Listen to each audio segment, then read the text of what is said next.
Good morning and welcome to a very, very sunny Leicestershire. You join us for the fourth round of the 2025 Mallor-E Park Electric Motocross Series. And boy, oh boy, are we excited. 60 motos coming your way, split across today and Sunday. The temperature is up, the spirits are high in the paddock, and we are so excited to go racing. You join myself, Ross McIntyre, Alex Rizzoli alongside me in the commentary box. Alex, we've had a bit of time to walk around the paddock, get off bearings, watch some bikes on track. Not long before they get racing now. This is set to be a fantastic weekend. Absolutely, absolutely. And a very warm weekend as well to that. Obviously, temperatures reaching about 31 yesterday here. It was an incredibly hot weekend. It was actually warmer here than it was in Greece, believe it or not. So that doesn't tell you just how warm it is this weekend and how difficult it might be for the riders this weekend. Obviously, with all of their gear on, it's going to be a hot one. So just in a little bit, we will be starting with the 12-inch classic 3 to 4 year old riders. We're going to have a 4-lap race on that. Then race 2 coming to you after that is the 16-inch, again 3 to 4 years old there. Race 3. Round 3 is the 16-inch 5 to 6 years, so similar to race 2 but just a little bit older there. 5 laps for both of the 16 inches. Then we move on to the 18 and 20-inch class, again 6 to 8 years old, 4 laps in that one. Race 5 will be the 18 to 20s again, but 9 to 13 year old on that, 5 laps of them as well. We're not running the E1 class this weekend, but we will be running the E2 to 5 classes as well. So the E2 will have 5 laps, then after that, E3 will have 7 laps, then E4 will have 6, E5 will have 7, and the Suron Cup, which we are desperately looking forward to, which will be a very, very good 7 laps in that. So we're going to be doing basically that block that I've just read out. We're going to be doing that 3 times today and 3 times tomorrow. So we've got quite a job on our hands this weekend, doing 60 races, as Ross mentioned earlier. But I'm really looking forward to it. It's the first time, obviously, we've covered anything like electric motocross. So, Ross, what are you thinking about this weekend, and how do you think the riders are going to acclimatise to this actually pretty new track? It is, yeah. Obviously, we've only done 3 rounds this season. This is the first round that's been broadcast as well, so it's grown so much already. I was listening into the rider briefing earlier on.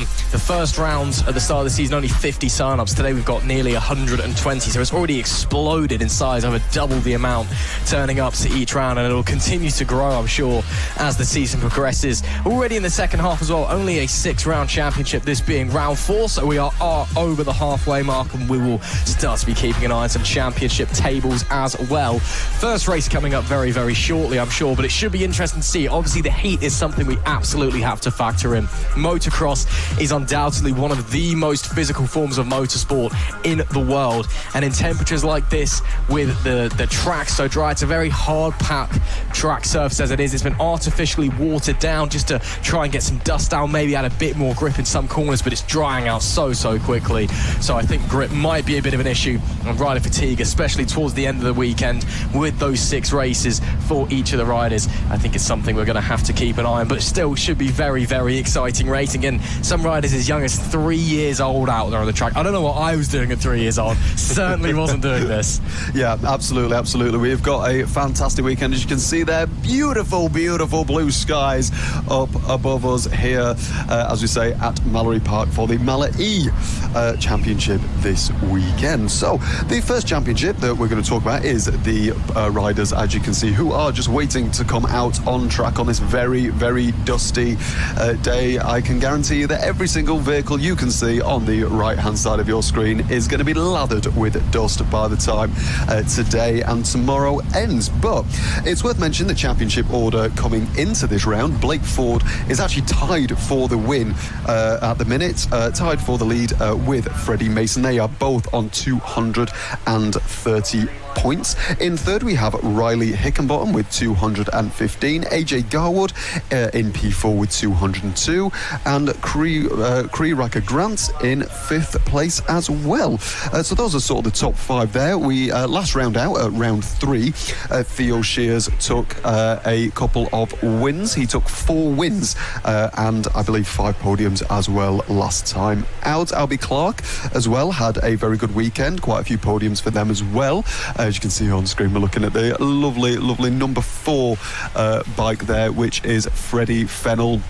Fantastic there, alongside the number 3 of Eli Rudd, as well as we can see all of these riders coming onto the track to start our first race of the weekend. Absolutely. Riders getting ready to go. Should be very interesting to see how it's all going to unfold. You can see there the main track in the background. There will be lots of action on there as well today. Of course, we are part of the BMF, the British Motorcycle Federation Connected event, celebrating 65 years of the British Motorcycle Federation. There's lots of on-track action, lots of talks and workshops from different clubs, a few race teams there as well. Lots of things over women riders and mental health for the motorcycle community in the UK. So that's a fantastic thing that's going on over there. And of course, if you're here watching along in person this weekend, make sure you head down and check it out. We had a little wander around yesterday. Great to see some faces and see what's going on. But what we're here for is this. Of course, the riders getting ready behind the starting gate. Shouldn't be too long until we are going racing very, very shortly. And we are all very, very excited. Alex, any last predictions before we go into this one? Can we expect chaos? Oh, of course, of course. Whenever you introduce kids and motocross, it's always a recipe for excitement here. And it's just going to be a great, great race, I think. Obviously, these riders are going to be going round in a couple of moments. But these 12-inch bikes, it means basically the 12-inch wheels. Most of these bikes do have the 170-watt motor in, but they can also have the 250-watt motor as well, which is driven, hub driven, and it's got a lot more acceleration, but the same top end as well. So you do have an advantage if you have the 250-watt motor. You absolutely do. A few changes to the track coming in to this week compared to rounds gone by. We've got a new tabletop.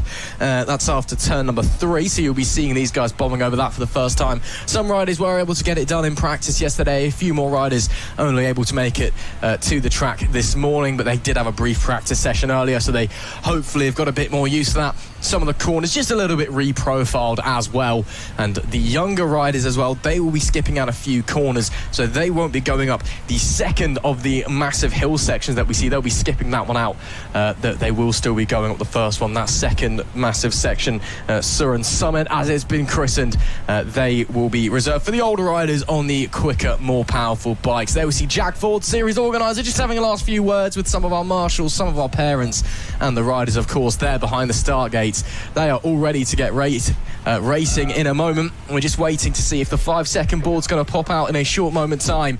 The hand goes up. I think it's time to go racing. Let's kick-start things here at Mallor-E Park. We are underway in the first moto of the weekend as they bomb their way down into turn 1. That looks like it is going to be the 3, but not quite. Someone else sweeping through to take the whole shot as they go with the first jump. That looked like it was the 158 of Riley Hickenbottom who slid on by there. Now making their way through turn 3, known as the bowl. You can really get up onto the banking there before swinging it back inside. Brief right-hander. Now here we see the new tabletop up and over. These guys won't be getting that much air over here, just not quite enough pace on the bikes, but still very, very tricky to try and get over there on the opening lap. All looks so clean so far there, Alex. Looks like Riley Hickenbottom got a great start away from the gates. Yeah, absolutely, absolutely. A nice clean getaway from all of the riders, which we like to see there. The 26 chasing the 21 as well. The 245 just behind them as well. All the riders just taking it nice and gently, obviously, for the first lap and the first race of the weekend. As you can see, lots of dust being kicked up, even just by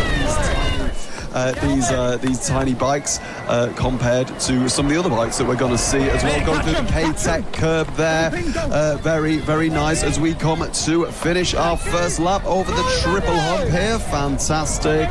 Lovely stuff. Oh, the 21 again being chased by the 26, the 245 just behind. The 21 now completes the triple bump and goes on to start the second of 4 laps. Absolutely did. Looks like one of the number 3s got through there. I believe it was Blake Ford who's now taken the lead away from Hickenbottom. That was as they were coming through the whoop sections. This track, one of the only younger rider orientated motocross tracks in the country that does have a whoop section. That's fantastic to see. Some of the bigger bikes as well later on, you'll see them maybe doubling, even tripling through there with the lucky rider down. That is the 158 of Hickenbottom up on their feet, which is good to see. But the rider who did get the whole shot at the start of the race already encountering issues here. It is warm, it is dry, it is dusty, very, very tricky conditions for these young riders to try and negotiate initiate, and you can see a couple of them struggling, one down already, a few of them just tiptoeing their way through the corners, trying to make sure they stay on the bike. That's the 21 we see there, Freddie Mason at the front of your picture. He's being tailed by the 26 of AJ Garwood as it stands, as they make their way, skipping through what is Surin Summit up there before they make their way through this left-hander and then into K-Tech Curve. Yellow flags waving there, so an issue, and that is the race leader. The number 3 of Blake Ford has now gone down as well, back on the bike and gets it going once again. That allows the number 21 of Freddie Mason into the lead, but Ford straight back on it through the whoops, tries to look to the outside into turn 1, can't quite get it. Halfway through this race now as we start lap number 2. We've got a race on our hands here, Alex. We do indeed. That's the 21 of Freddie there. He is the championship, the joint championship leader as well with Blake Ford currently. He has been chased by the number 3 of Eli Rudd. So it is Rudd v Mason so far in this race. Obviously, we've seen a couple of riders having a few sketchy moments coming through the Ciron Summit as well. The 21 being chased by the number 3. The number 3 getting a bit closer now as we're on this straight there. The 21 just seems to have it under control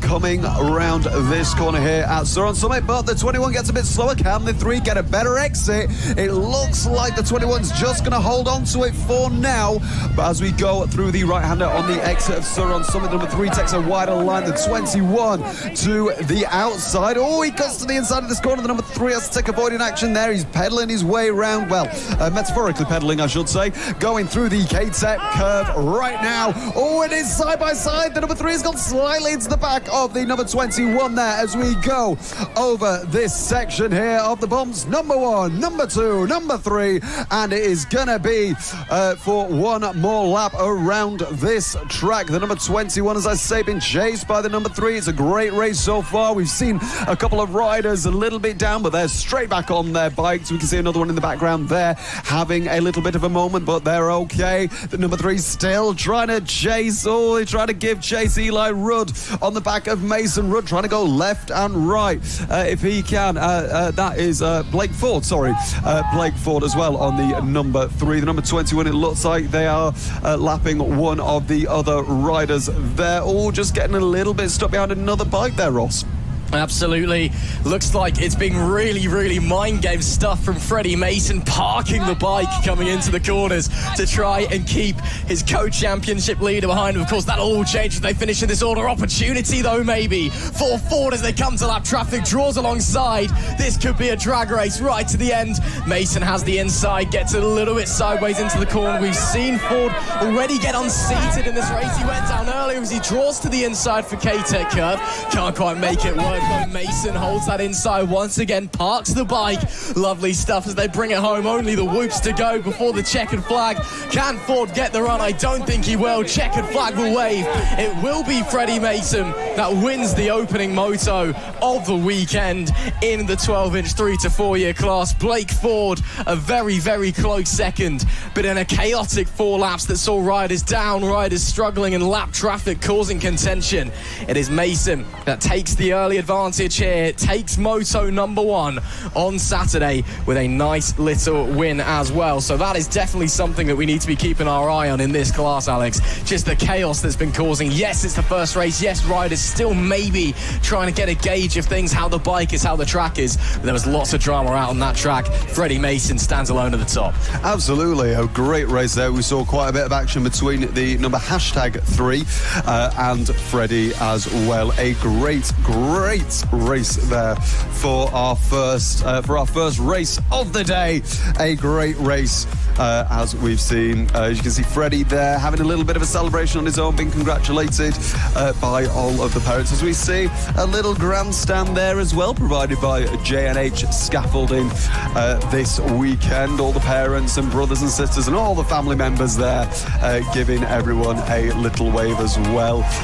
Fantastic, lovely stuff. So what do you think of the first race there, Ross? Yeah, really, really interesting race to kickstart things here this weekend. We saw the rider who got the whole shot away from the gates, Riley Hickenbottom, lead the first lap before going down, and then that tussle between Ford and Mason all the way to the end. Really, really smart riding there by Freddie Mason, just stopping the bike in the mid-corner, which means that Ford, even though he had the momentum and looked like he had the pace to get through, just could not quite do it. Had to really get out of it. Actually got out of the seat a couple of times because he was having to jump on the brakes so much. So that could be something to watch over the remaining 2 races for today for this class, and the remaining 3 races looking forward to tomorrow as well. So that does mean as well that Freddie Mason does now take the championship lead by a small handful of points. So that'll be 1 point gap now separating the pair of them. So not quite out at the top anymore. But if they're going to be racing like that across the rest of the weekend, it could go backwards and forwards. Absolutely, absolutely. Now on the screen you can see the 16-inch of the 3 to 4 years old class as well. We've got 5 laps here, and this 16-inch class being sponsored by Macadam. And also the Round 4 sponsor, also supported by the Factory Triumph British Super Sport team as well. So these bikes have the 250 watt motors in as well, but most of these 16-inch wheeled bikes do have the 250 watt motors as standard. So we can see on our screen there, that is the number 3 of Eli Rudd, I believe, there in there, and the 21 alongside him of Tommy Brown as well. In this championship it will be Carter Anderson, who is the number 20, who leads the championship by about 40 odd points from Blake Ford, and Joey Plass in third. Joey Plass last time out having a great weekend, which is fantastic, and it is going to be the race start, and it's our arms down, and we are underway for round 1 or race 1 of the 16-inch bikes there. All the bikes getting through very, very clearly. That is Eli Rudd getting a very, very good start, and Charlie Stark as well in P1. As we can see, all the riders getting around very, very cleanly. There we go. Obviously these bikes a little bit bigger than we've just seen. A 5-lap race ahead of us, Ross. Absolutely, yeah. The big 16-inch wheels means they maybe get a bit more power, a bit more ground clearance as well. One thing to know, we would have just seen some of these riders in the previous race. A lot of riders doing 2 classes here. That's 12 motos across the weekend. They are going to be very, very tired as they make their way up to the top of Mallor-E Mountain for the first time, just easing their way through, seeing how the bikes are behaving. Of course, with an electric motor beneath you, get all of the torque, all of the power instantly when you twist the throttle, so it can kick you out, can cause you some issues if you're a bit too greedy. There's a battle going on here for the lead of the race. That is the 33 of Charlie Stark, who got the whole shot and will lead on lap number 1. Carter Anderson, the 20, the championship leader, hot on his tail though, as they make their way down to turn number 1. Slightly wider line from start. They're using that banking to get the momentum, as we get a little bit of air time there for the 20 over the jump. Now making their way back to the bowl. Again, you can't actually run that high up on the banking there. It is a bit grassy, so it can slow you down, but it is an option there as they now go over the tabletop for the second time. Wow, the 20 really, really committed into the jumps, getting a lot of airtime already. Can he translate that aggression into pace though? Can he try and get into the lead of this one? Absolutely, he's chasing the number 33, Charlie Stark, at the minute. As they come down the bottom of the hill, they turn to the right, and obviously because these are the smaller bikes, they don't go on that hill that you can see in the back of the shot there. But the number 20 getting ever closer to the 33 in this. Oh, the number 33 has a little moment there, but so does the 20. The 33 will keep the lead. Now going over these bumps here. 1, 2, 3, they're almost neck and neck, and it looks like the 20 might send it down the inside of the 33. Oh, the 33 just covers the metaphorical door there, going in there as we go over another bump. The 33 to the right, and the 20 follows them. Are they going to get some more air? Oh, the 20 does. It's like he's pulling stunts here. It's fantastic to watch, Ross. Absolutely is. Once again, seeing a similar thing to what we saw in the opening moto in the 12-inch class, where the leader maybe doesn't quite have the pace of the rider in second, but is just defending perfectly, just sticking the bike on the inside line. Of course, there's no ruts here at the moment. The ground is too dry, so it's all flat track racing so far. You just cover the inside, you just basically park the bike mid-corner, and the rider behind just can't find the way through, has to get on the brakes, get off the throttle, and it kills all their momentum as well. So coming to the end of this lap very, very shortly, few more corners to go through the K-Tech curve. You can use that banking up on the outside, almost berm-like that corner, to use that pace there and get that momentum back to the whoop section. Won't be seeing these guys double, don't quite have the pace, but a little bit of airtime over there. Stark still leads on the 33 from the 20, but it is still still very, very close, and it must be said, Carter Anderson looking very, very quick as well as a few riders further back as well. That looks to be the number 22 of Joey Plass that we see there. I believe he's running in third place at the moment, having a really good ride so far. Yeah, absolutely. There we go. We can see him getting a little bit of diagonal air there for the number 22 bike, riding very well, making sure that he stands up, going over the bumps, going round the curves there. Number 22, very nice. You can see it's so dry, getting a little bit more air there as well. It's lovely to see from these young riders. Obviously, these riders are only 3 or 4 years old, which is incredible to see on these bigger bikes coming round the top of the mountain and the hill here. The 22 goes round to the right. Here we go. As you can see, the dust is being kicked up already. We're only on race 2, and you can just see how dry it is as he takes a very, very tight, nice apex there. And that is one of our leaders, I believe. Is that Charlie Stake, the number 33? Yes, it is. He's stopped at the side of the track. We have a little off there, but he's on his bike and he's straight on his way. But that is going to be the race lead out of his hands, and that is going to gift it to Carter Anderson. There we go, who we can see on our screens now. Lots of multicoloured protectors on him. There we go, as we go round, as he's trying to chase, I believe, a couple of other bikes going up the hill. Absolutely, yeah. Problems there then for the race. Oh, and that's a big one. That is a big one there. Someone down. We'll continue on for the time being anyway. Carter Anderson does have the race lead as a result of Stark going down. Looks like the handlebars may have been bent for Charlie Stark as well, as we had a look. But continuing around anyway, yellow flags waving, of course, for the 20 of Carter Anderson as they bring their way round now through K-Tech curve. Then the final corner and over the whoop section.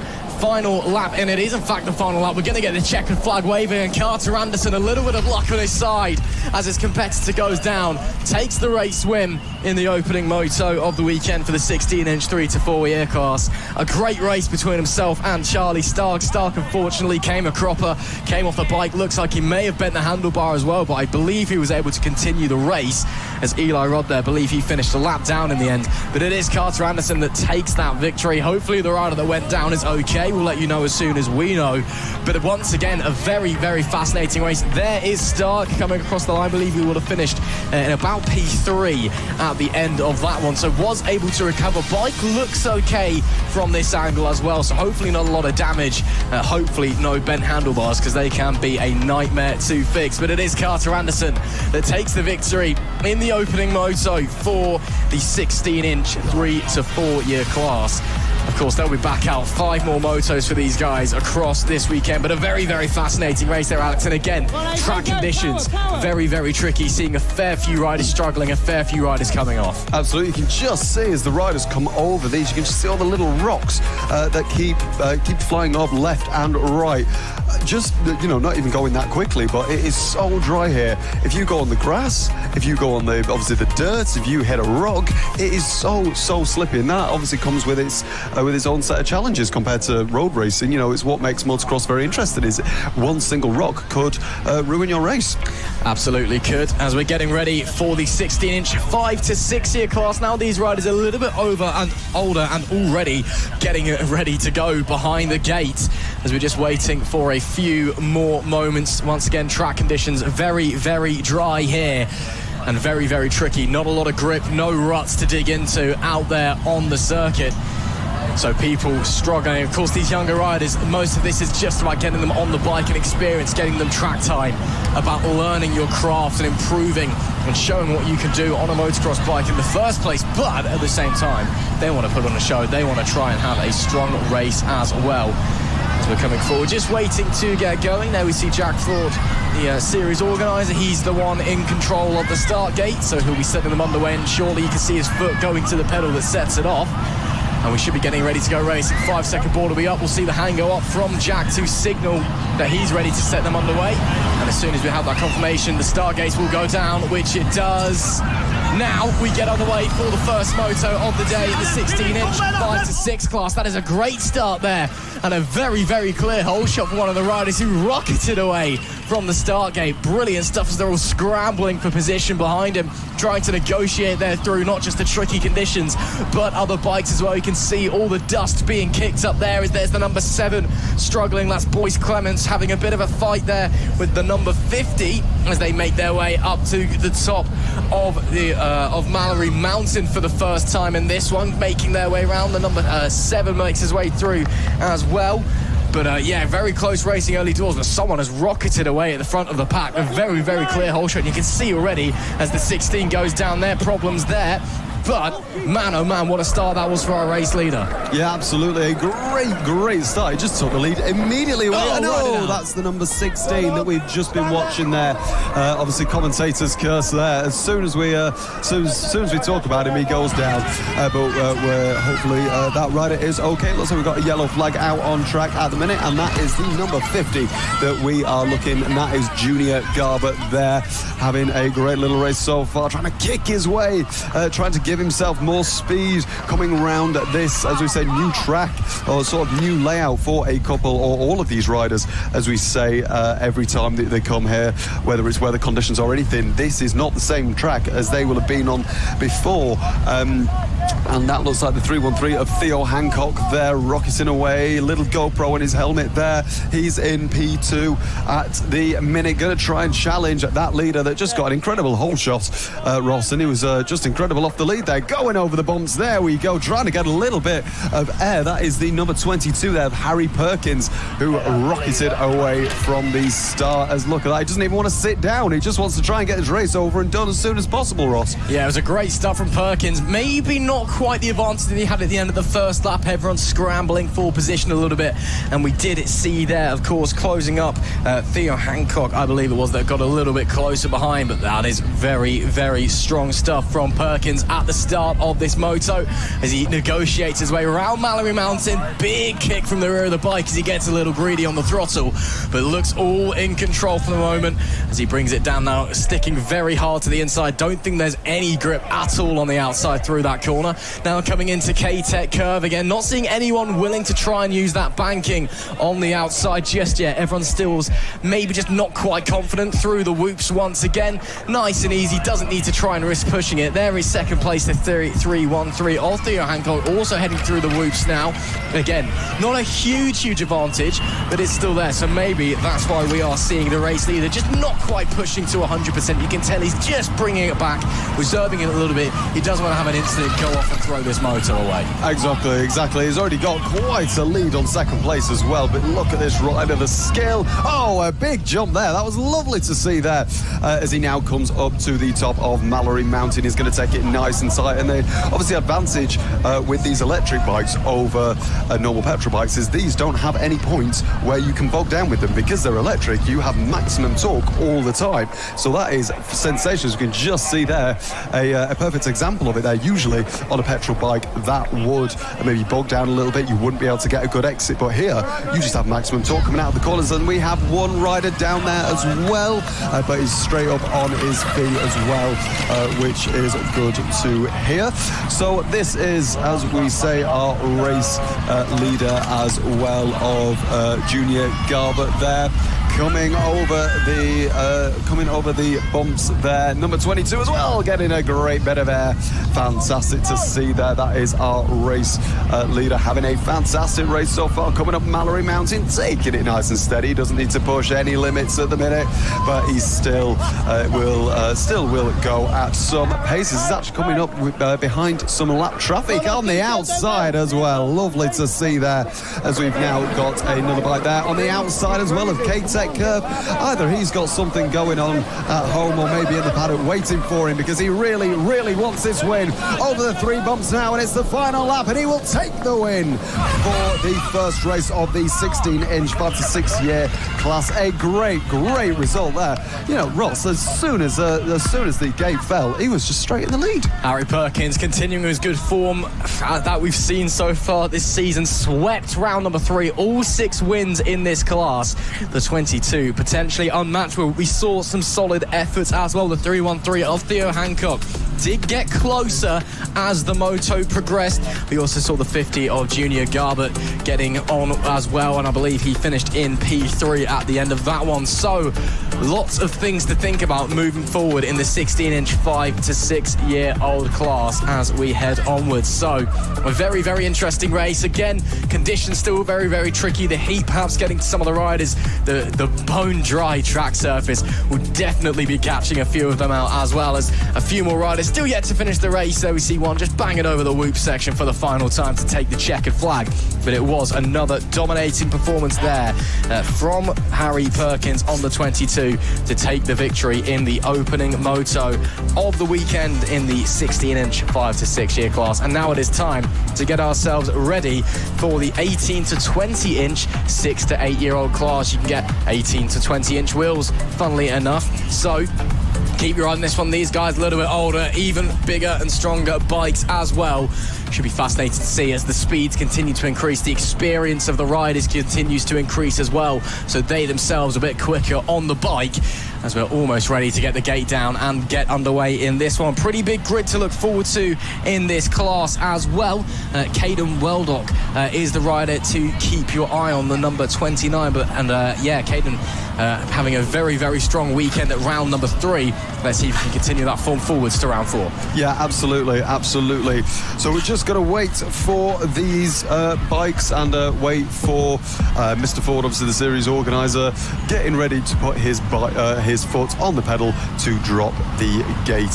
So we're just about to go underway now. A couple of riders having a little bit of a talk with their parents just before we start this race. So these are obviously the 18 to 20-inch wheels, Revy and amped bikes, and these bikes do have motors of up to 500 watts as he is getting ready to put his foot onto the pedal to drop the gate any second now, and we are just waiting for him to put his foot on the pedal. A couple of riders still having a little bit of issues. It's looking like maybe with gloves. Off there for someone. Yeah, absolutely. And just waiting for one of the riders to get their gloves on properly, making sure that obviously all the riders have all the correct gear on, as we are now just waiting for the race to start. This time it looks like we are ready to go, and the gate will drop. Now we are on the way. Good launch from a few of the riders as they make their way down into turn 1, all squabbling for position there. Very, very close. Through they ride and over the jump for the first time. All sideways action there from our race leader, who only just about got away with a whole shot. There is a whole shot award for the final race of the weekend on Sunday, and that will be given out as special. But for now, it is all just about getting that race lead down into the opening corner, as it traditionally is. Up to Mallor-E Mounts for the first time. Leader off onto the grass on the inside there a little bit. Wonder if he just got a kick from the rear of the bike as he got on the throttle. But now pushing their way back down, and these guys, now we get to see them go back up the hill, up Surren Summit. This is the first time we've seen riders going up here today and up to the top, and then they're bombing back down. There is your race leader already, a nice and healthy little advantage. All gets it slightly wrong though. That is the number 29 by the looks of things. That's Caden Waldock, who we've seen being very, very strong in this class across the season so far. It's all a little mistake over the whoops there for one of the riders. Doesn't kill their momentum too much, as there's another rider down out of the final corner. Yellow flags will be waving, but manages to get back on bike. Looks all okay. So it's Waldock who has a huge lead at the end of the opening lap, but lots of action and lots of battles elsewhere on the track. Yeah, Riley Stark in P2 on the number 2, being chased by the 419 of Tommy Bridges as well. This is a battle for P2 that we are currently looking at, currently coming through Mallor-E Mountain now. Who's going to get a better exit? Oh, the number 2 just has a big moment there, but just as I was saying earlier, with the electric bikes, maximum torque straight out of the corner and keeps the position as they now go right up to Surren Summit. Now turns to the left. Is he going to get a good exit just like last time? Yes, he is. It's going to be, as I say, the 419 of Tommy Bridges chasing down P2 of number 2 of Riley Stark there, coming through K-Tech curve now. These two 2 having a great little battle. The number 2 v the 419 going over the whoops now, the triple whoops. 1, 2, 3. Some of them getting a little bit of air there. The 419 getting a bit of air coming through now into the first corner. It's a great exit from the 419 on the inside of the number 2. A great move there, obviously with the power of the electric bike's maximum torque, and that absolutely worked to his advantage there. The number 2 now trying to chase that position. Look at the air that they're getting so far. These aren't even the quickest bikes that we've got this weekend, but already look at the air that they are getting now. Coming up to Mallor-E Mountain. Oh, on the inside it's very tight. Remember a couple of laps ago, the number 2 made a little mistake there, but managed to capitalise on his own mistake and get maximum torque by going a lot wider. Now coming up to Saron Summit again, the 419 Tommy Bridges trying to do everything he can, looking left, looking right, just trying to defend his line from the number 2, Ross. Yeah, Riley Stark giving chase, not quite able, should I say, to get back through after the 419. Got a wonderful run out of turn number 1. Final lap of the race then, last lap flag wave, you can see there, the yellow flag with the back cross. And well, it is very close between these two in the battle for second. Stark just behind his rival in Tommy Bridges. Up the front though, Caden Waldock with a huge lead there. We do see him now, and man oh man, what a race he has had. He makes his way up to the top of Mallor-E Mountain. He'll look back here quickly. You can see just a small glance left, and behind the visors he'll see the advantage he has and go, oh, I can just cruise home on this one, but nearly goes down, gets it all locked up on the rear of the bike. Is that showboating? Was that a small error? Because you don't want to go down and throw it away this late in the race. Either way, though, it has been a masterful ride to kickstart his weekend here at round number 4 through K-Tech Corner. All on seats himself as well. Maybe struggling at the end of this race. Luckily, only one corner and then the whoops to go. The checkered flag will wave, and it will be Caden Waldock who takes a dominant victory in the opening motor of the weekend for the 18-inch 6 to 8-year-old class. It's been a class that he has been on top of all this season and continues his strong form. Looks like it was Tommy Bridges that held on for P2 in the end, just ahead of Riley Stark, who will bring it home in P3 on the number 2 machine. A really fantastic and fascinating battle there between the pair of them as the rest of the riders make their way in. But it is Waldock with a fine performance to kickstart his weekend, and that is one of the strongest opening rides you'll see here at Mallor-E Park, the electric motocross series, round 4, the 2025 season. You are joining us live there, and yes boys, the marshals wave to the camera. Yes, this is live from Mallor-E Park. Just in the background, the British Motorcycle Federation Connected event. It's a huge day, a huge weekend, a big old party here at Mallor-E Park, and well, the racing really the highlight of it all. Time to move on to our next class. Absolutely, which is the 18 and 20-inch class, the 9 to 13 years old class. Great racing already. So this class is actually allowed up to 800 watt motors, which is going to be even quicker, but you can upgrade from the 500 to the 800. But let's see what these 500 and 800 watt motors can do here, as we are just waiting for our final few riders to take that place behind the gate. The amped bikes tend to be a little bit more powerful in this class, but let's see if that rings true as we are almost ready. The foot is on the pedal and the gate is about to go down now. It's a great start from everyone. Oh my word, there's about 10 cars trying to go on the inside of one another, and it's a great start there for one of the riders. Sweep around the outside as one rider goes a little bit wide there on the exit of 1, but that was a great start from the number 1 of Casey Stark. A great start, and then look, we can already get some great air already as we go side by side with the number 30 goes on the outside. A fantastic move there from Poppy Burkett. A great performance so far from her. She runs P2, trying to chase down the leader, the number 1, as I said, of Casey Stark. Even as we go through the mountain section here of this Saron Summit, the number 29, she is absolutely putting Casey Stark through their paces. Poppy Burkett doing everything they can, sweeping left, sweeping right, going over the whoops now, getting the air. Look at that, absolutely making sure she's nowhere near that seat, otherwise she might be thrown off with the pace she's going, Ross. Yeah, she is really riding hard. She can taste the race lead, and she wants to see if she can try and have a look. Great to see some fantastic female representation here amongst our young riders. Of course, there's been a huge push the last few years in all forms of motorsport, not just motocross, to get more women not only working in the industry but racing as well. And it's always fantastic to see young girls hopping on a bike and doing a fantastic job as she gets a bit sideways into the top of Mallor-E Mountain, then down at the bottom of the hairpin, then back on the power up to the top of Surin Summit.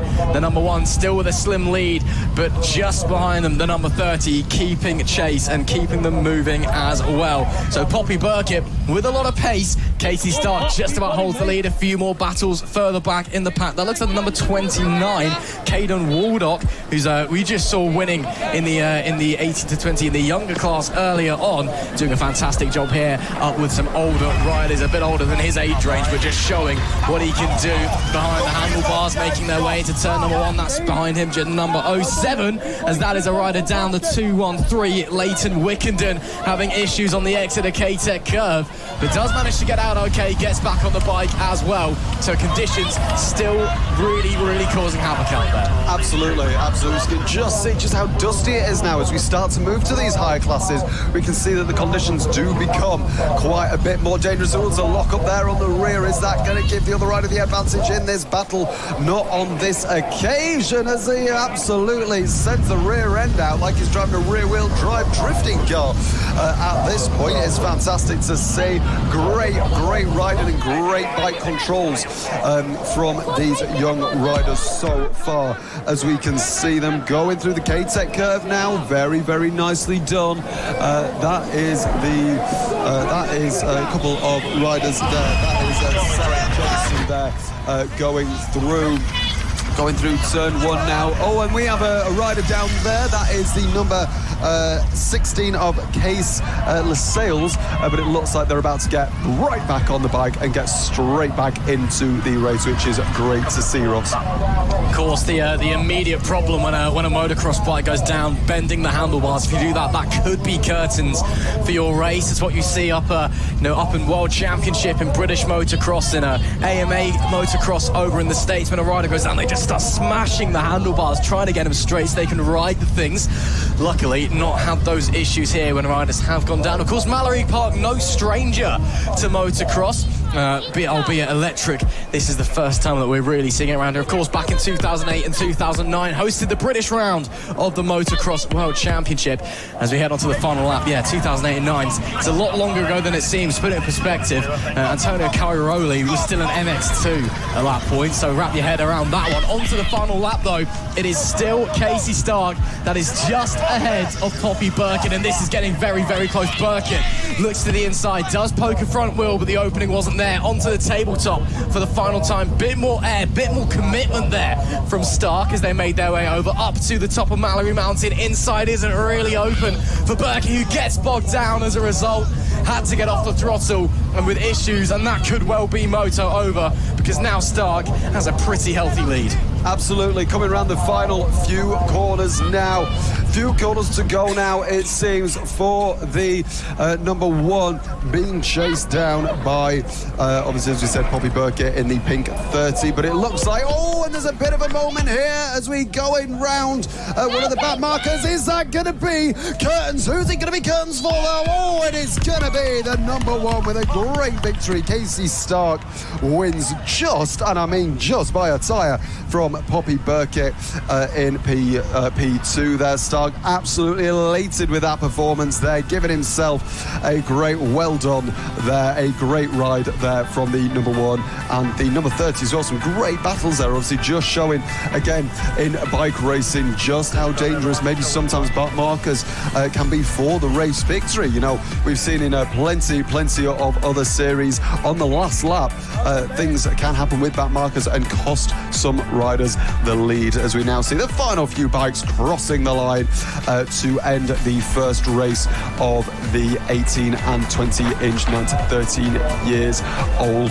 Casey Starr, P2 in the championship, coming into this with 178 points, and Poppy Burkett in P4. So obviously that will have moved them up the order quite a bit during this race. But now it's time for our E2 class. Obviously one of our 5 E classes. Obviously the E1 not running this weekend, but it is going to be the E2 classes. So we have multiple brands here this weekend, Ross, but it looks like this race is about to get underway. It is indeed getting ready for the gate to go down. Gas Husqvarna, KTM and Toro Bikes get their opening moto underway as they bomb their way down into turn 1. That looks like, I believe it was the 32 of Paisley Cleft that got the whole shot. We'll just confirm that as yellow flags out.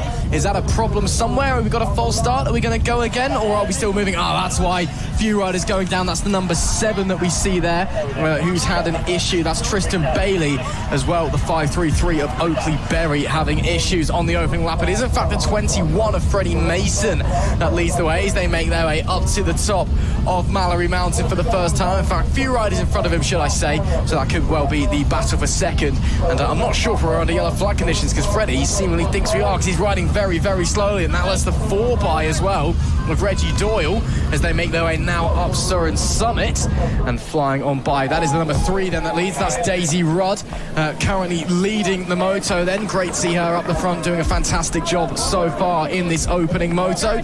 Crawls her way around K-Tech curve though, just struggling to find the grip, locks the rear tyre up into the final corner as well.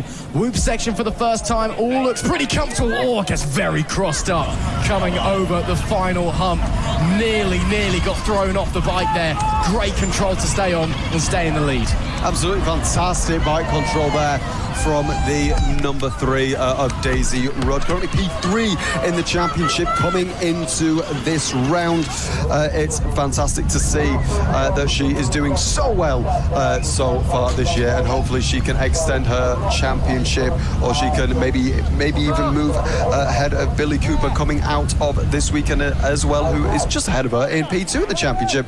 Locks up the rear there, coming through to the starting bit of the Surrey Summit here, round to the left-hand side. Obviously, this part of the track was only made a couple of days ago, if yesterday, in fact. So obviously, brand new to all of these riders. The number 3 with a very healthy lead there so far. Daisy Rudd doing a fantastic job so far. Just going round now, being very, very, very cautious coming around the final few corners, which you can't blame them, especially on this surface when we've already seen that lap 1 incident just at turn 1, Ross. Absolutely, you can just see how dry the surface is now. It was artificially wetted this morning and yesterday as well. Water put down at some section of the track. It's irrelevant now. It is bone dry. You can see some of the corners, riders just crawling around, desperate to find any inch of grip that they can, but still struggling, unfortunately. That is the number 21 that we see there, Freddie Mason. Saw him winning a little bit earlier on in one of our other motos in another class. Having a good run so far here as well in this one, as he makes his way over some of the jumps into the bowl, as it's affectionately known, down at turn 3 before the small right-hand kink and onto the tabletop. Here we go. Oh, nice little air there from Mason and the rider just behind as well. That looks like the 903 of Noah Wewell. As they make their way to the top of the mountain, you could just see some of the corners, Alex. I mean, they're just going so slowly. There is just no grip out there. Absolutely. The 903 getting very wide out of Mallor-E Mountain just there. As we're now coming up Surrey Summit, the 903 trying to chase the 21 there. That is Noah Wheel trying to chase Freddie Mason. Obviously, we've seen Freddie Mason in a couple of other championships already this morning, but on another bike, which is great to see. We've sort of got this battle going on right now between these 4 bikers, but the main battle seems to be with the 21 and the 903 coming through right now. The 21 just getting a little bit ahead. I say that as we now have a battle. Noah Whale has been caught up by another rider just behind him coming through turn 1. That is the 07 of Tristan Bailey. Tristan Bailey doing everything he can to get past Noah Whale. Oh! And he's just fallen down, but it looks like hopefully he's going to get straight back up It was a great race for him so far, but he has just gone down. But it looks like that he is going to get back up, and he's getting back on his bike. Lovely to see, fantastic there, making sure his handlebars are straight and going and carrying on. Fantastic to see there, very, very good there. But unfortunately, that will ruin this race for him. But don't worry, if only we could tell him we've got another 5 races to come for him in this championship alone, let alone if he's going to be riding in any other classes. Absolutely. I think he may have been one of the riders caught up in the incident down at turn 1 after the start gates as well. So we made great progress to come back after that one. Just got caught in the wheel tracks of someone else, unfortunately, and it was curtains there. But great to see this back on the bike. There is race leader Daisy Rudd continuing to fly at the front, just seemingly finding grip where in places no one else is quite able to. Just a bit more confidence into the corners, a bit more faith in the tyres to get that traction bombing out of them as well. So yeah, sticks the leg out, just a little bit uncomfortable there to the top of Surin Summit. You saw it just a little bit uneasy on the seat, bit of traffic to negotiate with. Sweeps around the outside though before we get to the corner, now into K-Tech Curve, and it has been a lovely, lovely ride from Daisy Rudd. The number 3 has dominated this race from the get-go. Over the whoop section for the final time, it's Daisy Rudd with a fantastic ride to take the opening moto in the E2 class. Simply untouchable out there in this one. This could be her weekend in the sunlight, because Daisy Rudd has dominated here and takes a sweeping victory early on. Yes, a few challenges early doors in the opening few corners and the opening few laps, but once she got motoring, there was no looking back. It's Daisy Rudd with a domineering victory. Absolutely. I almost forgot about her in that race because she was so far ahead from the rest of the pack. A brilliant performance from her in this race, and she'll be absolutely thrilled, and so will all of her family and everyone else with that result. As we now see Billy Cooper there, the 24, just sort of lining up behind us. All of them come off the track there and come into the paddock to go back and probably hop on another bike, as we know, as a lot of these riders will, which would be fantastic to see. But next up will be the E3 class, which is going to be fantastic. Obviously, the E2s that we can still see up to 1,800 watts, as we see one of the riders just slightly dropping their bike there, as the E3 class, sponsored by J&H Scaffolding, who has provided us with the grandstands. Ross, why don't you take us away? It looks like we're going to have a race start any second now, which is going to be fantastic. The E3 class, 4 to 7 years old, 10-inch wheels. What can we expect as we see we're about to go underway? Yeah, these KTM and Husqvarna's looking ready to go racing. We saw a Husqvarna victory in Moto 1 of the E2 class. Can that be repeated in E3? Race number 1 about to get underway. Maybe just a short delay, actually, as there we see the series organiser just watching on, getting ready to send us under our way. And hopefully we'll be getting going soon. Jack Ford puts his foot and gets ready to drop the gate, and it will be time to go in just a brief moment. The gate goes down, we get racing as they all rocket away from London. That's a rip-roaring start from the number 5, and he did get the whole shot away there. That's a fantastic start for Vinnie Barnes, sliding through Alfie Barnes there as well. I believe it's his brother, as they slide on by down through the bowl for the first time. Look at the dust that they are kicking up to the tabletop for the first time. Now we're starting to see a bit of series there. Don't want to get crossed up there on the first lap, and look at the visibility, or lack thereof, as they head up Mallor-E Mountain for the first time. Few riders now deciding to use the banks on the outside of the corners. So obviously these guys are a little bit older, using that experience, knowing that they can use those lines, but also maybe these bikes a bit more comfortable through up on the bankings through that section as well. There's a 313 currently in P3. Theo Hancock doing a good job as they make their way down the hill into K-Tech Curve for the first time, though. It is, though, must be said, Vinnie Barnes, who got that lightning start away from the gate, got the whole shot, and just about holding on from the 25, Frankie Botham just behind. Absolutely. Vinnie Barnes, obviously multiple podium finishes already this year, currently leading the championship by 9 points. Massive improvements since round one as well. Fantastic to see. But as Ross said, you can see now with these more powerful bikes and these more confident riders, the dust that is being kicked up, which is actually going to play maybe into the strategy as well. Taking different lines, obviously 4 visibility, as we'll see the 313 getting some massive airtime there. Fantastic.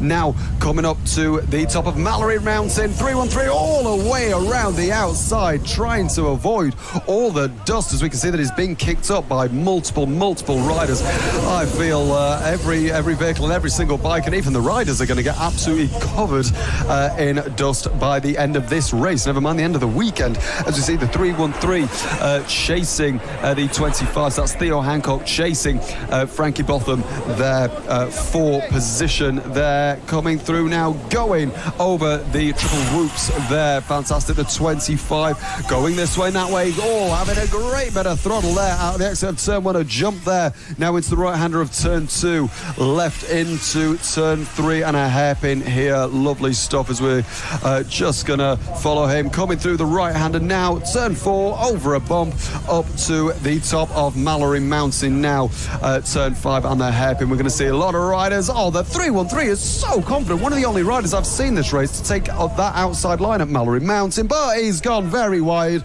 and I'm not sure if he's forgotten where the track is, but he's back on it now already, going up Sirroin.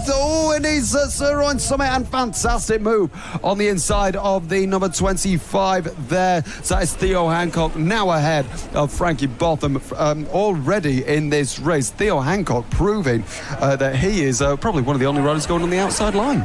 Yeah, brilliant stuff there from Theo Hancock, of course, using that outside banking. In some corners it's slower, in a lot of corners it is definitely quicker. 25 gets very sideways, Botham greedy on the throttle and then gets crossed up twice, both on the landing from the jump and on the way into turn 2 as well. So you can tell how hard these guys are starting to push the 313. Well, he absolutely dominated round number 3 and round number 4 as well. Once again, using that momentum. I don't know if it's quicker here down the bottom. We'll have to wait and see, but seems to prefer that outside line as well through there. First couple laps didn't take it, took the inside line. Again, there's no ruts, there's no divots or anything. It's just flat packed surface here. The ground is so dry, you just can't get any sort of ruts forming. So maybe down there it's a little bit slower. Definitely up the top of the hill though it's quicker. Haven't seen anyone trying it into K-Tech corner yet.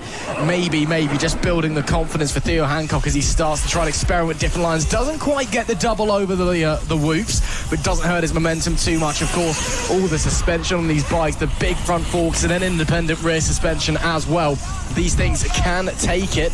Makes his way into the bowl once again. Let's have a look over the tabletop. Been seeing them pushing harder and harder into this bit as well. Get some serious airtime. Almost gets straight over the tabletop as well. So Hancock's confidence, lap on lap on lap, is building and is getting quicker and quicker. And visually, you can see the gap. It is huge. Theo Hancock is ahead by light years. Absolutely. It's a good job he's on track and not maybe, because I thought he was just going off track there. But no, at the bottom of Mallor-E Mountain, he was taking the wide line, as we now see a couple of bikes there. Finally seeing someone go around the K-Tech curb on the outside. That's the 112 of Eli Walton there. Over the bumps, over the third bump as well into turn 1 now. A great race for him so far. Been very confident, it seems, going over the bumps, which we like to see as well. Been very cautious. We can now hear the motors properly whirring on these bikes. Takes that curve there very tight as he now tries to try a couple of tight lines, getting some massive air there. Love to see, and he's going on the outside. That might be a back marker of the 259 there, but he goes around, and very nearly cuts off the 259 as well there on the inside. But so far already the only one that we can really see is Theo Hancock using that really wide line. Everyone else keeping it sort of nice and sensible, but he just seems to have so much more supreme confidence in this race, as we obviously but we are looking at Eli Walton who's had some great racing between him and Theo Hancock in round 1, as well as this is going to be the last lap of the race. We're just waiting to see where Theo Hancock will be as he comes to finish or comes to start his last lap, I should say. He's had a terrific performance already this race. The 112 as well there, Eli Walton got in between these two. It's fantastic to see as they have so much confidence. Now going up Mallor-E Mountain. Is he going to try the wide line? Yeah, there we go. But cuts away about halfway through. Is he going to take the wide line on the exit? No, he's going to take it nice and tight. They're coming up Saron summit here as he keeps the leg nice and high, as we're seeing the 112 having a great performance so far. Coming around the right-hander, now coming through K-Tech curve. Is he going to take it? No, he's not. One of the riders goes a little bit wider there as he's coming through, coming over the whoops to finish, and it looks like he's going to take the checkered flag. A fantastic ride from him, the 112 of Eli Walton, winning this race. Yeah, nice stuff there. He had a pretty healthy lead. Theo Hancock should be finishing in second, and does. Did have a lot of pace late on in that race. We saw just how fast charging they were, but it wasn't enough. Walton too far ahead at the end of the opening lap. Nice, calm and composed. Not even a smile under the helmet. Come on, Eli. You got to be at least a little bit happy with that one. A fine ride to take the opening moto of the weekend in the E3 class. And, well, that was, nice stuff. Just kept it tidy, I think is the term that I'd use. Just didn't have any issues. Wasn't quite pushing as hard as some of the other riders. When you've got that pace, you don't really need to. So very nice stuff from all of those guys. There, of course, 2 more races today, 3 more races to come tomorrow. 6 motos for every single class across the weekend. A whole 60 races coming your way live from Mallor-E Park here in Leicestershire. Of course, the big track off in the background with the BMF Connect event. There'll be stuff going around there as well. But this is where the action all is. Hello and welcome, if you are just joining us, to the 4th round of the Mallor-E Park Electric Motocross Series. You're joining us just in time to get the opening moto of the E4 class underway. 12-inch front wheels, 10-inch rear wheels with up to 1,600 watts. And a fair few manufacturers to choose from as well. The gate goes down. We do get it underway. Few slow away from the gate, but it will with a 17 with a rip-roaring start. That is Ollie Luxton, who gets the whole shot down into turn number 1, and will look to try and extend that lead. Again, visibility becoming a big issue here. All of the dust being kicked up. It is so dry. It's the track surface. The 17, though, with that good shot, under a bit of pressure there from the 419 of Tommy Bridges. Bridges unable to have a look to the inside of Mallor-E Mountain, but again, we saw this in the last race in the E2 class. Very much a confidence thing. It's the opening race of the weekend as they go wheel to wheel. Right now, it's just about taking the first few laps, getting on the bike, getting used to it, seeing what the track is like before you can start to push, experiment with lines a little bit. Absolutely. The 17 being chased by the 419 there, going through very nicely, wheel to wheel it seems. Tommy Bridges and Ollie Luxton going side by side here. The 419 trying this way and that way. Bridges trying everything he can to get by Luxton as they go over the whoops 1, 2 and 3, and the 419 is going to try and send it on the inside of turn 1. It's not worked out for him on this particular occasion. Coming through the bump of turn 2 now, as there's all very near contact. I think the 419 just got a little bit ahead of himself in the braking zone there, and I think making a slight bit of contact with Luxton ahead of him there, but he is going to be riding angry now. He wants that win. He wants to chase the 17 who had, as Ross said, a rip-roaring start off the line. There's the 419, just a little bit too much throttle on the exit now, kicking up quite a lot of dirt as we're seeing side by side. A great move there on the inside for that. Absolutely incredible looking bike. I believe that is the number 22. Yes, it is. A fantastic performance from Harry Perkins so far.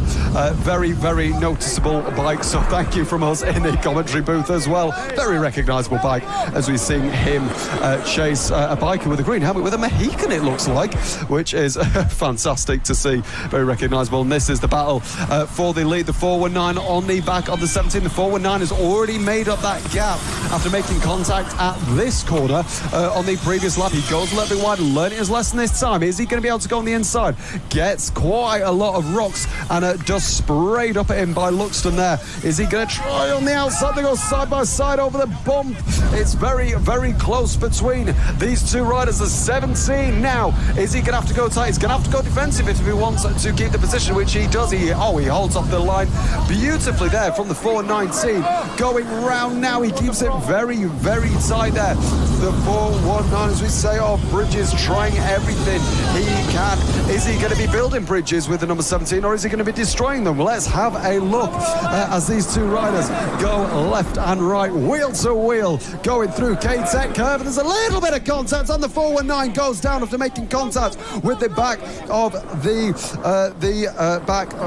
17 bike, Orly Luxton. But he is, as we said, going to be driving angry. He's just a little bit impatient every now and then under braking, but that's what we like to see from the riders. We like to see them having the confidence and being able to commit to certain moves. Bridges straight back on the bike as well, which is great to see. He can get a move on and already trying to get back into second place. I was going to say, he looks like he had a bit more pace in the machine than the race leader Luxton, but we saw a few mistakes again. We just saw the incident there, front wheel to rear wheel. That happens, that's motocross race for you, but occasionally just getting a little bit unseated from the bike, getting crossed up under the brakes. Very easy to do with these bikes, of course, if you lock the rear wheel, because that's not race ending. You can lock a rear wheel on an electric bike. It doesn't stall the motor and throw you about 30 feet up in the air and then into a tree.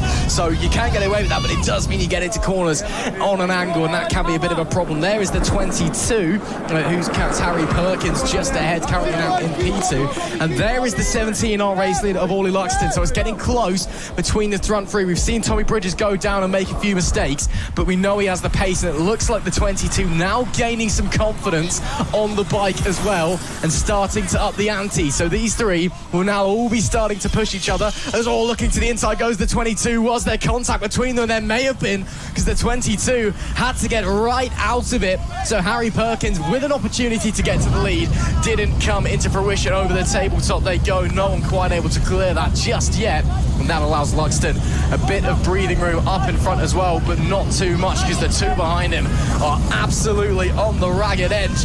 As meanwhile Luxton, ultra defensive, parks the bike mid-corner to try and keep those behind. And because it's so dry again, there's not many alternate lines to the inside though. That is a wonderful, wonderful effort from Harry Perkins to get the race lead, saw the gap, and no messing the ground, straight on through. Absolutely, these three riders coming wheel to wheel now. This is going to be really interesting, because the number 22 now in the lead, as it's going to be the last lap as well. Let's have a look if the 419 can make any progress, and he tries to send it on the inside, and he does. Wheel to wheel go these two bikes. It's the 419, they get second place away. This is giving a little bit of breathing room, but he's had a very, very big slide there, which is going to cost him maybe quite a big gap and possibly the lead to that leading bike of the 22. He can now have a bit of breathing room now, as he was under attack from two bikes coming off the final time in this race. Up Mallor-E Mountain, takes it very, very nice and tight. All he needs to do is be very, very defensive. The 22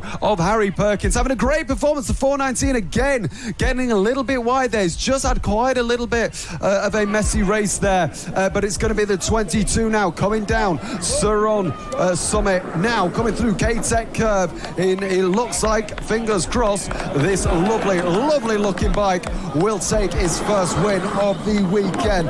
Crossing the line, Harry Perkins wins the round one of the E4 class of 6 laps of racing. Fantastic racing there, Ross, between those three riders. Obviously the 419 having a few mistakes, possibly could have won that if he maybe wasn't as aggressive, but as we said, that's what we love about motocross. Absolutely, I think he did go down there on the last lap again. We saw him being pushed by one of the marshals in the yellow high-vis. That's one of the roving marshals, the parents from the paddock. So I think he went down again. We saw him nearly high side as well out of turn 2. I'm honestly amazed he didn't get thrown over the handlebars. That thing was it was just facing the complete wrong direction to the track. But it is Harry Perkins that takes a fantastic victory, and Orly Luxton, I believe, will have come home in second place. Time though now for the E5 class up next, and this should be very, very interesting. Some of the quickest bikes that we have here in the paddock, and they're almost all ready to go racing. And the E5 as well should be fascinating to see how it all unfolds. A pretty big grid here of riders as well. Some big, big names here. Should be fascinating to watch them all pushing out there and to see. And these guys, they'll maybe be trying to clear the tabletop, maybe trying to double, even triple in the whoop section. 14-inch front wheels, 12-inch rear wheels, and the 1600 watts from Gas, KTM and Husqvarna. 4 to 9-year-old. And we've been told similar to a 50cc petrol engine in one of these things. So this is basically equivalent of your 50cc two-stroke motocross bike. So what you would expect, you know, your typical young rider to be starting their motocross journey on. We are ready for the gate to go down, though, and ready for the race to get underway. Great start there from the 99. Will he get the whole shot? He will indeed. That is rip-roaring there from Rafe Hardwood, who slides straight through and will take the lead of the moto. Coming down into turn number 2 now. All looks pretty clean behind them so far, as they're all scrambling for position further back in the track and already almost clearing the tabletop. This is going to be a very, very quick and hectic race. Absolutely, and already one of the riders taking the really wide line, but it's just not worked on that particular occasion, the 514. Oh, and it's, they go wheel to wheel as we come up to Suron summit here, and it looks like the 269 will have a great start there, overtaking the 514. The 514 going to try everything to overtake that bike ahead. This is currently one of the closest battles that we have on track. The 514 losing a little bit of pace to that bike ahead as we are finishing out. We have a rider down there. That is one of the riders, but he's straight back on the bike. That's going to be the number 100, but he back on the bike, which is great to see. 514 now coming out of the exit of 1. Really nice bike control as we're seeing him going through the left, going through the right. That's a big one. And that's a big one. Yeah, that is a big one there as well. But it looks like their handlebars bent. No, that is that's a 269. That is the one that was trying or having a battle with the other bike as well. But it's good to see that he's back on. It looks like the handlebars were straight when he went down as well. So the number 99 we are currently seeing on screen now, taking a very wide line. Oh, there's another bit of curve there, which we didn't see there as well. K-Tech curve as well. This bike really likes the curves, it seems, which is very nice. Coming into the final corner now, going over the whoops. It's getting a brilliant start so far. That is the key to having a very, very good race. But always not necessarily. Sometimes luck can work left and right, but it didn't work on this game. But the 99, they're having a very good ride so far, trying different lines, seeing where he can. If he gets a big load of air there, that's fantastic to see there. Is he going to try the widely? Yes, he is. Number 99 just practically going quite literally off-road there. He's trying every single wide line possible. Some corners obviously it works, some corners it doesn't, but it certainly looks like great fun to see there. Just ahead of him is the number 100, obviously, or the 160, I should say, that did go down early, but great to see him back on track. Seeing Rafe Hardwood, we saw him there clearing the tabletop. That's the first rider we've seen all weekend clear the tabletop in one go. He's actually starring in the new Del Toro Frankenstein film that's coming out a little bit later this year, Rafe Hardwood. So he might be able to act, but goodness me, he can certainly ride. He's got a huge lead, and we are witnessing something special here. The 99 is absolutely on it here as he starts making his way through the traffic. Let's see if he clears the tabletop again this time, gets on it. Yes, he does. Oh, look at that. That was a wonderful landing as well. Hardwood absolutely on it right now in the 99, and pending a mistake, you can already cash out your bets because he is going to be winning this moto at the end of this one. A huge lead already as he rockets up to the top of Surin Summit. And, well, we can quite frankly cruise home at this point, but I'm sure there's still action elsewhere. Hardwood, though, will continue to follow him around, makes his way again, liking to use those outside banks, liking as he runs wide on K-Tech curve as well, just to use those outside lines to get him the momentum onto the straight. We see it there in the last corner as well, where it's quite tight there, almost triples the whoop section as well. He's really pushing it, absolutely loving it out there as well. I'm sure he's got a massive smile on underneath the helmet. But it's either that or a face of sheer determination and focus as he makes his way. Let's see if he clears the tabletop once again. Bit of traffic on the inside there. Oh, it's just inch perfect across there once again. Rafe Hardwood having the ride of his life. Exactly. Watching him is like watching a knife go through butter. It's so smooth the way that he comes off a lot of the bumps and jumps as well. Fantastic to see his look at that. He's absolutely getting everything he can. Getting the wheels spinning as well, kicking up that dust for all of his competitors behind him. I say that, I can't actually see any competitors behind him. He's just on an absolutely blinding race so far. K-Tech curve now as he comes around to start or to finish this lap. Couple more laps to go in this race, and he manages to do the double there, I think, as well. As we say, he's just on an absolutely electric ride at the minute, if you'll pardon the pun there. He's having a fantastic performance so far. Energized, full, and very, very, very great performances so far from this young rider. As you can see him, there we go, going over a couple more bumps as we now see, I believe that's second place there. Just look at the gap that he's got. And we have the number 27 down, the number 27 of Parker J. Lockdenny, but it looks like he's straight back on the bike, which we love to see. And look, I love watching that bike going through there, Ross.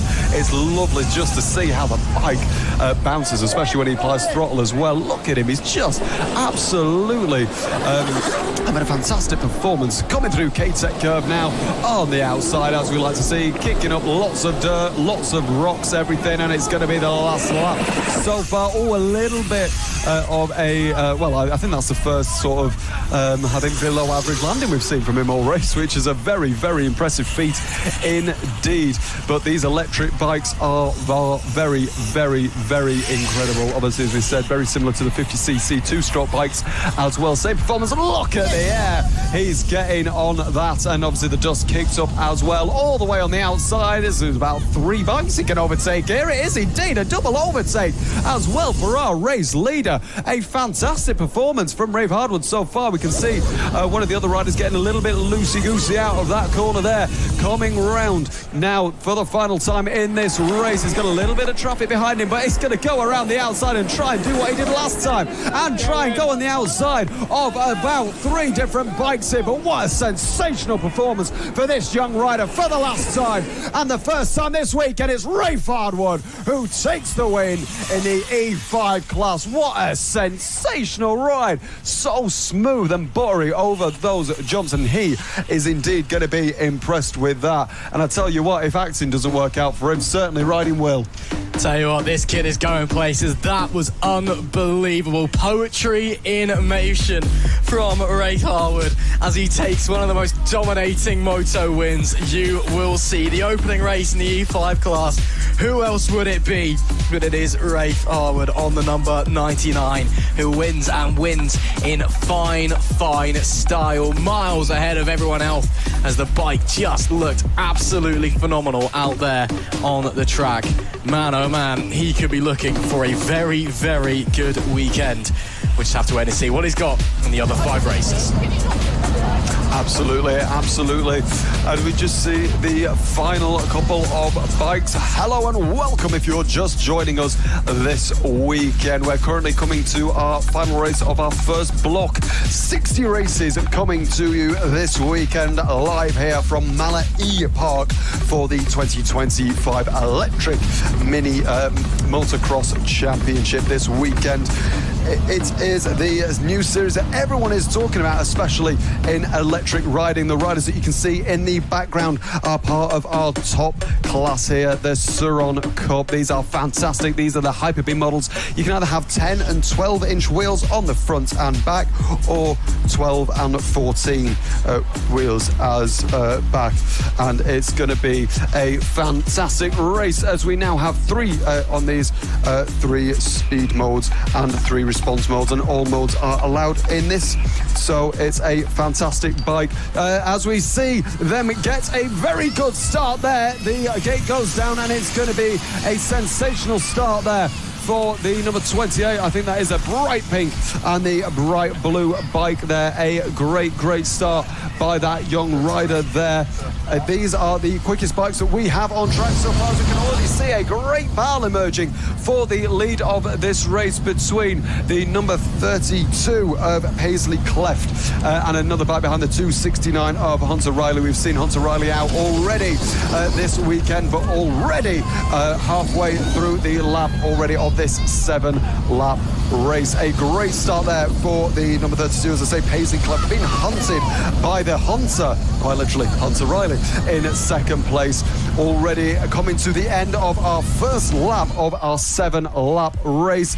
Some great air being taken there by Riley in second place, doing everything he can, trying different lines compared to Cleft just ahead of him. Cleft getting a little bit of a slow exit out of turn 2 there, and is that going to cost him the lead of this race? At 269, weaving this way and that way, kicking up all the dirt, kicking up some dust, getting a little bit of a loose rear end there, coming up the hill of Mallor-E Mountain. He's going to try and go go on the outside, keeping his throttle in. Is that going to work? No, he's actually lost a little bit of time there to the number 32 ahead of him. Fantastic to see between these two riders. Ross, which one of these two are you going to say is going to come out on top? Well, very, very close at the moment. I think both of them just looking to try and find their confidence. Both of them looking to try and see what is quicker. We've seen there that the 32 Paisley Cleft taking the more conservative lines so far, just taking things nice and easy, just trying to see what is best. Meanwhile, behind him, pushing like an absolute madman, the 269 of Hunter Riley already getting experimental, already trying to push,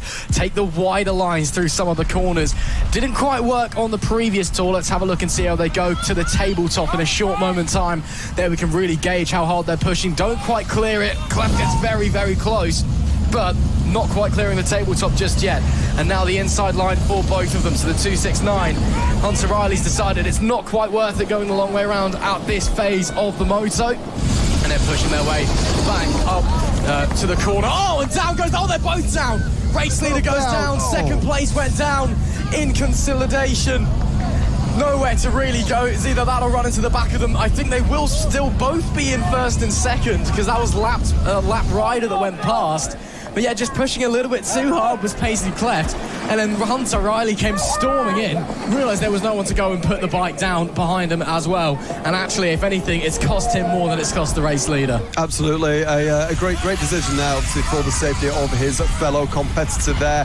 We're looking at the number 32 there. It kind of reminds me of an old sweet that you used to get a couple of years ago, way before these young riders were born, showing our age there in the commentary box. The number 32 there of Paisley Cleft making his way out of turn 2, turn 3 now, trying to chase down a couple of the back markers. Hunter Riley a little bit behind now, obviously, after that incident we just had on the last lap of the Seren Summit. Quite ironically, the Seren Cup leaders fell at Seren Summit. So as we now see the 32 taking a nice and tight line, you can just see he's eased off quite a bit during that last lap, just to try and maybe get inside his head, maybe go low. We're currently in the lead of the race. We're in a good position here. Let's just keep going as he now comes around the final corner to clear the whoops. As we now see, he's just taking a little bit less speed than he usually would, but this is actually a great tactic, trying to just keep it nice and sensible. But I'm sure as the race progresses, you get more and more confidence, as you do whether you're driving or riding in any sort of motor racing series. You do gain more and more confidence. The 269 there, I say that he's actually still closing the gap to Paisley Cleft ahead of him. He's getting lots of air now. I think he's decided, yep, sorry, I'm going to absolutely put my hand on the throttle and go flat out. Basically, he wants the win from Paisley Cleft. Going right round this corner here, keeping a nice tight line again, coming up Seren Summit right now, as the number 32 is coming up behind some lapped traffic. The 269 is chasing down the number 32. So it's P1 for Paisley Cleft so far in this race, followed by Hunter Riley in the 269.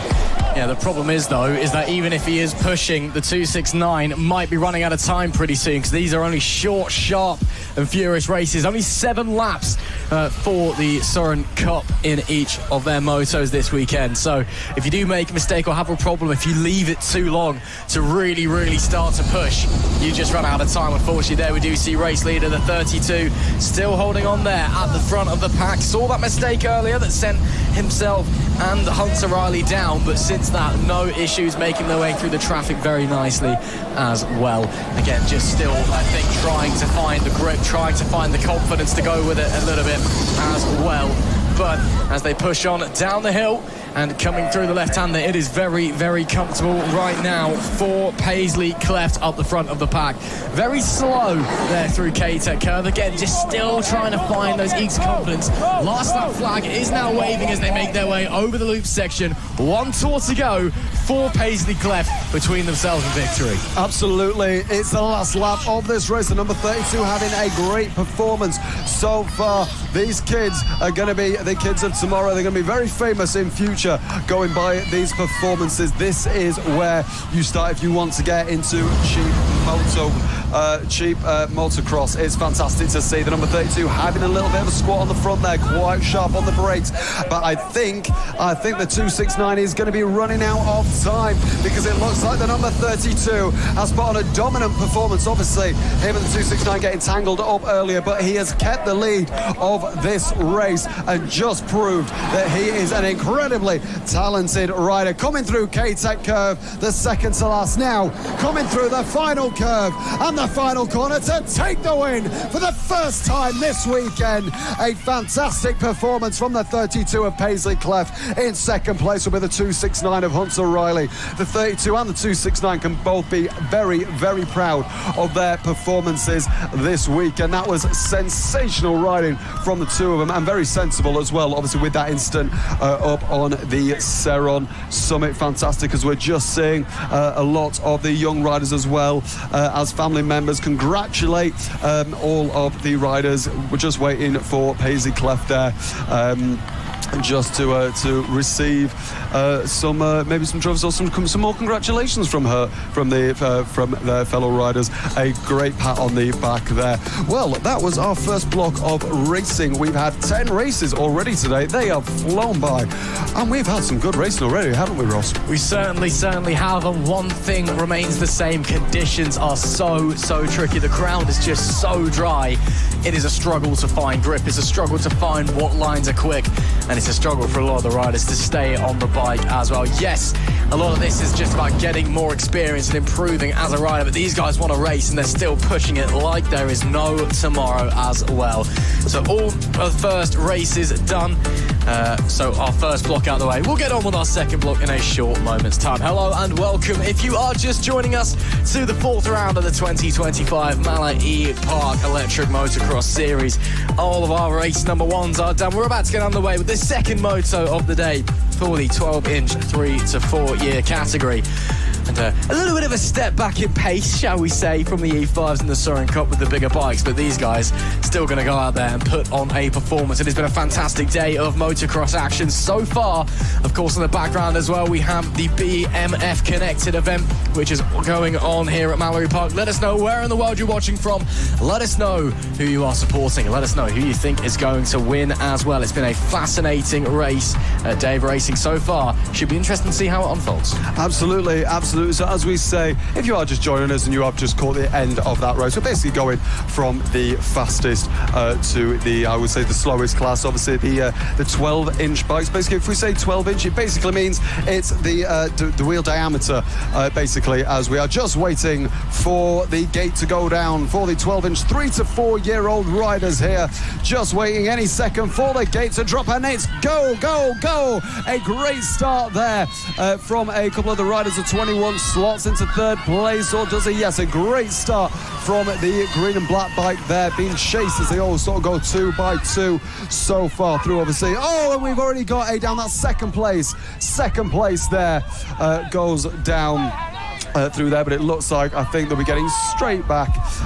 It looks like they'll be getting straight back up, and marshals are straight on the case just on the exit of turn 1. So the 21 is chasing down a couple of riders there, as we now see him being chased as well, or then being chased coming around Mallor-E Mountain now through the left-hander hairpin here. Obviously the 245 and the 113 having a little bit of a battle there as we see them coming down, chasing the 21, just getting a little bit of a tank slapper there on the rear. Obviously these bikes are a lot more sort of difficult to ride more than the petrol, so because you have so much torque when you immediately put the throttle on, because if you're not aware, this is the 2025 Electric Motocross Championship here at Mallor-E Park.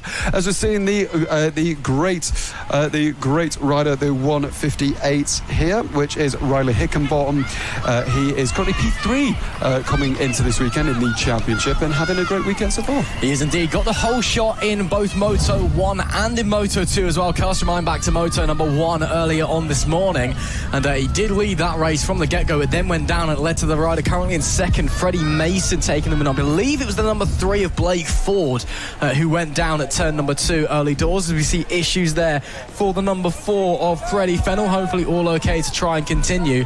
Not quite back on the bike yet. maybe thinking about it. One of the marshals, possibly his dad, just having a word, seeing if he wants to go back out, but maybe he's saying, no, my race is done. We are going to leave it there. As there we see Hickenbottom, a nice little lead already in this moto as he makes his way down the left-hander, of course, cutting out Sur and Summit in this one as they make their way through. And coming through the last couple of corners, then through K-Tech Curve. And a nice little lead just behind him. Yellow flag's waving. That's where the fall of Freddie Fennell has gone down. As you can hear their parents in the background shouting along. Great to hear the support, of course, part of the beauty of electric racing. No engine noises, so you can hear the crowd watching along. As the 158 makes his way over the whoop section, bumping up and down. And, well, it is a nice little lead. And no mistakes in motor number 2 for Riley Hickenbottom. That we saw in the opening race this morning. So let's see if he can hold on and take victory in this one. Absolutely, a great performance so far from Hickenbottom, as we're now looking at the 21 and the 248 behind, 21 being Freddie Mason. And Boston Clef just behind him there. Freddie Mason, the number 21 black and pink bike. As you can see, he's currently chasing the number 4 of Freddie Fennell, currently P8 in the championship coming into this weekend. The number 21, obviously, of Freddie Mason is P2 as well. As they now get on the inside, they get on the inside, and it's fantastic. And, you know, as you can see, these bikes aren't the quickest, but this is mainly just to have fun, Ross, really. These riders are here just to have a bit of fun. It's not too competitive. If anything, I think the parents are more competitive than the riders at quite a few points during the weekend. But we love to see it. We love to see supportive parents there for these very young riders. Obviously only 3 to 4 years old. Oh, and it looks like the 21's had a little problem, but it's okay. Going through that corner there, as that's going to be the 113 of Albie Clark just behind the 21, trying to do everything that he can to get past the 21 bike now, as we are on the last lap. A little bit of a lock up there on the rear for the 21 as we start the last lap of this race. Absolutely, and it's been a fine ride from Hickenbottom up the top, but Mason on the 21 still pushing in P2. Of course, these young riders just starting their motocross journey, and of course, if you've got a young boy or a young girl at home and you think maybe they want to give this a go, make sure you head over to the Mallor-E Park Facebook page. You can find all the information on how to get started in this championship over there. And again, riders as young as 3 can get on one of these electric bikes and rip around the track. And, well, as they say, the stars of tomorrow today, and that is potentially what we're looking at here. Hickenbottom made a mistake in moto number 1 early on, despite getting the whole shot, and ultimately fell down the order. Race number 2 did get the whole shot again, and this time he stayed on 2 wheels and had a very, very clean race. But it's been a race that has been impressive as well, because he has a very, very healthy lead as well, as he makes his way through K-Tech Curve for the final time. And then the final corner, just the whoops to go. We'll give it a squirt of throttle, a few lapped riders to negotiate, but he backs off to take the victory there. The 158 of Riley Hickenbottom will win moto number 2 here at Mallor-E Park, and that was the performance that I think he was missing in race number 1 earlier after that mistake.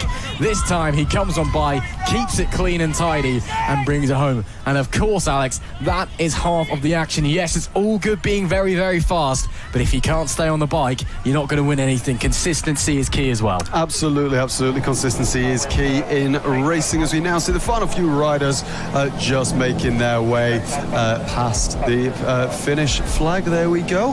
There's a couple of riders just waiting to go on to the paddock, as we are just about to cut to our second race of Block 2 here. So this is if my maths is correct, the 12th race of 30 today. So almost halfway there already, this race, and it is going to be the 16-inch. We've just had the 12-inch. If you're new to this championship and you don't really know when we're talking about the sort of diameter, it's actually the diameter of the wheels. So 12-inch obviously being the youngest riders. Now we have the 16 inches for the diameters for these bikes. It's the same age, 3 to 4 years old, but this specific championship, the 16-inch, is sponsored by Macadam. The Round 4 sponsor is also supported by the Factory Triumph British Super Sport team, and this is the Mallor-E Park, a little pun on where we are, Mallor-E Park, in case you couldn't tell by the name there. A fantastic championship for you to get your young ones into motocross and biking in general. It's a great championship.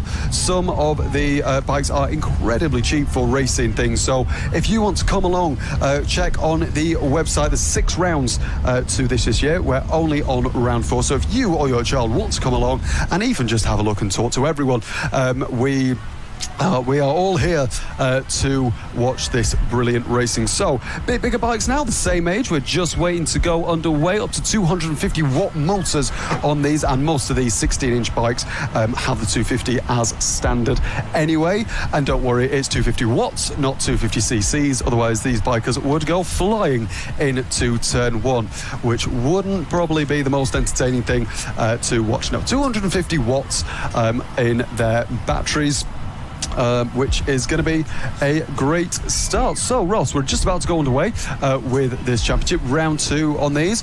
Obviously, Carter Anderson on the 20 bike got the win first time out. How do you think this is going to go? Well, we saw a really interesting race number 1 earlier on. And Carter Anderson ultimately taking victory in the opening moto. So let's see if he can repeat that feat there. Yeah, it's absolutely right that these things are a 250cc. A 250cc two-stroke at 3 years old. I think that is a recipe for disaster, quite frankly, because those things are absolute weapons out on the track. Maybe these things a little bit more on pace for some of these younger riders. Of course, just starting their motocross journeys. This is, if anything, yes, of course, we want to see them go out and race, but if anything, this is more about just getting them out onto the track, getting them experience on the bike, and just learning. And then also showing what they can do as well. As we get ready, a few riders trying to go before the gate is down, and we bring a halt to the affair. The series organiser there, Jack Ford, just being like, no, let's just hold on a moment there before we get going. Once again, don't want to jump the gun. Of course, the gate here, we don't have your traditional motocross gates. It is instead kind of a wire that sits on the floor. But this time, I think we are ready to get going in just a short moment. Last few checks, this time the gate does go down, and we get the second moto of the day underway for the 16-inch 3 to 4 year age class. Bombing down into turn number 1. Looks like it was the 22 of Joey Plass who gets the whole shot there, and indeed it is. As write it down, there's a few maybe piling in as well. A little mistake, I didn't quite see who that was, but yellow flags waving, and that has held up a fair few as well. Looks like that was the number 3 that went down there, of 33 of Charlie Stark. He had a great race number 1 earlier, also going down the 21 of Tommy Brown. So 2 quick riders getting caught up there in an incident on the opening lap at turn number 2.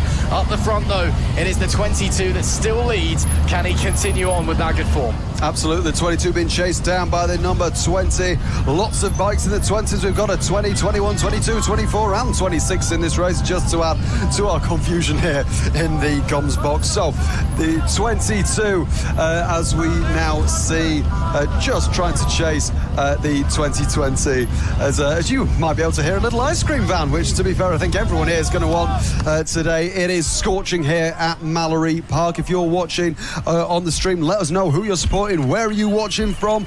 I want to read all of your comments in chat, and let's see who's the furthest away. Let's play a challenge. Let's play a game. Who is the furthest watching from this racetrack so far? Bonus points if you're overseas. So the number 22 has been chased down by the 20. It's getting ever closer, ever closer. Joey Plass currently leads from Carter Anderson, who took the win in race 1. Number 22 trying everything he can, left and right, be nice and sensible. We've seen a few riders take a much wider line on the quicker bikes there.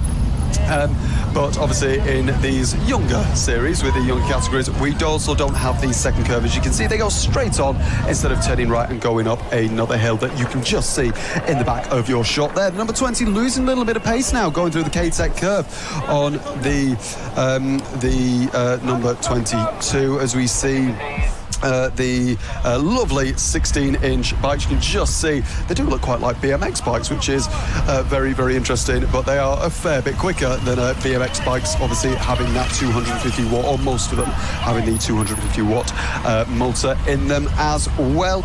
It's fantastic to see. We've got a couple of people related to Carter Anderson in chat as well, and there is another rider down, but it looks like he's straight back on his feet. That is the number 31 there that went down. but is okay. It looks like he's just coming off to the side of the track, but it's okay. We've got a yellow flag at the minute, which means no overtaking if you're new to racing. The number 22 on the back of the 20s. You can see the rider there. Looks like he's just waiting to get back on track and waiting for a safe join to do so. It's a very similar story to what we saw in race number 1 with Carter Anderson in P2, and then just waiting to see if there's some sort of an error up ahead or there's an opportunity to slide on through and take the race win. Currently, though, Joey Plass holding on and doing very, very well, making their way over the whoops once again. Maybe a line on the inside there for Anderson. Does look to the inside, but gets the proverbial door slammed in his face. So he'll have to settle for second place at the moment. Unseats himself over the bump there. Manages somehow to stay on 2 wheels, but really, really out of shape there as he came over the jump through the bowl, then making their way through the right-hand kink over to the tabletop.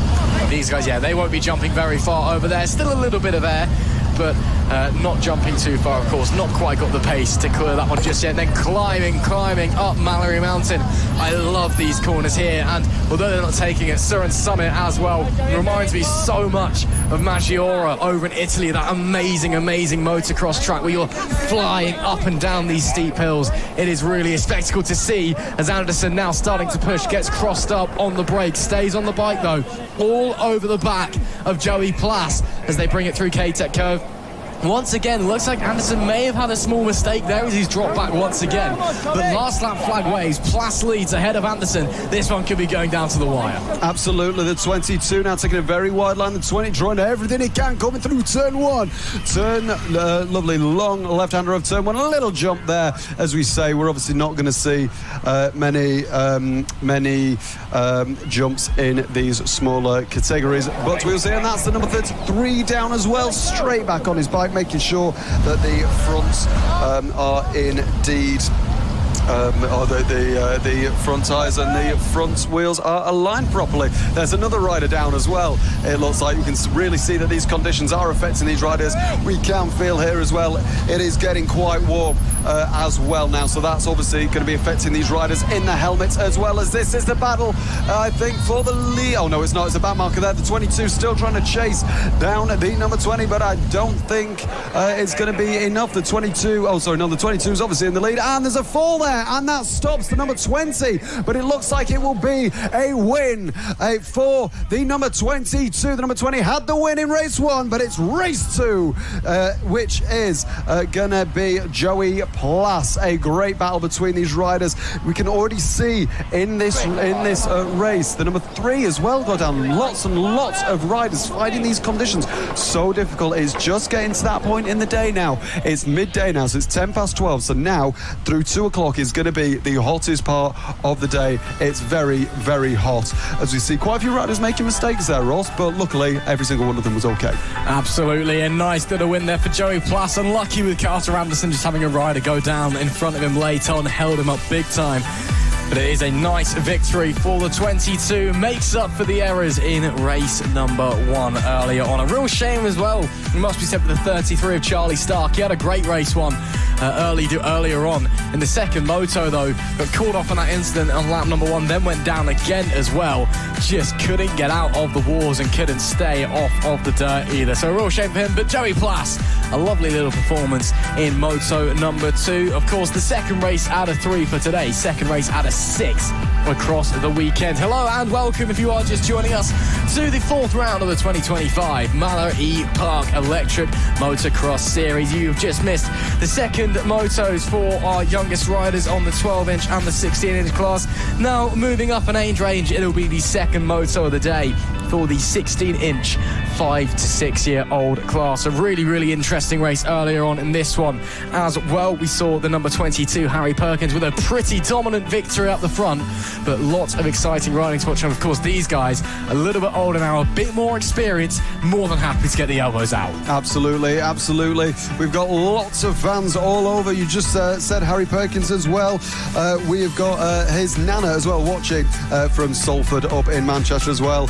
And Paul watching from London as well, in Abbeywood, supporting Caden Waldock. So we have lots of people equal distances away from us here in the Midlands, as his hand goes up there to start the second race for the 16-inch, 5 to 6 years old, 350 watt motors. Some of them have the 250s, but some also have the 350s as well. The foot is on the gate, and it's going to be any time now that we are underway, which we are now. Some riders go side by side. The 50 is just going to be beaten to the first corner. They go side by side there, and it's going to be another great start there for one of the riders as they also go 2 by 2 and shuffle their way through the start of this race. We're now seeing them coming up Mallor-E Mountain now. That's the 50 being given chased by one of the other riders as well. That is the 50.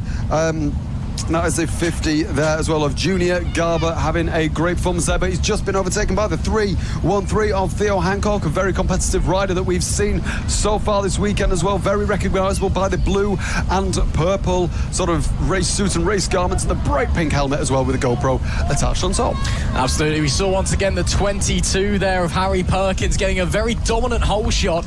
They must be said, the 313. He's been racing in a couple of other classes as well. Every single lap, that confidence is building on those bikes. He's just getting quicker and quicker and quicker. So he could definitely be one to watch out for later on in this race, kid Theo Hancock, unless, of course, Harry Perkins has already disappeared off into the distance and is simply uncatchable in the second moto of the day. As they make their way through the bowl, this is the battle for second place. Perkins just ahead of Junior Garber on the number 50 as they make their way over the tabletop, and it looks like it will be Hancock who just starts to extend that gap a little bit, maybe starts to try and chase down the leader as well. Then bombing back down Mallor-E Mountain we go into the left-hander, decides not to use the wider line there, following on the outside of that berm section. Not quite yet for Hancock, but he still continues to push on nonetheless. Let's see if that gap is going to come down between himself and the leader, or maybe he's still on defensive mode from Garber behind. You see there marshals watching on. You can tell it's warm because there's t-shirts off everywhere, and there's a rider down there as well. Looks like he's up on his feet and okay. That looks to be coming up after the tabletop, so maybe got a bit crossed up coming down from there. Luckily all okay though. Yellow flags go away, back to full racing speed. There is second place, the 313 of Theo Hancock, continuing to push onwards. Up the front though, the 22 still leads by quite a healthy margin. Absolutely, absolutely. The number, as we can see, the number 313 there having a great performance so far, just making his way nice and steady around the racetrack. Love this stuff through the right-hander now. These younger classes don't use the second part of the mountain that you can see, or you could just see in the back of your shot there. Through K-Tech Curve now comes the number 22. A great race so far for him. Harry Perkins having a great race so far, obviously winning race 1 as well. It will be the last lap for this young gent right here. Very talented rider. You know, the stars of the future are here today, which is lovely to see. It's only going to take a couple more seconds until he is round the checker flag. Getting a great bit of air there is Harry Perkins there, coming up Mallor-E Mountain now. It's a great performance from this young rider so far.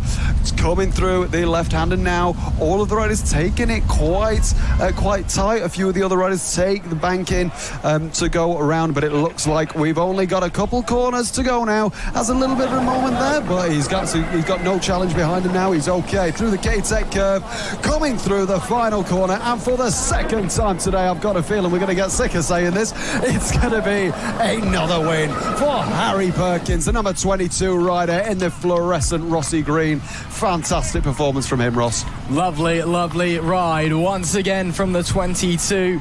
The 313 of Theo Hancock tried to make chase, can only finish in second at the end. Well, I say only second, still on the podium, of course, but he'll be disappointed. He knows that he might have the pace to try and challenge, but right now, Harry Perkins is very, very quick in this one and is looking pretty unstoppable at the moment in the 18-inch 5 to 6 year old class. A great race there. Looks like Junior Garber did bring it home in P3 as well, so a nice little ride from the number 50, but once again the 22 Harry Perkins on top and untouchable in this one. Could be a long old weekend difficult the ride is in this class if they're not able to catch him. Absolutely. Harry Perkins, Nana showing lots of love in the chat as well. That's lovely to see. We've got people watching from all over the world this weekend, watching these stars of the future at a very, very sunny Mallor-E Park at the minute, obviously, which is lovely to see. Currently, we're about 26, 28 degrees here, and it's going to top out at about 29 degrees today. It's going to be very, very warm this weekend, but thankfully not as warm as yesterday. So we are just waiting now for the next class to come through, which will be the 18 to 20 inch with the 6 to 8 years as well. So these bikes can either have 18 to 20 inch tyres as well. But I've just been told, and quite thankfully for all of us here, it is lunchtime for us now, which means we'll just be taking a little break from racing at the minute, and then we will be back with you very shortly. So please join us in a little bit where we will be going ahead with the multiple rounds. We're about halfway through the day so far. I think we've done about sort of 13, 14 races so far out of 30, 60 races that me and Ross are going to be commentating on this weekend for your pleasure. And it's going to be a very warm weekend so far already, which is going to be fantastic. And obviously we have lots of spares and everything sponsored by Moto25. If you literally want to come down today and you're near Mallor-E Park, they have everything, and I literally mean everything. They have all the spare parts, they have bikes for sale, they have kit for sale, they have absolutely everything you could possibly want. It is fantastic to see that we have such an amazing support here from on the technical side as well. But as we can see, a beautiful, beautiful blue sky, quite literally not a cloud in the sky. Feeling very lucky that we do have aircon here at the minute, although it doesn't feel like it's doing too much for us at this point, but thankfully it's not as hot as yesterday. So Ross, who's impressed you quite a lot today, and what's been your favourite racing category today? I mean, in terms of visuals, the E5s have been fantastic, it must be said. Of course, that's getting towards proper speed there with some of the older riders, and we saw Rafe Harwood on the 99. I mean, that was a ride and a half in the opening motor of the weekend from him. Dominated and looked so quick, but lots and lots of exciting stuff going on as well. Of course, we also have the BMF Connect event off in the background over on the infield of the main road circuit. You might be able to just see them over there. So, in fact, why don't we have we had a little wander down there the other day, so why don't we go check that out and see what was going on down in the paddock. Have a word with a couple of people.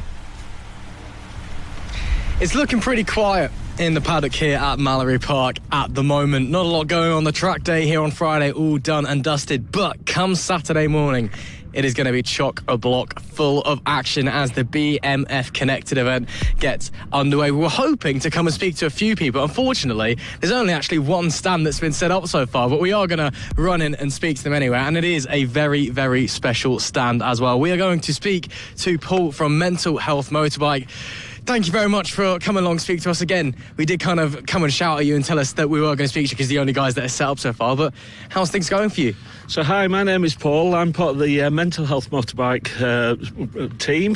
We're here a little bit early, set up, get the best spots, but tomorrow's going to be a hive of activity. Our charity is all about supporting motorbikers who are struggling with their mental health. So we offer free mental health support, we offer online support, and we work with people at events. So tomorrow we will start working properly, but today is set-up day. That is fantastic to hear. And what inspired you to set up this charity? So I lost my friend Dale Caffrey, 2019. It was a promise I made at the funeral that we would do something to reduce suicide rates. He ended his life by suicide, made a promise to the family, and now we are probably the country's biggest dedicated mental health charity for motorbikers. So that's taken 5 years to get to that stage, but we've got a tremendous team that works across England, Scotland, Northern Ireland and Wales. So this weekend, this is one of 15 events that we're running. That's absolutely fantastic. So what are you guys offering here tomorrow? You know, if, say, someone comes up to you and says, you know, I am struggling with my mental health, what kind of support can you offer them? So we like to be seen as a safe space that people can come and talk to us. So people know that we're here. You know, people will look on our calendar and people will come to us. So the backbone of the charity is we train people in mental health first aid, and that is a first response to anybody who's struggling. So they know that they can come to us, and we will put an action plan of support in place to help them deal with that mental health problem. So that might mean a trip to the doctor. In the worst case scenarios, we'll get people to a hospital. But sometimes it's just about talking. People might be a little bit lonely, they might be dealing with a bereavement, they might be dealing with getting old and their body's failing. You know, everybody sort of goes through different types of mental health struggles, and that's our job really, to help people talk about it. That's absolutely fantastic. Well, thank you so much for talking to us, guys, and we really hope that you have a fantastic event this weekend. Thank you very much. The weather's on our side, so I'm sure tomorrow will be very, very busy. We'll have to wait and see. Thank you very much once again. Yeah, thank you very much. Well, great to hear from the guys at Motor Health Motorbike. A fantastic, fantastic cause there. Again, unfortunately, the only stand who are actually set up right now, but one that is very, very important. There are lots of similar things going on here at BMF Connected. Lots of different stands for things like mental health, for encouraging women on bikes as well. There's lots of women-only workshops going on and things like that as well. So many different things that you wouldn't really think about coming to something like this, but are very, very important to the bike racing, or the bike community and the race community as well, should I say, because we do have a racing team with us here this weekend as well. If we just head up a little bit, you may just see there on the right-hand side the Hawk Racing truck from British Superbikes. I have seen one of their riders, Charlie Nesbitt, loitering around at the back of the cafe earlier. He looked like he was a bit busy, looked like he was getting on with his dinner. I think his good friend Rossi Bannon was in there as well, so I just decided to let them get on with it. But he's here, possibly getting John McPhee in as well across the rest of the weekend. But those guys will be here. I think they're just kind of here showing off what they do, showing, you know, what it takes to operate at the top level of British bike racing in the Beddits British Superbike Championship. So really great to have those guys there. Of course, they probably won't be out on track on their BSB bikes, but there are other opportunities to get on the bikes as well. There's different trial testing things you can do. You know, you can have a go on a trials bike. You can kind of a try before you buy thing out on the circuit as well. So lots of different opportunities to look forward to here at BMF Connected. It is all action here at Mallor-E Park, of course. We've got 66 motos to look forward to this weekend, but as well, plenty going on across on the main circuit as well. It is the BMF Connect event this weekend, so there'll be plenty of things to do. But right now, we're in the paddock, of course, for the Mallor-E Park Electric Motocross Series, and we're just going to have a little wander around, see what's going on. I've actually spotted a young rider already who are just going to try and intercept. Any chance we could get a quick chat, young man? Would that be okay? What's your name, buddy? Caden. Caden, nice to meet you. What class are you racing in? The big and the younger. That's fantastic to hear. And Caden, have you been racing all year long, or is this your first round? All year long. And how's the season been going for you? Good. That is great to hear. Any race wins yet? Yeah. That is fantastic to hear. Are we looking to get some more this weekend? Yeah. Awesome stuff. Why don't you talk us about your bike that you're sat on at the moment? I mean, you look pretty comfortable. Obviously, you may have been out practicing. Is everything feeling okay? Yeah. That's fantastic to hear. And what is it that you love about racing when you get on a motocross bike? What feels so special about it? Winning. That is fantastic to hear. So I'm assuming you're going to be doing a lot of that this weekend then? Yep. Brilliant stuff. Okay, then thank you very much for talking to us. Okay, bye. And thanks very much, Caden. Great to hear from you. We got another rider over here, actually. Any chance for a quick, or are we heading out onto circuit? Is there any chance for a quick chat? Are we heading out onto the circuit? Yeah, you're good for a chat. Yeah. Brilliant, let's jump right in. I'm going to assume by your plate that your name's Tommy, is that correct? Yeah. Oh, Tommy, lovely to meet you. How are you feeling on this glorious day here at Mallor-E Park? Good. You feeling good? Yeah. Great to hear that you're feeling good, Tommy. Is this your first round this season, or have you done all the other rounds before? I've done the rounds before. We did, yeah. And how have they been going for you? Any race wins, good performances? Race wins. Race wins. He's got that, and he rides his Aussie MX-10 as well, which is leading championship on that, and I think he's second place on this one as well, so he's doing all right, yeah. We've been to 8 rounds so far. He's enjoying it, he's loving it, so it's all good, yeah. And weather's out as well, which makes it even better. That's fantastic to hear. So, Tommy, are we looking to get some more race wins this weekend then? Yeah. You on phone this That's fantastic. Feeling ready for it, Tommy? Yeah, feeling ready for it. That's what we love to hear. Tommy, best of luck this weekend. We can't wait to see you out there. Yeah. Cheers. Great to speak to some of our younger riders here in the paddock, and great to see that the spirits are so high. We've got a few more riders up here as well. We're going to try and see if we can slide in. There are a fair few out on track at the moment, actually, going around for their Friday practice. So it may be that it's maybe a little bit quieter in the paddock than we would be used to. But let's see if we can just quickly grab this young man. Excuse me, young man. Is there any chance we could grab a few words from you? Yeah, would that be okay? Brilliant stuff. What's your name, buddy? Parker, nice to meet you. And what class are you racing in this weekend? E5. E5, fantastic stuff. And how's your E5 season been going for you so far? Good, a little bit bad, though. How can it be good and bad at the same time? What's happening there? Because one race my bike cut out. Oh, that's a real shame. But have all the other races been going well? Yep. And are you looking to continue that streak going into this weekend, feeling confident? Yeah. Fantastic stuff. What is it you like about motocross racing? Is it, just getting out there on the bike and going fast, or is there something specific you enjoy? I just like going fast, basically.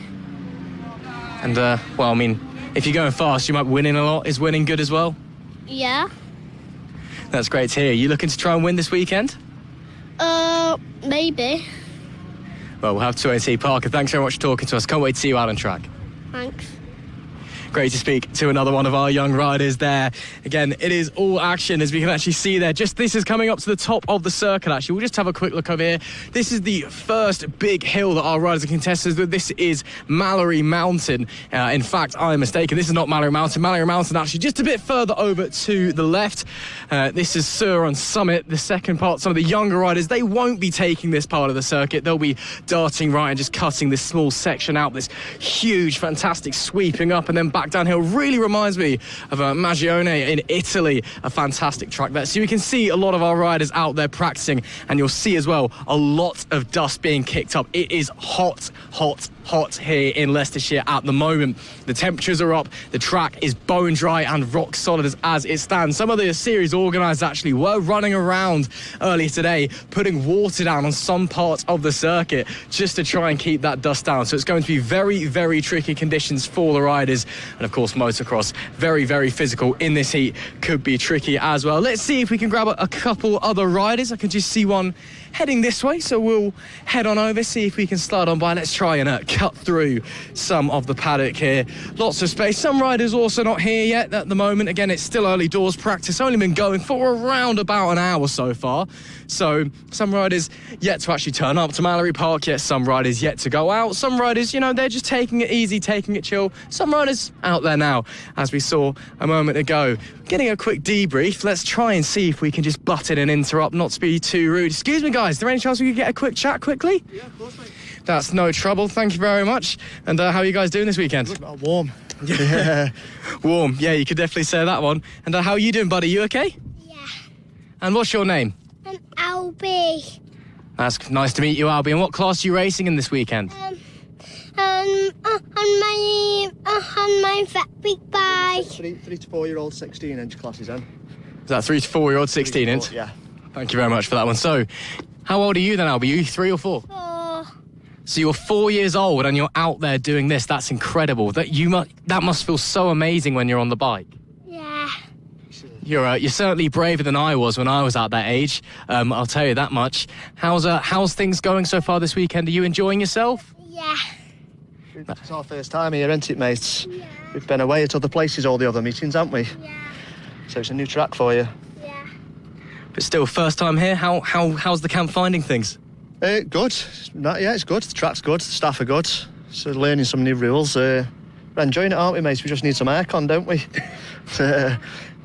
Yeah, you and us as well. Really nice to meet you, buddy. We can't wait to see you out on track this weekend. Best of luck. You can say thank you. Thank you.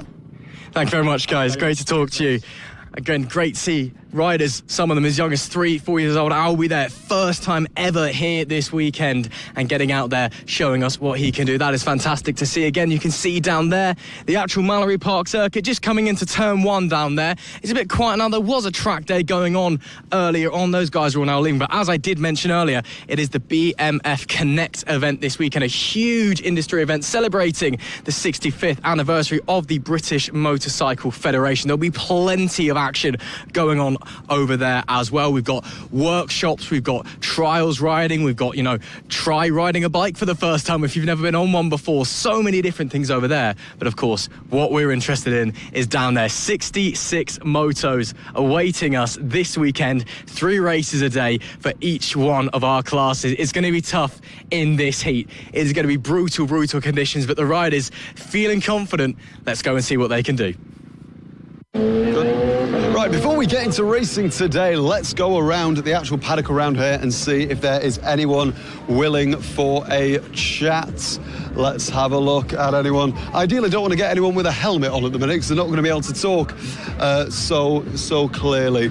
Go on, let's have a talk with you, madam. How are you doing today? I'm good, thank you. Lovely stuff. Is your child racing this weekend? Blake, he's not racing today, but he is racing today. Lovely stuff. And how are you finding the series so far? Yes, I love it. Lovely It is really good. It gets all the kids going round and getting together, which is nice to see. It is. Can we quickly grab Blake? Should we quickly grab him for a chat? Hello, there we go. Let's go around this way. There we go. Hello.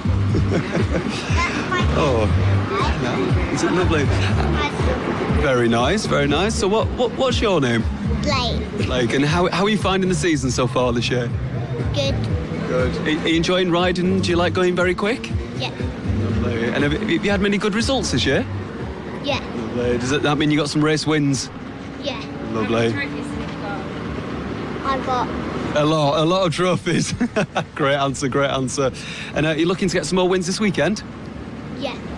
Fantastic. And it's nice and warm this weekend as well, isn't it? So you're certainly going to be very warm this weekend. Say again? Shooting cameras. Very nice. So are you all racing as well, or are you racing as well? Go on then, let's have a quick chat with you as well. Lovely to speak to you, Blake. So, what's your name and what series are you racing in? I am Casey, and I don't know, possibly. It's all right, no worries. Yeah. On the Revy 18, lovely stuff. And how are you finding the bike so far? Really good. It's really fun. It's a really fun hobby. It's not really a thing I do most of the time. The thing I do most of the time is gymnastics. I just come up sometimes for a little go. Yeah. A bit of fun. Yeah. Well, I bet that certainly helps on the bikes, going around all the jumps and everything like that. Yeah.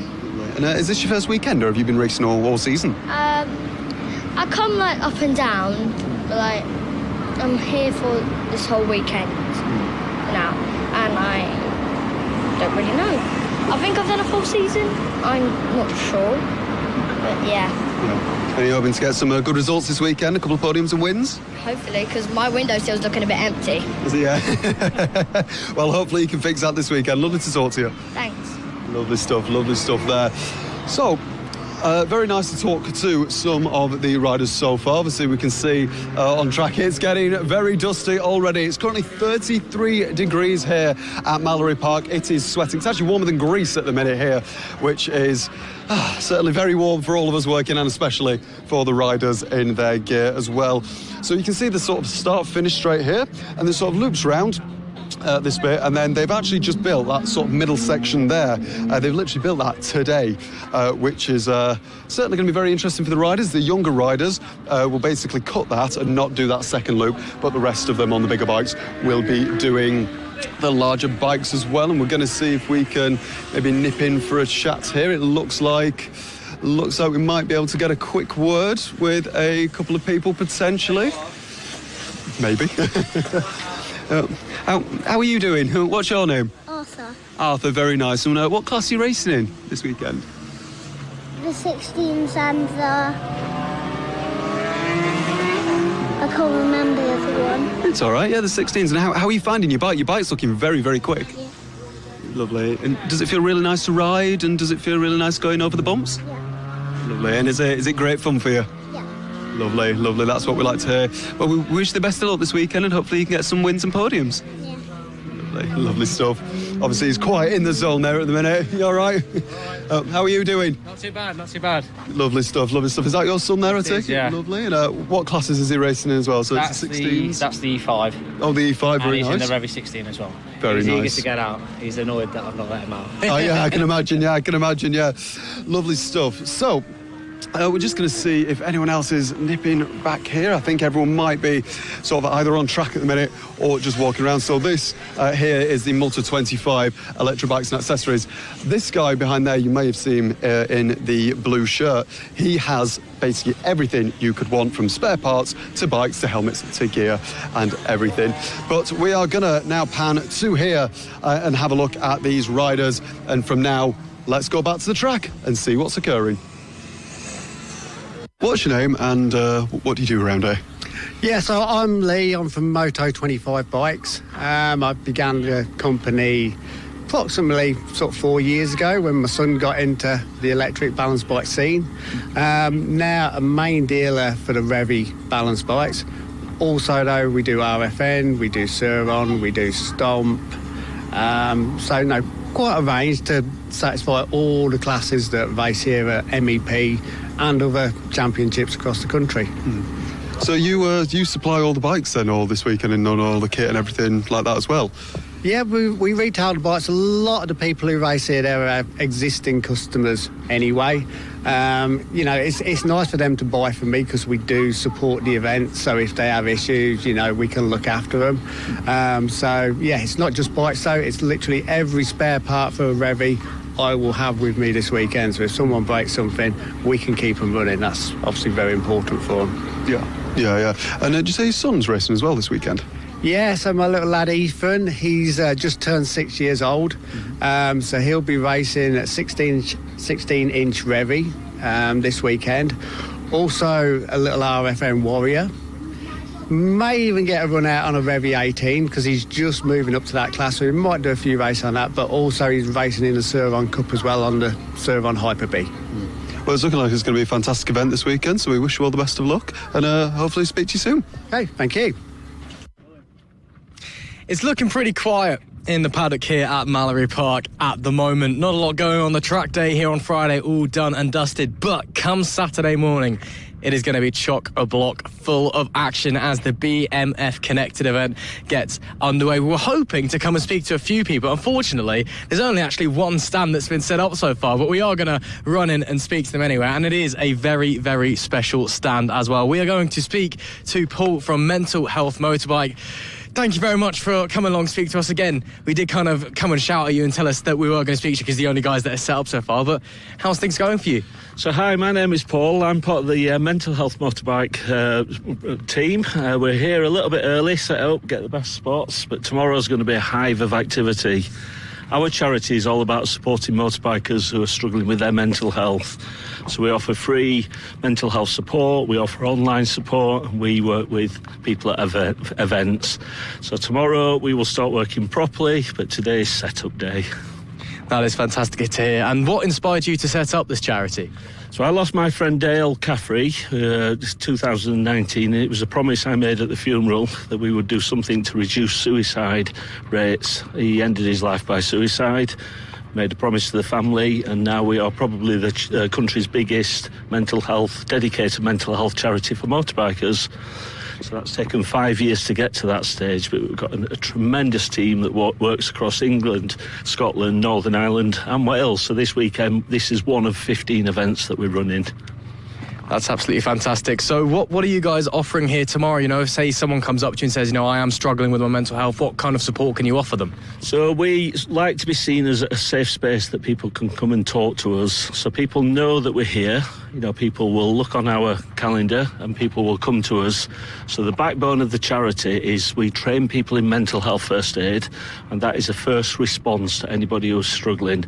So they know that they can come to us and we will put an action plan of support in place to help them deal with that mental health problem. So that might mean a trip to the doctor. In the worst case scenarios, we'll get people to a hospital. But sometimes it's just about talking. People might be a little bit lonely, they might be dealing with a bereavement, they might be dealing with getting old and their body's failing. You know, everybody sort of goes through different types of mental health struggles, and that's our job really, to help people talk about it. That's absolutely fantastic. Well, thank you so much for talking to us, guys, and we really hope that you have a fantastic event this weekend. Thank you very much. The weather's on our side, so I'm sure tomorrow will be very, very busy. We'll have to wait and see. Thank you very much once again. Yeah, thank you very much. Well, great to hear from the guys at Motor Health Motorbike. A fantastic, fantastic cause there. Again, unfortunately, the only stand who are actually set up right now, but one that is very, very important. There are lots of similar things going on here at BMF Connected. Lots of different stands for things like mental health, for encouraging women on bikes as well. There's lots of women-only workshops going on and things like that as well. So many different things that you wouldn't really think about coming to something like this, but are very, very important to the bike racing or the bike community and the race community as well, should I say, because we do have a racing team with us here this weekend as well. If we just head up a little bit, you may just see there on the right-hand side the Hawk Racing truck from British Superbikes. I have seen one of their riders, Charlie Nesbitt, loitering around at the back of the cafe earlier. He looked like he was a bit busy, looked like he was getting on with his dinner. I think his good friend Rossi Bannon was in there as well, so I just decided to let them get on with it. But he's here, possibly getting John McPhee in as well across the rest of the weekend. But those guys will be here. I think they're just kind of here showing off what they do, showing, you know, what it takes to operate at the top level of British bike racing in the Beddits British Superbike Championship. So really great to have those guys there. Of course, they probably won't be out on track on their BSB bikes, but there are other opportunities to get on the bikes as well. There's different trial testing things you can do. You know, you can have a go on a trials bike. You can kind of a try before you buy thing out on the circuit as well. So lots of different opportunities to look forward to here at BMF Connected. It is all action here at Mallor-E Park, of course. We've got 66 motos to look forward to this weekend, but as well, plenty going on across on the main circuit as well. It is the BMF Connect event this weekend, so there'll be plenty of things to do. But right now, we're in the paddock, of course, for the Mallor-E Park Electric Motocross Series, and we're just going to have a little wander around, see what's going on. I've actually spotted a young rider already who are just going to try and intercept. Any chance we could get a quick chat, young man? Would that be okay? What's your name, buddy? Caden. Caden, nice to meet you. What class are you racing in? The big and the younger. That's fantastic to hear. And Caden, have you been racing all year long, or is this your first round? All year long. And how's the season been going for you? Good. That is great to hear. Any race wins yet? Yeah. That is fantastic to hear. Are we looking to get some more this weekend? Yeah. Awesome stuff. Why don't you talk us about your bike that you're sat on at the moment? I mean, you look pretty comfortable. Obviously, you may have been out practicing. Is everything feeling okay? Yeah. That's fantastic to hear. And what is it that you love about racing when you get on a motocross bike? What feels so special about it? Winning. That is fantastic to hear. So I'm assuming you're going to be doing a lot of that this weekend then? Yep. Brilliant stuff. Well, Caden, thank you very much for talking to us. Okay, bye. And thanks very much, Caden. Great to hear from you. We got another rider over here, actually. Any chance for a quick kind of, are we heading out onto circuit? Is there any chance for a quick chat? Are we heading out onto the circuit? Yeah, you're good for a chat. Yeah. Brilliant, let's jump right in. I'm going to assume by your plate that your name's Tommy, is that correct? Yeah. Well, Tommy, lovely to meet you. How are you feeling on this glorious day here at Mallor-E Park? Good. You feeling good? Yeah? Great to hear that you're feeling good, Tommy. Is this your first round this season, or have you done all the other rounds before? I've done the other rounds before. We did, yeah. And how have they been going for you? Any race wins, good performances? Race wins. Race wins. He's got that, and he rides his Aussie MX-10 as well, which is leading championship on that. And I think he's second place on this one as well. So he's doing all right, yeah. We've been to 8 rounds so far. He's enjoying it, he's loving it, so it's all good, yeah. And weather's out as well, which makes it even better. That's fantastic to hear. So, Tommy, are we looking to get some more race wins this weekend then? Yeah. You on phone this That's fantastic. Feeling ready for it, Tommy? Yeah, feeling ready for it. That's what we love to hear. Tommy, best of luck this weekend. We can't wait to see you out there. Yeah. Cheers. Great to speak to some of our younger riders here in the paddock, and great to see that the spirits are so high. We've got a few more riders up here as well. We're going to try and see if we can slide in. There are a fair few out on track at the moment, actually, going around for their Friday practice. So it may be that it's maybe a little bit quieter in the paddock than we would be used to. But let's see if we can just quickly grab this young man. Excuse me, young man. Is there any chance we could grab a few words from you? Yeah, would that be okay? Brilliant stuff. What's your name, buddy?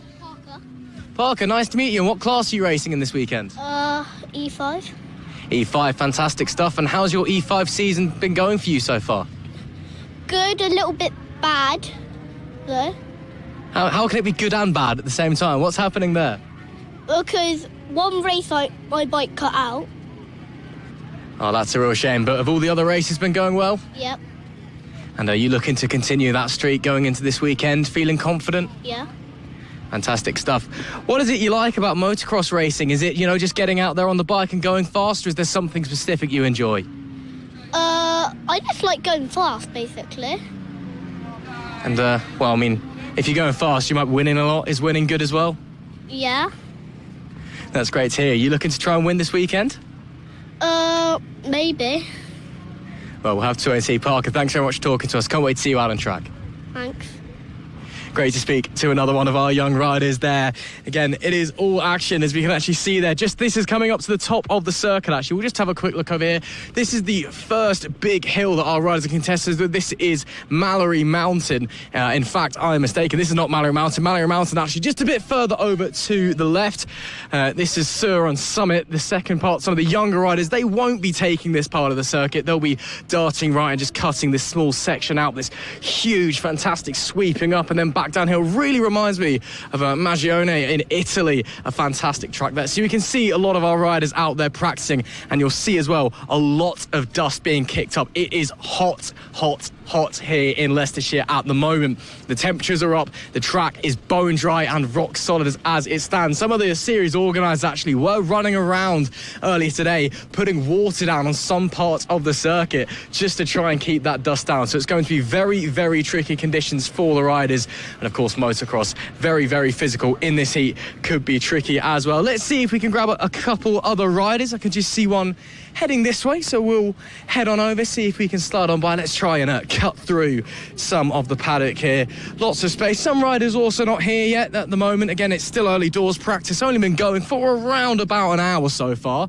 So some riders yet to actually turn up to Mallor-E Park, yet some riders yet to go out. Some riders, they're just taking it easy, taking it chill. Some riders out there now, as we saw a moment ago. Getting a quick debrief. Let's try and see if we can just butt in and interrupt, not to be too rude. Excuse me, guys, is there any chance we could get a quick chat quickly? Yeah, of course, mate. That's no trouble. Thank you very much. And how are you guys doing this weekend? Warm. Yeah. Warm. Yeah, you could definitely say that one. And how are you doing, buddy? You okay? Yeah. And what's your name? I'm Albie. That's nice to meet you, Albie. And what class are you racing in this weekend? On my big bike. 3 to 4 year old 16-inch classes, then. Is that 3 to 4 year old 16-inch? Yeah. Thank you very much for that one. So, how old are you then, Albie? Are you 3 or 4? 4. So you're 4 years old and you're out there doing this. That's incredible. That must feel so amazing when you're on the bike. Yeah. You're certainly braver than I was when I was at that age. I'll tell you that much. How's things going so far this weekend? Are you enjoying yourself? Yeah. It's our first time here, isn't it, mates? Yeah. We've been away at other places, all the other meetings, haven't we? Yeah. So it's a new track for you. Yeah. But still, first time here. How's the camp finding things? Good. It's good. The track's good. The staff are good. So learning some new rules. We're enjoying it, aren't we, mates? We just need some aircon, don't we? Yeah, you and us as well. Really nice to meet you, buddy. We can't wait to see you out on track this weekend. Best of luck. You can say thank you. Thank you. Thank you very much, guys. Great to talk to you.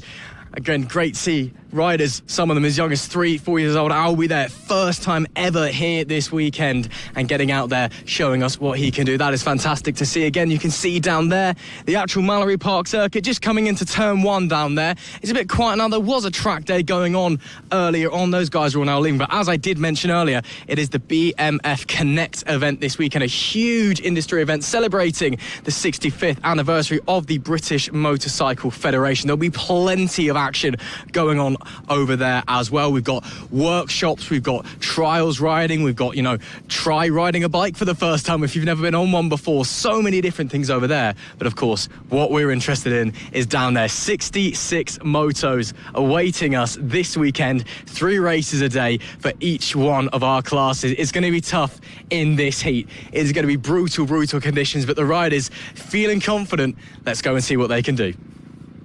Right, before we get into racing today, let's go around the actual paddock around here and see if there is anyone willing for a chat. Let's have a look at anyone. Ideally, don't want to get anyone with a helmet on at the minute because they're not going to be able to talk so clearly.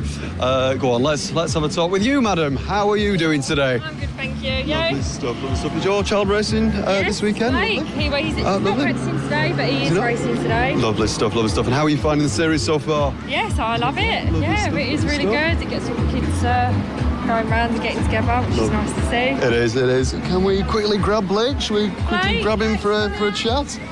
Hello, there we go. Let's go around this way. There we go. Hello. Oh, is it lovely? Very nice. So what's your name? Blake. And how are you finding the season so far this year? Good. Are you enjoying riding? Do you like going very quick? Yeah. Lovely. And have you had many good results this year? Yeah. Lovely. Does that mean you got some race wins? Yeah. Lovely. I got A lot of trophies. Great answer. And are you looking to get some more wins this weekend? yeah. Fantastic. And it's nice and warm this weekend as well, isn't it? So yes, it's certainly going to be very warm this weekend. Say again? Shooting cameras. Very nice. So are you all racing as well, or are you racing as well? Go on then, let's have a quick chat with you as well. Lovely to speak to you, Blake. So, what's your name and what series are you racing in? I am Casey, and I don't know, possibly. It's all right, no worries. Yeah. On the Revy 18, lovely stuff. And how are you finding the bike so far? Really good. It's really fun. It's a really fun hobby. It's not really a thing I do most of the time. The thing I do most of the time is gymnastics. I just come up sometimes, a little go. Yeah. Well, I bet that certainly helps on the bikes, going around all the jumps and everything like that. Yeah. And is this your first weekend, or have you been racing all season? I come up and down, but I'm here for this whole weekend now, and I don't really know. I think I've done a full season. I'm not sure, but yeah. Are you hoping to get some good results this weekend? A couple of podiums and wins? Hopefully, because my windowsill's looking a bit empty. Is it? Yeah. Well, hopefully you can fix that this weekend. Lovely to talk to you. Thanks. Lovely stuff there. So, very nice to talk to some of the riders so far. Obviously, we can see on track it's getting very dusty already. It's currently 33 degrees here at Mallor-E Park. It is sweating. It's actually warmer than Greece at the minute here, which is certainly very warm for all of us working, and especially for the riders in their gear as well. So you can see the sort of start-finish straight here, and this sort of loops round this bit, and then they've actually just built that sort of middle section there. They've literally built that today, which is certainly going to be very interesting for the riders. The younger riders will basically cut that and not do that second loop, but the rest of them on the bigger bikes will be doing the larger bikes as well. And we're going to see if we can maybe nip in for a chat here. It looks like we might be able to get a quick word with a couple of people potentially. Maybe. How are you doing? What's your name? Arthur, very nice. And what class are you racing in this weekend? The 16s and the... I can't remember the other one. It's all right, yeah, the 16s. And how are you finding your bike? Your bike's looking very quick. Yeah. Lovely. And does it feel really nice to ride? And does it feel really nice going over the bumps? Yeah. Lovely. And is it great fun for you? Lovely. That's what we like to hear. Well, we wish you the best of luck this weekend, and hopefully you can get some wins and podiums. Yeah. Lovely stuff. Obviously, he's quite in the zone there at the minute. You all right? How are you doing? Not too bad. Lovely stuff. Is that your son there, I take it? Yeah. Lovely. And what classes is he racing in as well? So it's the 16s? That's the E5. Oh, the E5, and very he's nice. in the Revy 16 as well. Very nice. He's eager to get out. He's annoyed that I've not let him out. Oh, yeah, I can imagine, yeah. Lovely stuff. So, We're just going to see if anyone else is nipping back here. I think everyone might be sort of either on track at the minute or just walking around. So this here is the Multi 25 Electro Bikes and Accessories. This guy behind there, you may have seen in the blue shirt. He has basically everything you could want, from spare parts to bikes to helmets to gear and everything. But we are going to now pan to here and have a look at these riders. And from now, let's go back to the track and see what's occurring.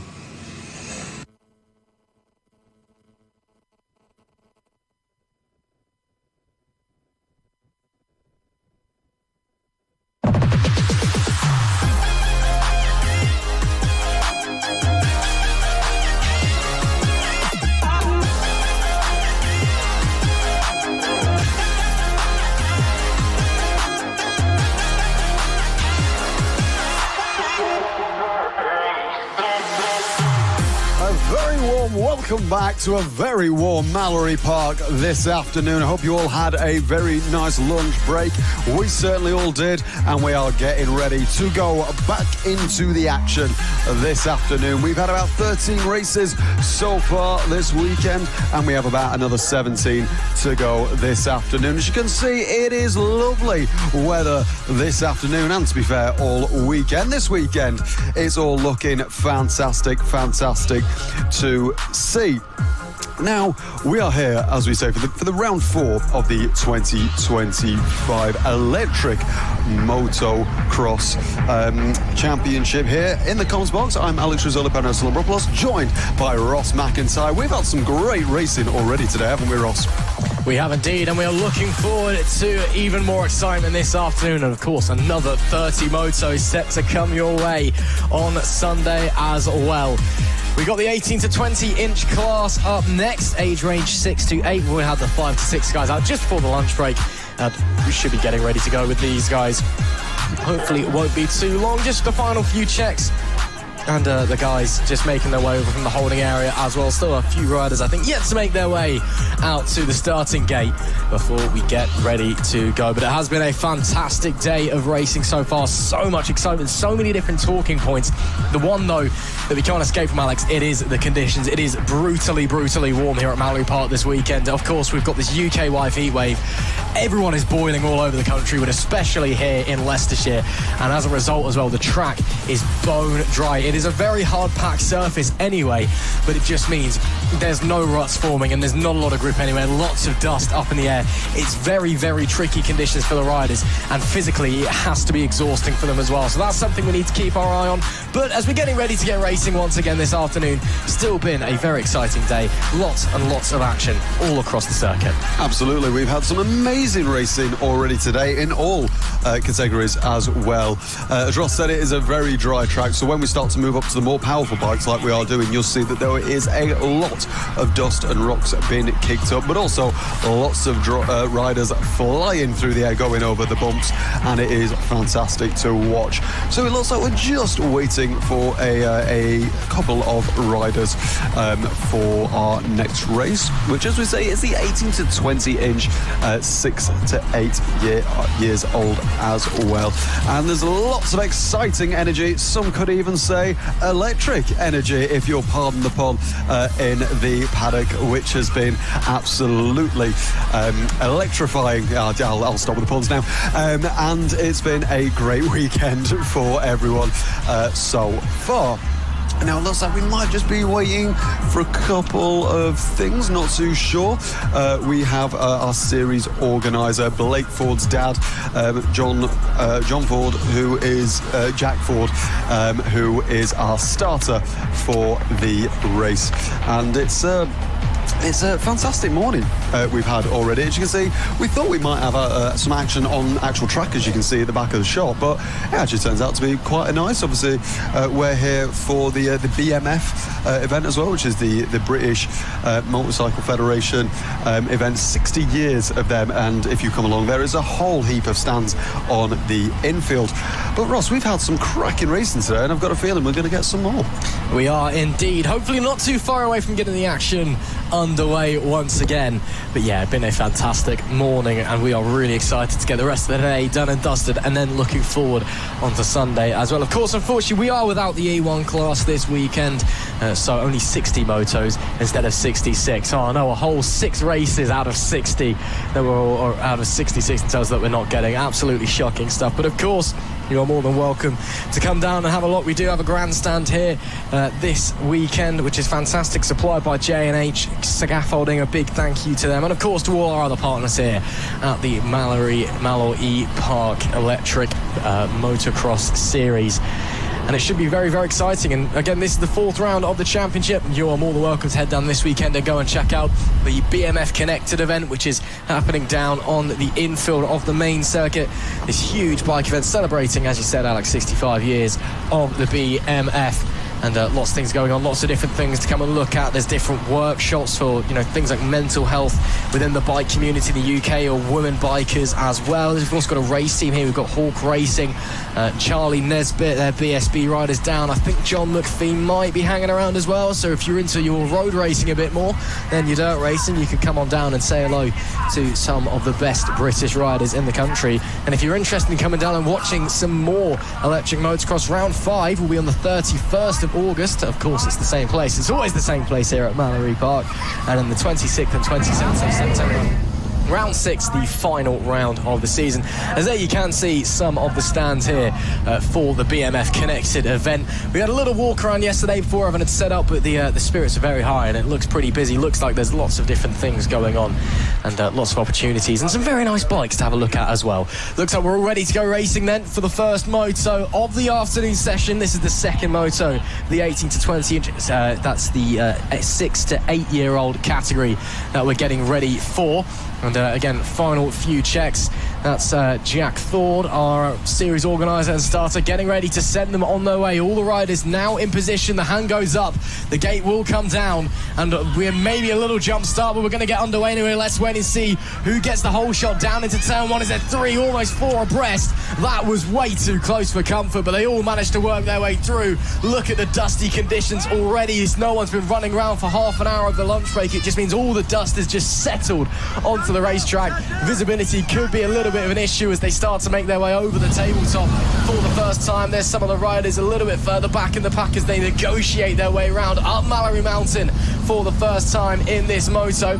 As we see an overtake there to the inside coming through, that is the number 8 Pearl Hanlon getting it done. She had a great getaway at the gate, but just couldn't quite get it nailed down into turn number 1 because she's making up some positions there before they push on. That's right, back up the second hill, up to Surin Summit, and making their way around. Big, long left-hander at the top here before you bomb back down the hill. Another move there. Pearl loses that position that she just gained moments ago. But all action at the start of moto number 2 here. Absolutely, down at the bottom of the Surin Summit there, as we're now coming around the K-Tech. The K-Tech corner. There we go, as we now are coming in to finish the first lap of this race. There we go. So over the whoops at the end of the lap there, we can see the number 8 there of Pearl Hanlon having a great race so far, losing a couple of positions, but she's still having a fantastic race so far. There's a couple of riders going left, right and centre, sending them on the inside of another. Some like trials by looking moves there. And as we're watching the leader there come and make his way around this top part of the mountain, which is a great piece of track. Oh, very, very slidey there, pushing the limits of his bike, going back and forth, left-hander. Oh, he stopped a little bit on the K-Tech curve, but we're just waiting to see where he can come through.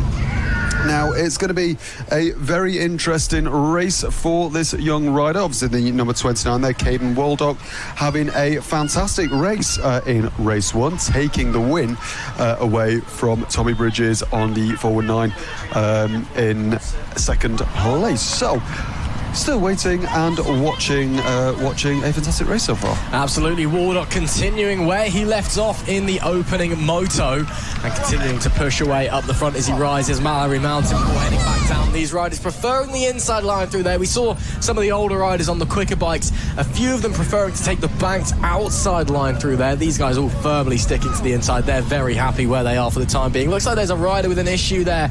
Could be out of the race. A shame for them as they come back up to Surin Summit and then back downhill. I said it earlier, but it reminds me so much of Mallor-E in Italy, that part of the circuit, just up and down the rolling hills. It is really fantastic to see, and a lot steeper in person than it looks on your picture as well. Racing everywhere you look, as there we see the number, that's one of the riders, I believe that was the 613 of Daisy May Perkins that we're witnessing there.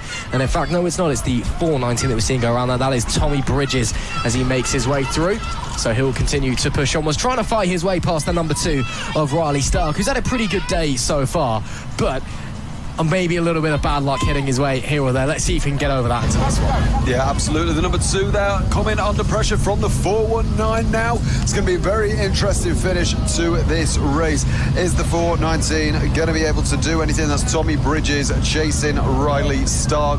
There come, oh, and there's a big moment there, but he manages to save it. The 419 of Tommy Bridges. Bridges having a big slide, but managing to save it. The number 2 just going round as well. Looking at our race leader on this last lap, pushing the limits left, right and centre. That poor bike, I feel like that suspension's going to need replacing at the end of this race. But the number 29, Caden Waldop, for the second time today, it's going to be a win for Caden Waldop, making it 2 out of 2 this weekend. A great ride from him. Fantastic, Ross, fantastic. Brilliant riding once again from Waldop. That's 2 motos done out of 4 and setting himself up potentially to sweep the day, certainly, possibly sweep the weekend. Another fantastic ride and a brilliant start to the afternoon as well. Caden Waldop in this class looks a little bit untouchable at the moment. That's 2 dominating victories so far. And well, as we wait for the rest of the riders to come around, you can just see the gap that he has up the front, still waiting for some of them to come around. The next class out, sat there waiting patiently to go, but some riders still yet to finish this one. A few last guys to come over the whoop section and take the checkered flag. They'll head back into the dummy holding area and then back into the paddock. Of course, they've still got 1 more moto to come later on today and 3 more tomorrow as well. But plenty of things to think about in that category moving forward. And again, can anybody stop Caden? He has been so fast, Waldog, and he just looks untouchable right now. Absolutely. A fantastic event there, as we see, as we're now going on to the 18 and 20 inch class, but they're a little bit older this time, so it's going to be the 9 to 13. So these have got 18 to 20 inch wheels, up to 800 watts in their motors. People sometimes do upgrade the 500 watts to the 800 watts, and the amped brand tends to be more powerful than the original. So as we're waiting for the gates to be released, let's have a look and see who's gonna make the best run off the line and lead into turn 1. It's gonna be a fantastic race. Everyone's just making sure that everyone knows the correct procedures. All the other riders getting ready to go, getting ready now. And it looks like all the parents and the stewards are away from the children now, and we are ready to get underway in 2 seconds. Whenever we're ready, the gate will go down when the hand drops of Jack. There, our lovely marshal and our organizer for this entire event. It looks like we're just waiting on a couple of things, it seems. But we will see how this race performs. Some great racing already this weekend from this class. It's a great one to watch as we see another bike being brought in for one of the riders. I can't quite see from this angle who it is, but it's fantastic. It's a fantastic race. So let's go for the start. We are going to be ready in 2 seconds. It looks like the gate is ready to drop. What's going to happen? Who's going to win? The gate's ready to drop and they are underway. Everyone goes, my lord. It looks like 3-4 bikes together in the first corner. A great start to this race. It looks like we've already got a yellow flag, it seems, being waved there as we are are on the exit of the first corner coming out. One of the riders already has a brilliant lead already. Obviously, there is that lovely looking 32 of Paisley Cleft, which does look like an old sweet if you're old enough to remember a couple of candies with the pink and white things. That's the number one there, Casey Stark, in the lead of this race. A great start from them, currently being chased, and as we're having a look at this, it's the number 32 there under pressure from another bike there. That is the number 87 as well, which is a great battle so far.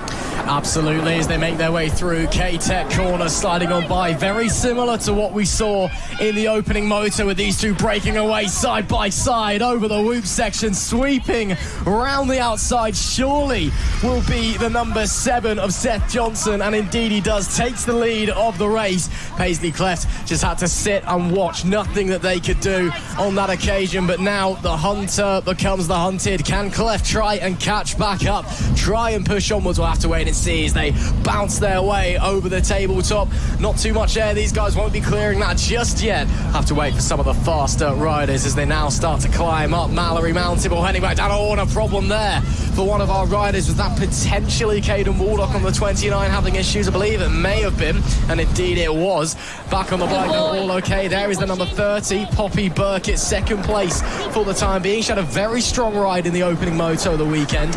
As we're seeing, they're really struggling for grip. Riders actually coming to a standstill now at K-Tech curve, just having to stop the bike, physically push it around with their feet.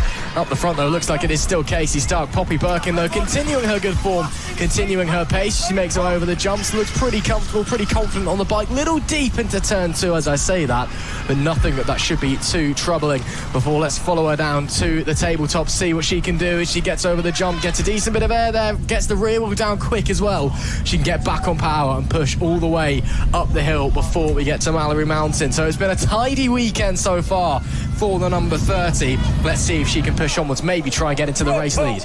Absolutely, the number 30 having a great ride so far. Poppy Burkett having a fantastic weekend so far. She makes her way around Suron curve there, which is lovely to see. Number 30, there we go, making sure that she stands up above the curves. All the riders coming to a really big stop there, just to make sure they have enough grip. But this is the battle, the number 32 that we are watching now. This is a very close battle as they go side by side. It's the 32 and the black and orange bike as well of the 89 of Jack Ferries as well, I believe, and they go side by side over the final corner and goes over the whoops, and on the inside, the 32 squeezes the bike very, very close to the apex. It's sensational racing.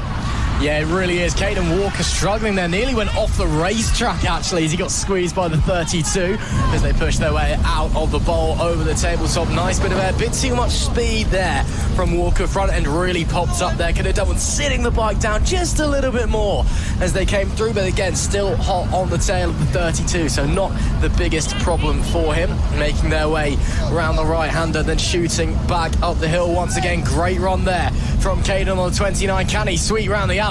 Yes, he can. Almost goes over, though. Nearly high sides. The 32 has to get out of it, but the 29 of Caden Waldock has slid on by. A nice move there, and it almost goes down again. These guys really, really struggling for grip. Again, the temperature is at its peak as we go on to the final lap of the race. Look, about 29 degrees Celsius at the moment. It is hot out there. It's tough for these riders. The conditions are brutal. The track is brutally dry, but they're doing a fantastic job. That was a nice move by Caden Waldock. It was fantastic around, going around the outside there. Absolutely sensational. The number one, there we go. We're looking at our race leader, Casey Stark there. And that is second place, Poppy Burkett as well. Fighting for positions here.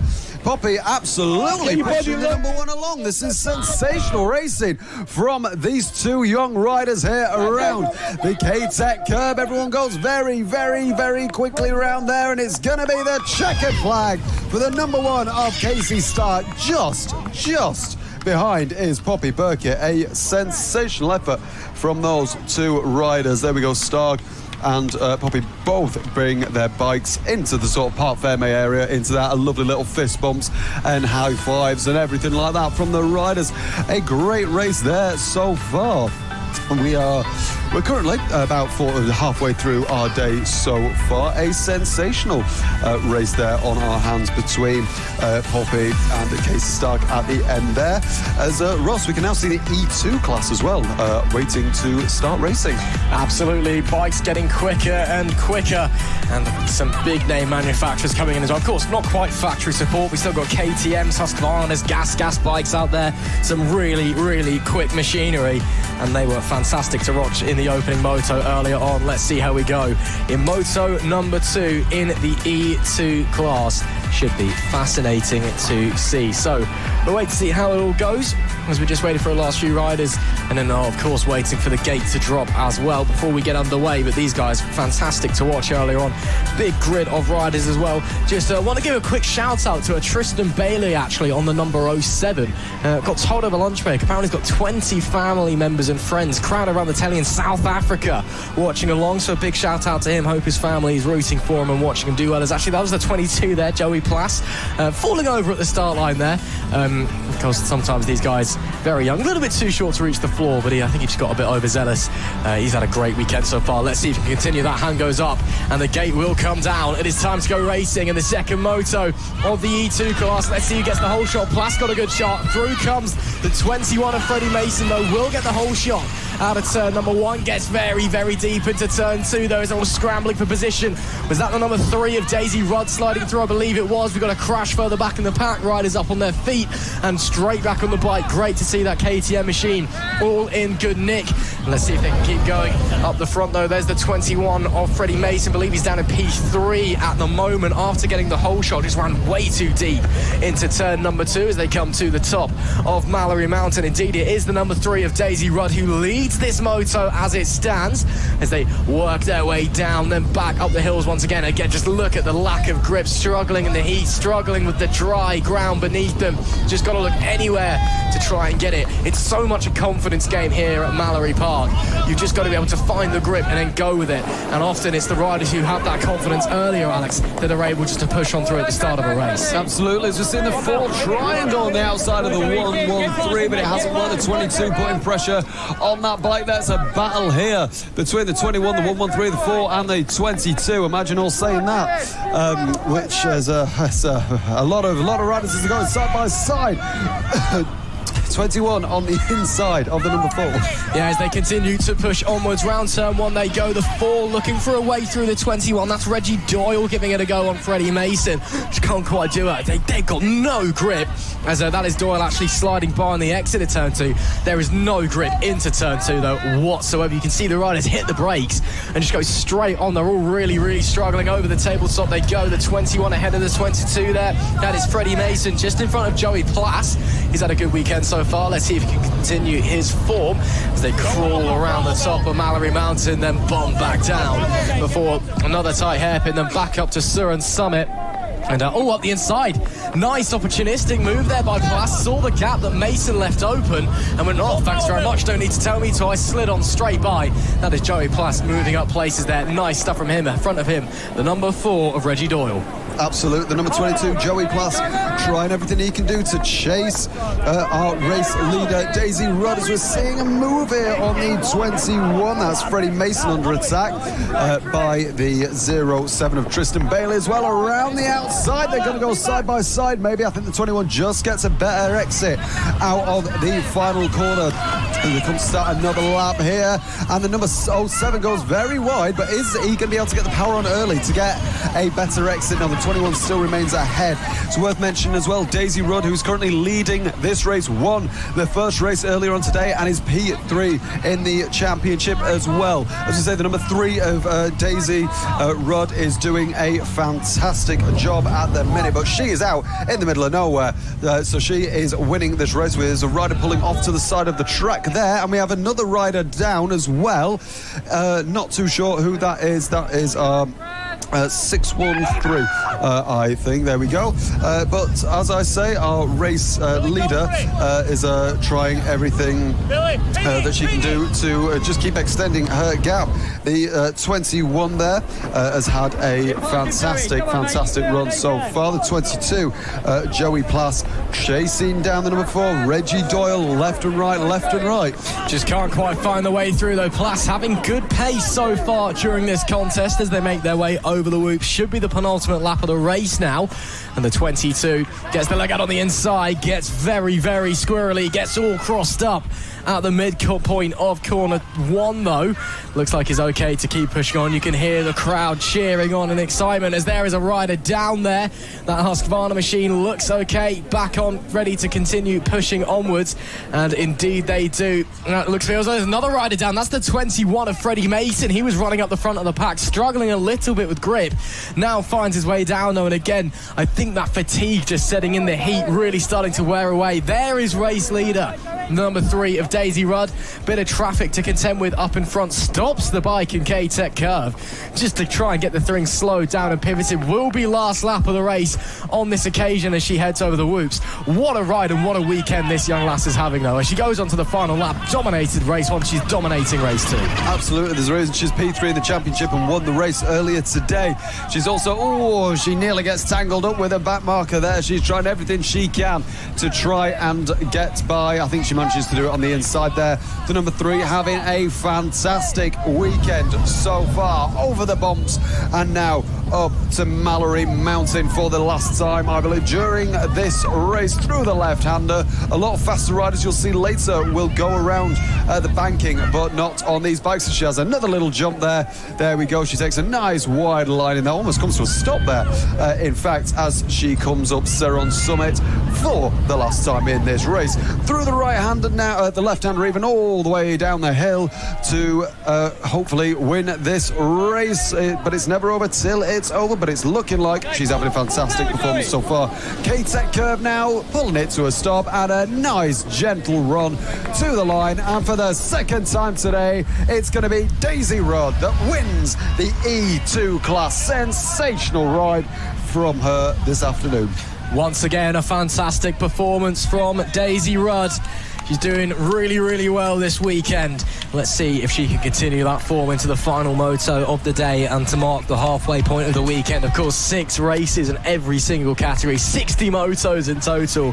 Fascinating stuff, but a fantastic performance from her and a very interesting race as well as we get ready for the E3 class. Just goes to show how much they're struggling with the conditions. E3 class, of course, brought to you by J&H Scaffolding, and great to have them as a partner with us this weekend. But yeah, it's clear just how much these guys are struggling with the conditions out there. Hopefully the E3s will be out very shortly, but it's clear, Alex, just the conditions, the heat really starting to get to some of the riders. Absolutely, I think it's starting to get to us too in the commentary box. It's very warm this afternoon. Well, it has been all weekend, in fairness. It is actually hotter than most European countries as well this weekend here, so no wonder that these any of these riders, it's actually turns out to be hotter than Greece this weekend, would you believe? Which is brilliant. Well, not so brilliant for us, as we're absolutely scorching here, but it's going to be a fantastic race next. The E3 class, as Ross said, sponsored by J&H Scaffolding, 7-lap race, 10-inch wheels on these. We have KTM and Husqvarna brands, and these riders are 4 to 7 years old, as we can see. The number 5 over to the left-hand side, the 139, the 313, the 25, and another 3 as well. And the sponsors are fantastic as well. Obviously, you might see during this race as well, we have the very nice scaffolding as well, and the grandstand brought to you by those who sponsor this particular class, which is the J&H class.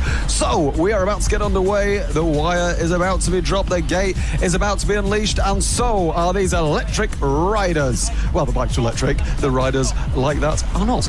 But let's go and get ready for round 2 of the E3 class. Here we go, the arm at the top, and we're going down, and it's a brilliant start. Wow, on the outside, sensational move there by one of the riders there. All of them bunch up. Look at that. You can already see the dust after the first corner being kicked up by all of these riders. Obviously, these bikes are a lot faster as well. The number 5 leads the race so far. A great performance from Vinnie Barnes leading the race, but maybe not for long as we see 2 bikes going on the outside. That's the 112 and the 313 having a sensational effort on this first lap. Eli Walton and Theo Hancock going on the wider line, but the number 5, Vinnie Barnes, doing everything he can, playing defensive. This is what you need to do if you want to win races. Be nice and defensive, but these 2 riders are not letting it go easy. Look at all the dust being kicked up. The 112 almost sends it on the inside of the number 5 there, as we're going to see a move on the outside. What a move there, down to the inside by the 112 of Eli Walton as he absolutely sends it. Look at this pace, Ross. It's sensational. Brilliant racing already in this second moto of the day. It must be said, Vinnie Barnes was desperate to get the whole shot as we've got to ride it down, and that is Vinnie Barnes. Oh, no. The number 5 on the Husqvarna's gone down straight back on the bike and now pushes onwards once again. As I was trying to say before he went down, he was desperate to get that whole shot out of turn 1 with a huge move around the outside. Typically, if this is your first time watching a motocross, or, you know, an e-motocross race, I suppose I should say, ever, the whole shot so crucial in this sport, because it just means normally you can dictate the pace of the race out the front. That wasn't the case though, as Eli Walton managed to slide round, and the 112 now leads. Has problems for the number 5, but he's got company, it must be said. Theo Hancock on the 313, keeping him honest and staying there with him as they head over the whoop section. Oh, double there from Hancock, nice stuff over there. He heads down into turn 1. He's a rider we've been keeping our eye on a lot so far this weekend, racing in a few classes, and every single time he gets out on track, getting quicker and quicker and quicker. That confidence building with every single turn.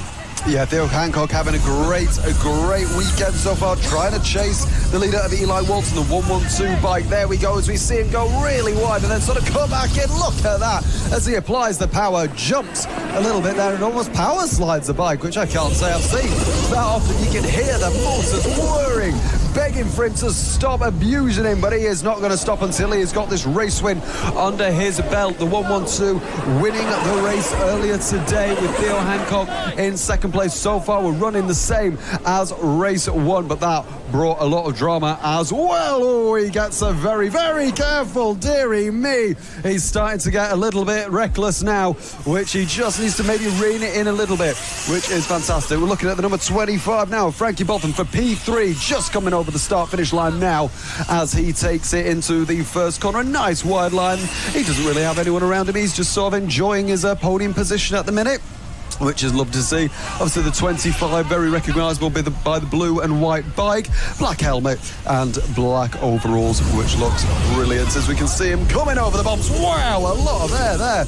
It's like watching an equine event at the Olympics. Fantastic to see by this young rider, the 25. There we go, coming to a little bit of a stop there, but he's one of the riders that likes to take it quite tight through that corner there on Mallor-E Mountain, doing everything he can to try and catch the 2 leaders who have just been, well, quite frankly, uncatchable. Obviously the leaders, 112 of Eli Walton and 313 of Theo Hancock, and we are now, well, as I say that, we literally pants them as well. The 112 there, Eli Walton trying everything he can. Look at how he applies the power. So much confidence on that bike from that young man. Absolutely sensational so far. He's been chased by the 313 Theo Hancock, who is trying to come up with an answer, but he's just pulling away. Look at that, he's trying to rag that blue bike. Obviously very recognisable, the 313. You can tell the rider because of his blue and purple overalls and the bright pink helmet with a GoPro on the top of it. Very recognisable. The 112 having a little bit of a slow exit there, but I'm sure he will make up for it coming through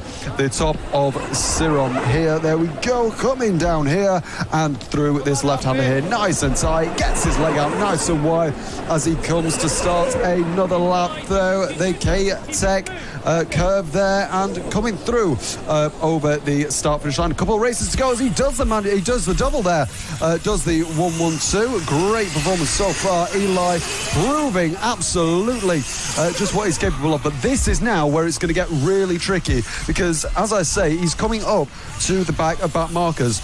And lots of back markers, as you can just see by your screen. Look at all that dust and all the rocks being kicked up. It's going to make it incredibly difficult for these riders to get past and hopefully not have any accidents. Absolutely. I mean, I know we've talked on and on, Alex, especially about how dry the track is, but because it's so dry, yes, you have the dust, that's a visibility issue, and yes, there's not a lot of grip because the ground's just solid, but also what it means is you don't get any ruts forming, and the track doesn't change and doesn't improve. So we're almost ending up with like a flat track style race, and that's why we're seeing a lot of rear ends getting out. Not quite to speedway levels, it must be said, but they do push onwards. It's important to know as well, the UK Flat Track Championship was here last week as well, so flat track riders have been using this before. Last lap of the race for the race leader.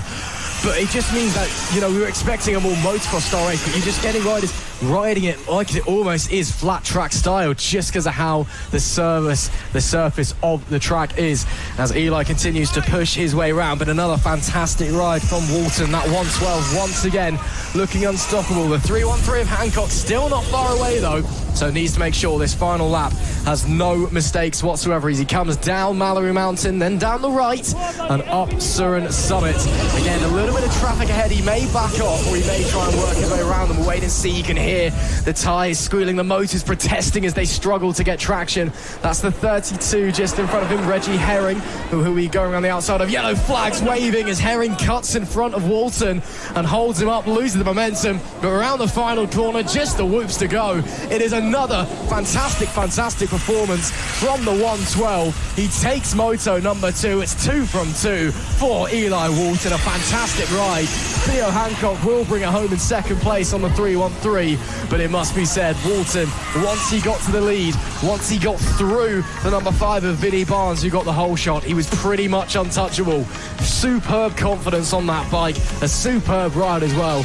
Maybe sets himself up to sweep the day. One more race to come then in the E2 class a little bit later on, and 3 more races tomorrow as well. If you're watching along, wherever you're watching from in the world, let us know how you're feeling, let us know who you are supporting, and let us know what you think is going to happen next here at the 4th round of the 2025 Mallor-E Park Electric Motocross Series. It has been a fantastic day of racing so far, and we cannot wait to get cracking with the rest of the weekend. The E4 class up next then, bikes progressively getting quicker and quicker and quicker, and obviously getting a bit more physical as well. Should be interesting to see how this one unfolds.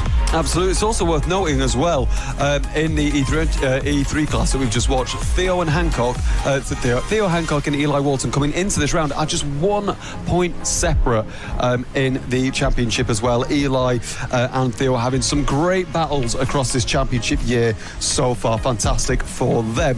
But now this is the E4 class. 6 laps of racing awaits us. These have 12-inch front wheels and 10-inch rear wheels, so a little bit of difference with the wheels. Up to 1600 watts on these motors in these. We have the Aussie MX-10s, the Toro MX-2s and the Stop E-Box bikes in this race as well. 4 to 7 year olds in this championship. As we can see, lots of riders getting ready to go.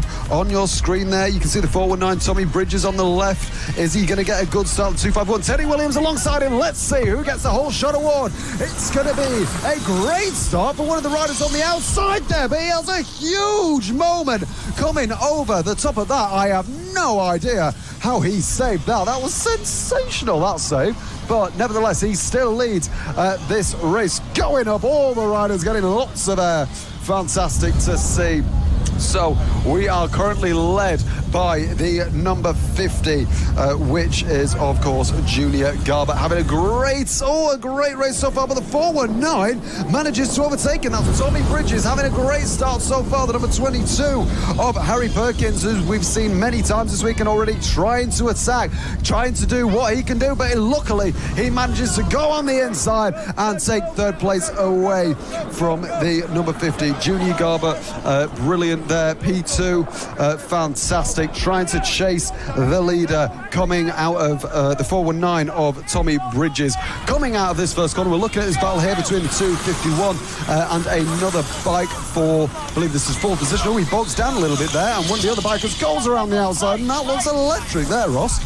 Yeah, great racing so far in this second moto as we push onwards. Should be interesting to see how it all unfolds. We can tell straight out the gates already starting to get a lot more physical here at Mallor-E Park. Riders starting to get the elbows out, starting to be willing to push onwards. Have to wait and see if that's going to continue. Is there a move to the outside there for the 125? Not quite on that occasion, but gave it a good go anyway as we continue to push on round. And these riders, yeah, very, very wide there. The white line from the 125. Huge kick on the rear and goes off the racing surface. Man, oh man, that was lucky he didn't get thrown off. Wow, great control to keep it there, to be fair. It must be said, the 125 of Gunnar Day. But yeah, did a fantastic job there to stay on the bike. Will continue pushing onwards once again now that he's rejoined. But man, oh man, that was interesting. Meanwhile, there we see some of the riders up the front of the pack. There is the 419-year-old leader, Tommy Bridges, doing a fantastic job at the moment at the front of the race. And yeah, just controlling the pace at the moment. Pretty happy where he is, pretty comfortable. But yeah, not too many issues either. Bit of a gap behind. He can just kind of chill out, cruise a little bit. Absolutely. The 419 having a great start so far as we're currently getting attacked by a wasp in the commentary box at the minute.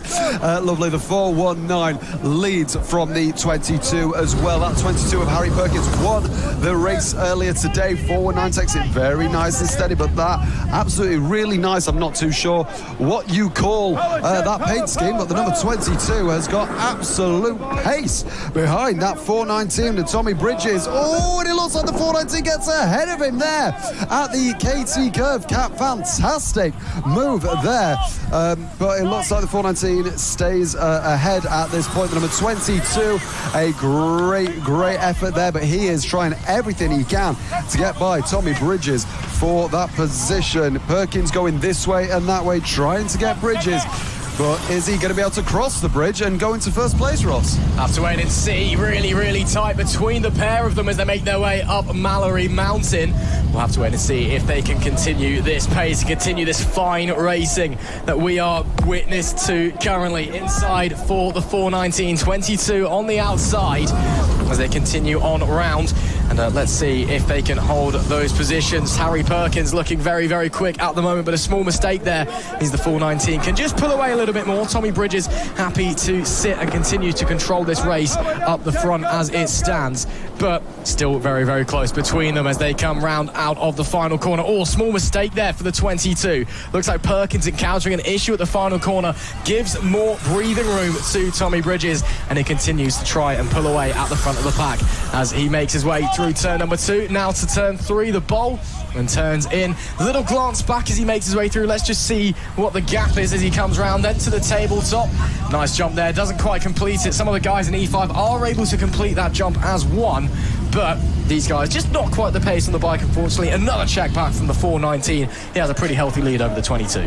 Exactly. The 419, a great battle so far with Harry Perkins, number 22, in second. Harry Perkins did, in fact, get quite a good run a little bit earlier in this race, but unfortunately to no avail. The 419 still keeps the lead and has actually pulled a massive lead on the number 22, which is very interesting indeed. Number 419, the last lap for this rider indeed. Having a great performance is Tommy Bridges, building his bridges in this championship, some could say, as he goes over the bump there on his last lap through the right-hander and now through turn 3 here.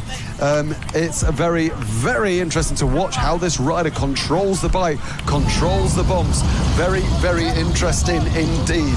So the 419 having a fantastic ride so far here at Mallor-E Park. Oh, he gets the rear, stepping out quite a lot there, but as we said, he's just got a massive lead on the number 22. Not too sure what's happened to the 22 because he was right on the back of him. So maybe he just hasn't had the pace so far in this race. But one man who has had the pace this race is this man, the 419. A brilliant performance from Tommy Bridges coming around the last corner, and he will win his first race of the weekend. Tommy Williams wins. Tommy Bridges even wins from the number 22 of Harry Perkins in second. A fantastic race there, Ross. Yeah, really lovely ride there from the 419. Came under a bit of pressure from Harry Perkins at the midpoint of the race. but then he just got his head down, got the pace up, and continued pushing onwards. So it will be Tommy Bridges who takes his first moto of the weekend, and with Perkins in P2. Rest of the riders just bringing it in. I see there some of the parents' encouragement, push all the way to the end. It's what you need to do. It's not over till the checkered flag flies and the fire lady sings. You need to be absolutely on it until you get to the end of the race. There we see the 1-2-5 bringing it home. Now, of course, Gunnar Day, we saw having that big issue earlier, going right off the racetrack, had to turn it round to get back on. But I believe that may be the last of our riders to bring it across the line. So that was the second moto in the E4 class. In fact, there is one more rider coming across. Finally, then, it is time for, or finally, should I say, up next, still plenty more racing to come. It is moto number 2 in the E5 class. And, well, there was only one person that we could really talk about in the opening race, Rafe Harwood, with the performance of a lifetime. Just looks so brilliant out there. Does the 99. And, yep, wasn't even acting. We know that he's appearing in Del Toro's Frankenstein movie out a little bit later this year. Again, that's a bit of a career jump for someone that, I tell you, if I was a motocross racer and an actor his age, I think I'd be set for life. But no, here I am on a commentary box. But yeah, no, a fantastic performance in the opening moto. Let's see if you can repeat that one. The 99 in your right hand of your picture. Keep your eye on him. We're getting ready for the gate to go down. It does now. We're on the way for the second moto. Good launch there for the 511, it looked like, as they make their way into turn number 1. And yeah, nice launch there as they're all scrambling for position. You can see the dust being kicked up there as that Harwood trying to take the lead. I believe it is around the outside of the bowl. Turn number 3 now coming to the tabletop, and over he goes, almost completing it first time there. Some of our riders as they bounce their way over, and just look at the dust. The visibility up Mallor-E Mountain is so poor. It was the 5:14 Victor Konozewski who got the whole shot, but it is the 99 of Rafe Harwood that leads this race. The 269 giving chase as well. That's Hunter Riley trying to make his way through the 5:14. Can't quite find the gap though, and while he's being held back, that just allows the 99 to bolt away at the front of the pack, making their way into K-Tech Curve for the first time in this race, and almost stopping the bike there. Great defensive effort from the 5:14. The outside line could be better, not quite on that occasion, as they double, maybe triple the whoops if they fancy it. Lap 1 done and dusted. It's Harwood that leaves Konozewski in P2, and in P3 it will be Hunter Riley.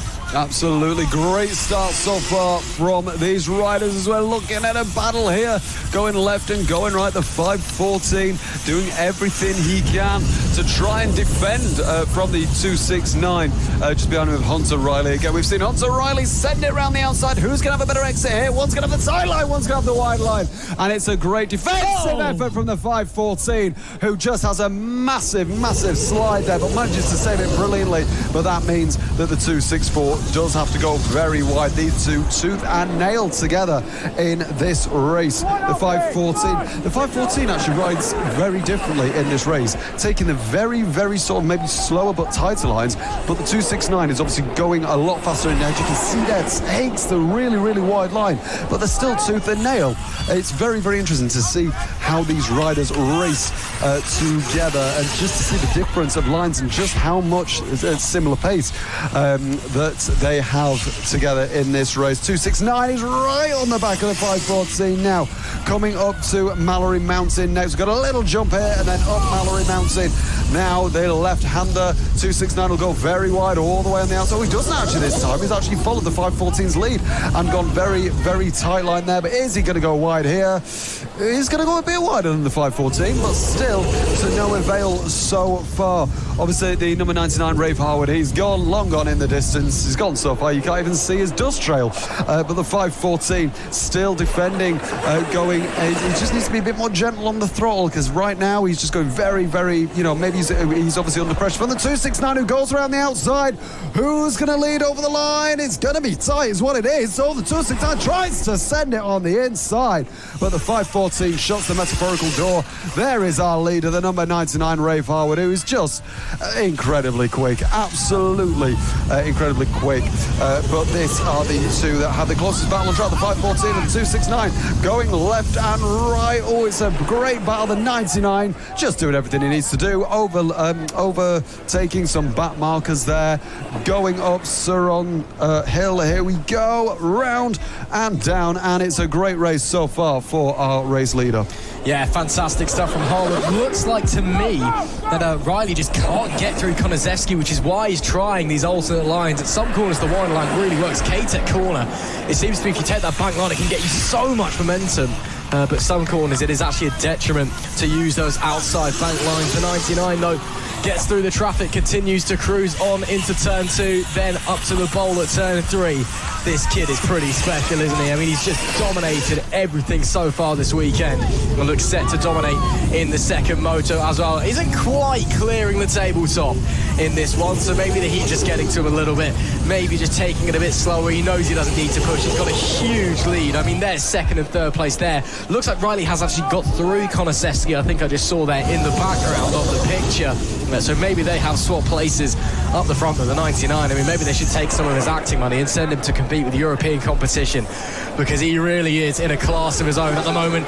Gets the front wheel up as well as he gets out of the corner. Now he starts to run the higher back line at the K-Tech curve, and he seems pretty committed at running the back line at the final corner, which from what I've seen so far probably isn't actually the quicker line.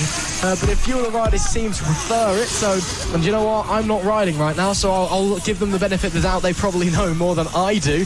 Heading through turn 2 once again, Harwood is just absolutely flying. Bit more lap traffic to contend with as those two get side by side and actually hold each other up, which allows them through very easily across the top of the tabletop, then back up Mallor-E Mountain. And again, loving that outside line as the bike moves all over the place underneath him. You can tell he's not pushing that hard, but still the bike protesting and moving. It just shows how quick he really is riding up the inside there. Is at the 181, I believe he's just going through. It is indeed Finley Moore that he laps, and then down to the bottom of the hill once again. We really are seeing something special right now.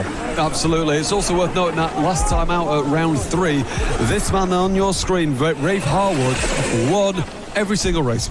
6 races, and he won. And it looks like he's probably going to do the same this weekend as well. He obviously won race 1, and he looks like, fingers crossed, he is going to win race 2 as well. A fantastic effort for him so far this year. Currently leading the championship from Hunter Riley by 9 points as well. So it's still very, very close as the championship as well. Fantastic, fantastic rider. Just look, his supreme bike control. How he is just able to apply the power, but in such an aggressive but controlled way. Look at that, the rear wheel spinning, begging for him to stop abusing it. But he says, no, I want these wins, and these wins I'm going to get as he comes round for the final time. Look at that, he's even doing a bit of a wheelie there to celebrate. Coming around K-Tech curve right now, coming around the last corner, and it is going to be another dominant ride by this young man. Look at him jumping over there. Rafe Harwood, your man who wins the second race this weekend. Another dominant ride by this young rider. Fantastic once again from the 99. 2 from 2, 8 in a row. The E5 brought to you by the Specialized Group. There's only one boy you can think about, and it is him, Rafe Harwood, with a special ride.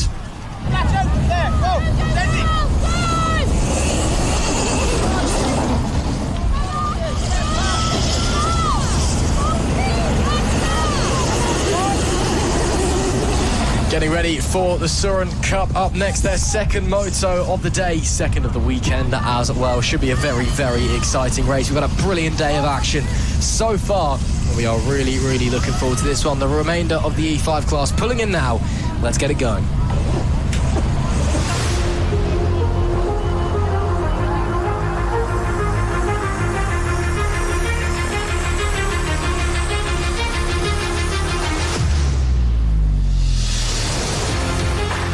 Moto 2 for the Surin UK Cup coming up next. These Hyper-V machines getting ready to rip roar around this Mallor-E Park motocross circuit.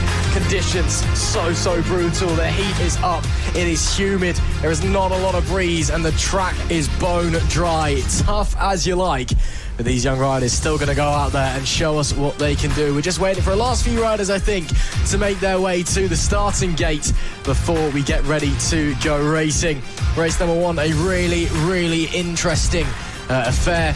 We saw Paisley Cleft taking the win just ahead of Hunter Riley on the 2.69. Should be a fascinating one. We're getting ready then for the starting gate to drop. That's Jack Ford there in the middle of your screen, the series organiser and also the controller of the gate there. So he'll press his pedal down. The gate will drop after a brief delay and the race will be underway. And then it's all I see who gets the whole shot at the exit of turn number 1. That all-crucial moment that more often than not decides the race before it's really truly began. Because if you can get to the front, you can control the pace from there and then hold on to that lead. So the Surrey Cup about to get going, hopefully in a short moment. These official Hyper-B machines getting ready. Here we go then. It is all eyes on the gate, getting ready to go racing. Second moto is underway. Big kick there from the 29 as they bomb down into turn number 1. By the looks of things, that was Hunter Riley who got the whole shot there, and he will lead out of turn 2 as well. Problems for someone in the second place, should I say. Didn't get the drive out of turn number 2 before they head to the bowl as they're side by side coming to the tabletop for the first time. And that is Riley, that is Paisley Cleft, should I say, that makes their way to second. And Hunter Riley who leads the way at the front of the pack. The 29 there in P3. That's Kelby Fletcher who got away really well at the start there. Just couldn't quite hold on to that second place. So for now, up the front, it looks like it will be Hunter Riley leading Paisley Cleft. It's a return or a flip, should I say, of how they finished in race number 1 earlier on. Let's see if they can stay like this in this second moto or if they're going to have a massive battle once again. Yeah, the 269 trying everything to defend the position from the 32 of Paisley Cleft, as you can see there. That lovely, lovely liveried bike there jumps that lovely, very nice bike control there. So, coming round at turn number 3 now, this sort of hairpin turn where on the last lap, the number 32 did a brilliant switchback on one of the other bikes there. Coming round now, the 269 of Hunter Riley. So both of these riders actually, a big moment there, a big slide for the 32, but luckily they managed to do everything correctly and keep the bike under control. So now all goes a little wide there, and a big moment there for the 32, losing a couple of tenths of a second to the 269 ahead. It is just absolutely head and toe with these two. Fantastic to see. Obviously Hunter Riley third in the championship at the minute, and it's fantastic to see just how these riders do perform with each other. It's incredible the differences. Actually, this year, not one time has the track been exactly the same. So all of these riders, every time that they come to this track, it's all different. So whether that's different corners or different profiles of corners, obviously it all depends on the weather as well, whether we have something like rain or very heavy rain, or just like we have had for the past couple of weeks, very dry weather. You see their rider going very, very slowly. That's the number 07, Tristan Bailey, potentially with issues, or maybe just letting the leaders past as well as he does get back on it, heading up Soren Summit.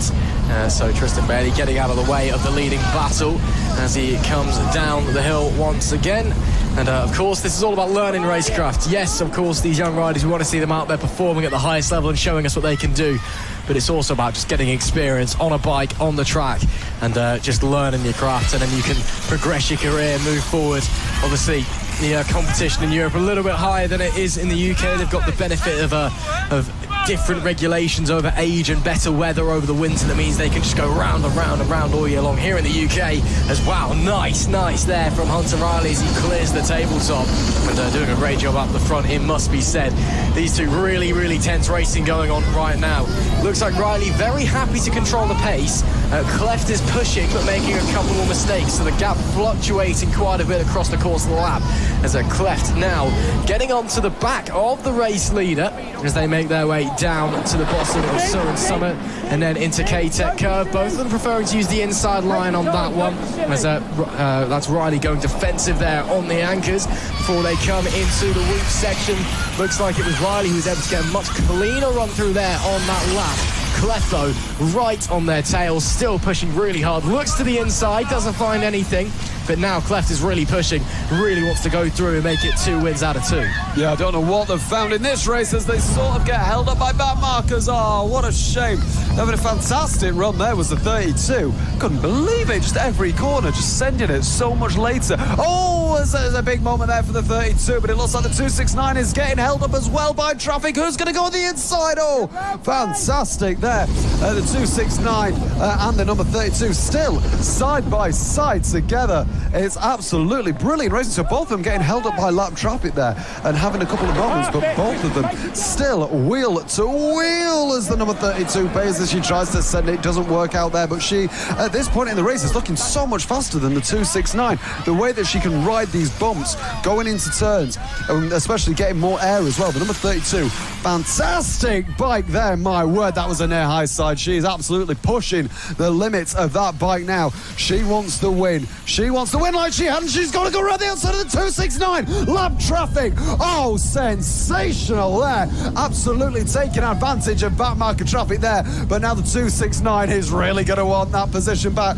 The 32 needs to just do what she's been doing through this race and push to get away from the 269. The 269, speaking of, very slowly through there. Big moment through there. Lost quite a few tenths through there, but still chasing down the number 32 of Paisley Cleft. A brilliant performance so far by these riders. The 269 Hunter Riley all coming through K-Tech curve now, and a big moment there for the 269, but just managing to keep it there as we are on the last lap of drama here for the Surron Cup. Great high drama as we like to have so often here. They both ride the bumps coming through turn 2 now. The 32 trying to defend her lead from the 269. The 269 of Hunter Riley trying everything that they can do to get on the back of the 32. The 269 has found some pace. High jumps from these two riders. One's got to commit to the outside, one's got to commit to the inside.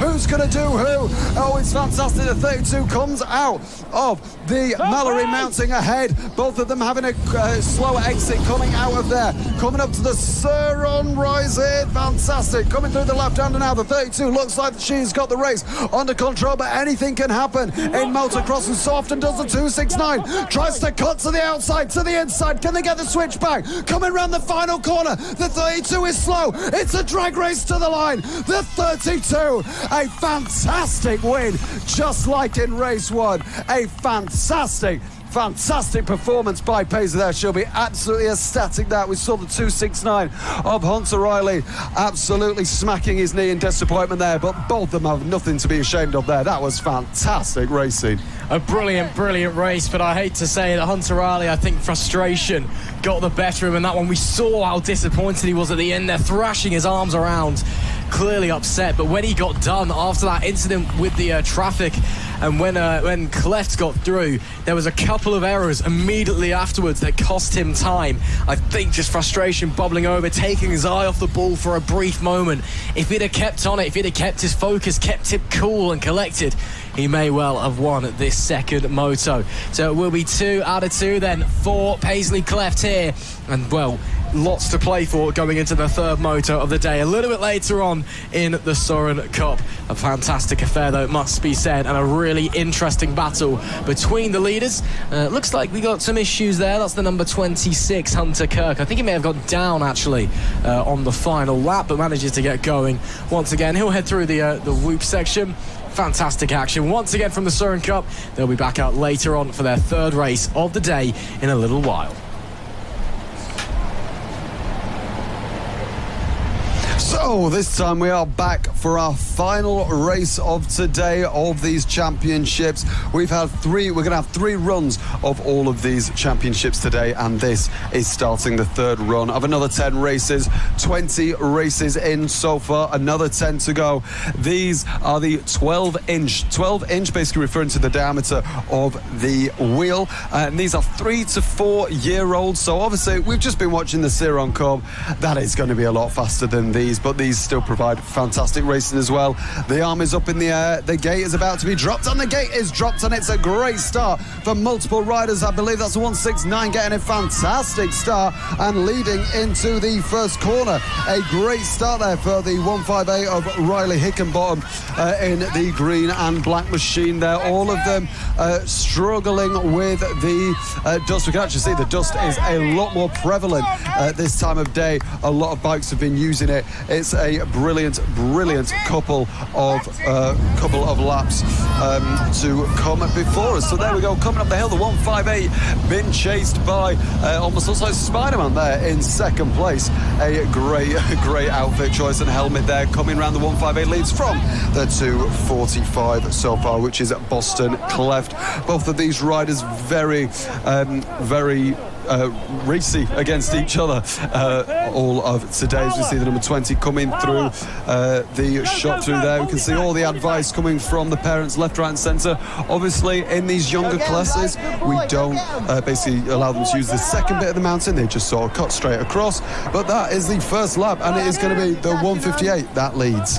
It is indeed great to see these young riders out there pushing onwards. Of course, this is the first year in the UK that riders as young as 3 years old are allowed to race. Finally, the ACU gave way. There's been protests year after year after year, as there is the number 3 having issues. That looks to be Eli Rudd that's gone down but back on the bike. As I was saying, though, year after year after year, the ACU have had people complaining at them, saying in Europe they're allowed to race from 3 years old. You know, why aren't we here? And as a result, it meant that the level in motocross and in bike racing as well in general has dropped off. I mean, you know, in motocross world championships, yes, we've had riders turn up and do, you know, well over the last couple of decades. You know, recently Tommy Searle and Max Anstey come to mind. We haven't had a world champion in motocross since David Thorpe won the 500cc class in 1989. That's a long old while ago. Now we are finally allowing, you know, riders as young as 3 to race so they can get this experience, and hopefully by the time, you know, they're 17, 18, 19, they're able to compete against the European competition. So it is fantastic to see that we've got these young riders out there as they continue to push onwards and crush around. There we see our race leader just making his way through. That is the 158 of Riley Hickenbottom, who's had a fantastic weekend so far. Disappointment in the opening moto, but took victory in the second race earlier on today, as that is a rider down. That is quite a big one. And hopefully everyone's okay. Yellow flags, of course, will be waving as the rest of the riders make their way up Mallor-E Mountain. Hopefully everyone is all okay. They can hop straight back on the bike and get moving once again. But for now, yellow flags still waving, so no overtaking into that section. And we see someone trying to take the wider line there. Very interesting. I haven't seen much of that before in the younger classes. And I don't know if it really worked out for them or not, unfortunately. Some of the riders really slow now. I think the yellow flag section just ahead of them as they make their way down the hill. And these guys, yeah, just currently I think the conditions will be causing havoc for these young riders. Again, it's so warm, so dry out on the circuit. I think you've got to be feeling a little bit tired, you know, 2.5 races into your day in these temperatures. Well, I certainly know that both of us are feeling pretty shattered already, so I can't imagine what these young riders are feeling like. The 158 of Riley Hickenbottom leads, and that is the number 4, Freddie Fennell, having a little off as well, but he's back on his bike and continuing with the race. So the 158, Riley Hickenbottom, still leads this race, doing a fantastic performance so far this weekend. He's absolutely brilliant so far. He leads by quite a fair few seconds coming into this, as we are going to see the final lap being waved here. There we go. So final lap for Riley Hickenbottom. A fantastic ride for him so far. Obviously got the lead on the first corner away from the line. Fantastic to see. Now he's just overtaking some back markers as well on his last lap. He can just, honestly, I think he can stop for a cup of tea at this point, or probably another type of drink, maybe an apple juice or something. One of the riders saying, "Oh, what are you doing there on the inside?" I was like, I'm leading the race, please move out of the way," which is lovely stuff. Obviously no blue flags at all in motocross racing, which is brilliant. The 158, a great performance so far as we see him coming up Mallor-E Mountain for the last time today on Saturday. It is a great performance. A look at that bike going left and right, being controlled really nicely. The suspension is absolutely lovely, and it is getting certainly a big workout today, as you can see all the dust on all of the bikes and the riders' overalls, as well as we are going to see him coming round the final, the second to last corner, the K-Tech corner, coming round a very nice tight line, as well as he puts a little bit of throttle. There we go. Now he's got his confidence to go over the line and take the final race today of the 12-inch 3 to 4-year-old. A great performance there as Riley Hickenbottom wins race 3 of the 12-inch 3 to 4-year-olds. Very, very comfortable performance there. No stress, no worry. Just get on the thing, ride it, control it at the front, and take your second win of the weekend as well. Lovely stuff from Riley Hickenbottom to end his weekend, or end his day on a high, should I say. Still 3 more races from these guys to come tomorrow. Of course, 60 motos across the whole weekend here at Mallor-E Park. Plenty of racing action as the rest of these guys finish off their race. Time for a very cold shower, I think, in these sweltering conditions for these young riders. They've done a fantastic job today. We cannot wait to see what they're going to be doing tomorrow as well. A big, big well done to everyone in the 12-inch 3 to 4 year class. Their final race of the day, done and dusted.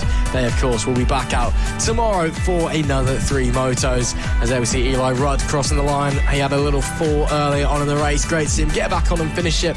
And it must be said, that has been something I've been so impressed by, especially with these youngest riders, is how much they have on off and they just get straight back on the bike and finish the race. It is really, really wonderful and admirable to see that. It's obviously coming off a bike, it does hurt, funnily enough.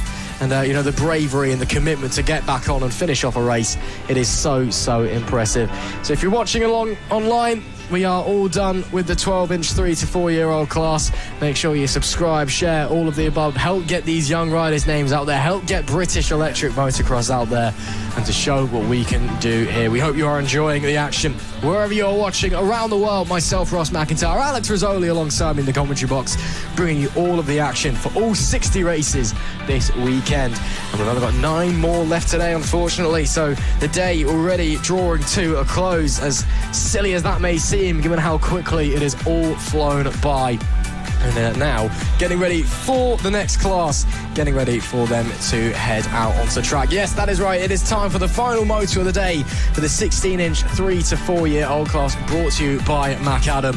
And this should be a very, very interesting race indeed. The riders, a few of them yet to make their way to the starting gate, but these 16-inch bikes, really, really exciting to watch and some fascinating racing. Absolutely. These bikes up to 250 watt motors, and most of the 16-inch bikes do have the 250 as standard as well. Obviously 250 watts, definitely not 250 cc's in these, because that would just be insane. Quite fun to watch, but insane for the riders. As these are only 3 to 4 years old as well, we are just waiting for the final few riders to take their positions on the start line here, and then we will be ready to go. As all the riders, you can see the number 26 there pulling into the gate, waiting for the gate to drop, as we have a few riders here, which is fantastic to see. So the previous race winner, first race of today, was the 20 of Carter Anderson, and we are lights out and away we go. I should say gate down and away we go, and that looks like one of the riders. Fantastic. I think that's number 24, Billy Cooper, getting a great start there off of the line as all the riders are following him through. Oh, and there's a fall. There is a fall there of the number 21. That is Tommy Brown, but immediately back up, just a little slip there, back on the bike, and he's straight away catching the back of the pack as he goes very wide there. A great start there from the number 33, my mistake, of Charlie Stark there, followed by the number 24 of Billy Cooper. A great start from both of these riders, going over the bumps, all of them taking it nice and steady. We've seen quite a lot of slips in quite a few classes today, just because of how slippy and dusty this surface is. Obviously, you can see it's very rocky and very dusty as well, which is definitely not a help to these riders. Oh, there we go, a big moment there from Ollie down. There's a fall there in second. That is the number 24, Billy Cooper, who was running in second place. So unfortunate for him, but it looks like he might be able to get back out in third. Yes, he does, just ahead of Eli Rudd on the 3. Speaking of 3s, it's the double 3, the 33 in the lead. Charlie Stake having a great race so far. Obviously, that will have released the pressure a little bit on the back of him, which is brilliant. The stakes are massive in this race for this young rider. He might be able to get a lovely win here as we see him go through quite a few seconds on the back of the 20. I think that's one of the bikes. I can't quite see what number it is there. But a great... Oh, speaking of the 24, there we go. That's the one I was meaning. Lovely. Having a great battle here ahead of this other blue bike. It's the Battle of the Blues right now. Ross, a great race so far. Has been really, really interesting. Charlie Stark, once again, with a great start, and then obviously we had a bit of chaos as well. The 24 going down means he's got a pretty comfortable lead up at the front of the pack. As there we see, that's the number 20 making his way round there. Carter Anderson, he's also had a very strong weekend so far. Let's see how he's getting on in this moto for the time being as he makes his way down into turn number 1. Once again, the laps ticking away here as he gets on the power. You can hear the motor whirring away underneath him, working that rear tyre, which, of course, in these dusty conditions, very likely to be struggling for traction. We've been seeing it all throughout the races across the weekend so far. Just rear ends kicking out flat track style as they're struggling to get any form of grip and traction. Carter Anderson, though, makes his way over the tabletop and starts the rise up Mallor-E Mountain. We'll get around at the top end here. I doubt he'll be using the outer bank. No, he doesn't. In fact, gets a little bit crossed up coming into the corner, but all looks pretty clean so far. And that's Charlie Stark there. So that's second place for the moment for the number 33 as he makes his way down the hill. And again, a bit of no man's land for Charlie Stark. Was under some pressure from the 24 earlier on before that fall. So now he's just kind of awkwardly making his way around in second place, but it's still been a very impressive ride nonetheless as he makes his way through K-Tech Curve. You can actually see there some of the grass on the outside being ripped up now, so you do have two clear lines there. These younger riders on the smaller bikes, though, definitely much more keen to stick to the inside through that corner. And Stark makes his way down to turn number 1, keeps it nice and comfy, sticks the legs out, then brings it back onto the pegs where he gets on the power over the jump. Little bit of air time on the front wheel. Rear wheel stays connected to the ground. And once again, seen that a couple times now, Alex. Down into turn 2, just on the brakes. Bike sliding straight on. Just unable to get the grip on the brakes. Unable to slow the bike down in time. Honestly, I think you could describe any corner using that description, to be honest. All of them have been very, very slippery this weekend. Obviously, the number 33, Charlie Stark, having a great performance there. The 24, Billy Cooper, also having that slip a couple of laps ago. But he obviously recovered and stayed in P3 there. So dropped down just initially, but managed to keep P3 from there. So he's just having a nice, gentle little ride around for now, doing some really good defensive line works there, getting a little bit of air over a couple of jumps. As you can see, look at the dirt line there. You can definitely tell a big racing line emerging then with the lighter coloured soil there as opposed to the darker on the outside. But the number 24 being chased by the 22 of Joey Plass there, just behind. The battle of Plass versus Cooper here, and it looks like the 22 and the 24 are just starting their last lap as well. Here, obviously only a 5-lap race in the 16-inch 3 to 4 years, sponsored by McAdam and also supported by the Factory Triumph British Supersport team as well. So coming round, the number 26 that is AJ Garwood as well. The number 20 Carter Anderson obviously won the first race as well. Looks like he's going to get another couple of race wins under his belt this weekend. And also he is the championship leader as well, as there is another biker through there. He's leading the championship by a very comfortable margin and will be extending that as well. Carter Anderson will win the final race of the 16-inch 3 to 4 years here on Saturday. He does a little celebration as he pulls into the paddock there and waits for all of his other competitors. Another great performance, Ross, by this young rider. Absolutely, what a day he has had. We'll have to wait and see if he can continue that form across the weekend. Carter Anderson, very much the class of the field in this 16-inch category here, of course brought to you by McAdam. The 3 to 4 year old age range. These guys done and dusted for the day. And that is it for our youngest riders in the field. They'll, of course, be back out for 3 races again tomorrow. But the third moto goes the way of Carter Anderson once again having a fantastic weekend so far. That is it for the 16-inch 3 to 4-year-old category here in the Mallor-E Park Electric Motocross Championship. Hope you're enjoying all of the coverage. Let us know from where in the world you're watching from and who you're supporting, and let us know as well who you think is going to be on top at the end of the weekend. Of course, this is the 4th round here at Mallor-E Park, over halfway through the season now. And of course, part of the BMF Connected event as well. This huge biking event down at the infield of the main Mallor-E Park circuit. There's workshops, there's bikes to go and look at, old and new. There's a Hawk Racing here with Charlie Nesbitt as well. So many different things that you can look at and enjoy. So make sure you're heading on down tomorrow if you haven't come today. And of course, come and sit in our grandstand. Come and watch some young motocross riders doing their thing out there on the track and showing some fantastic stuff out there. That is it then for the 16-inch 3 to 4-year-old age range.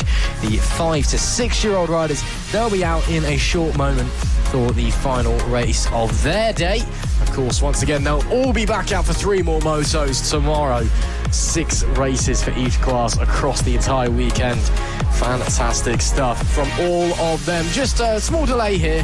Hopefully it won't be too far away from the riders coming out to the starting gate. And in fact, I think they may well be now. Alex, 2 fantastic race 3s done. Another few to come up now before we wrap up today's proceedings. It has been a fantastic event so far. Absolutely.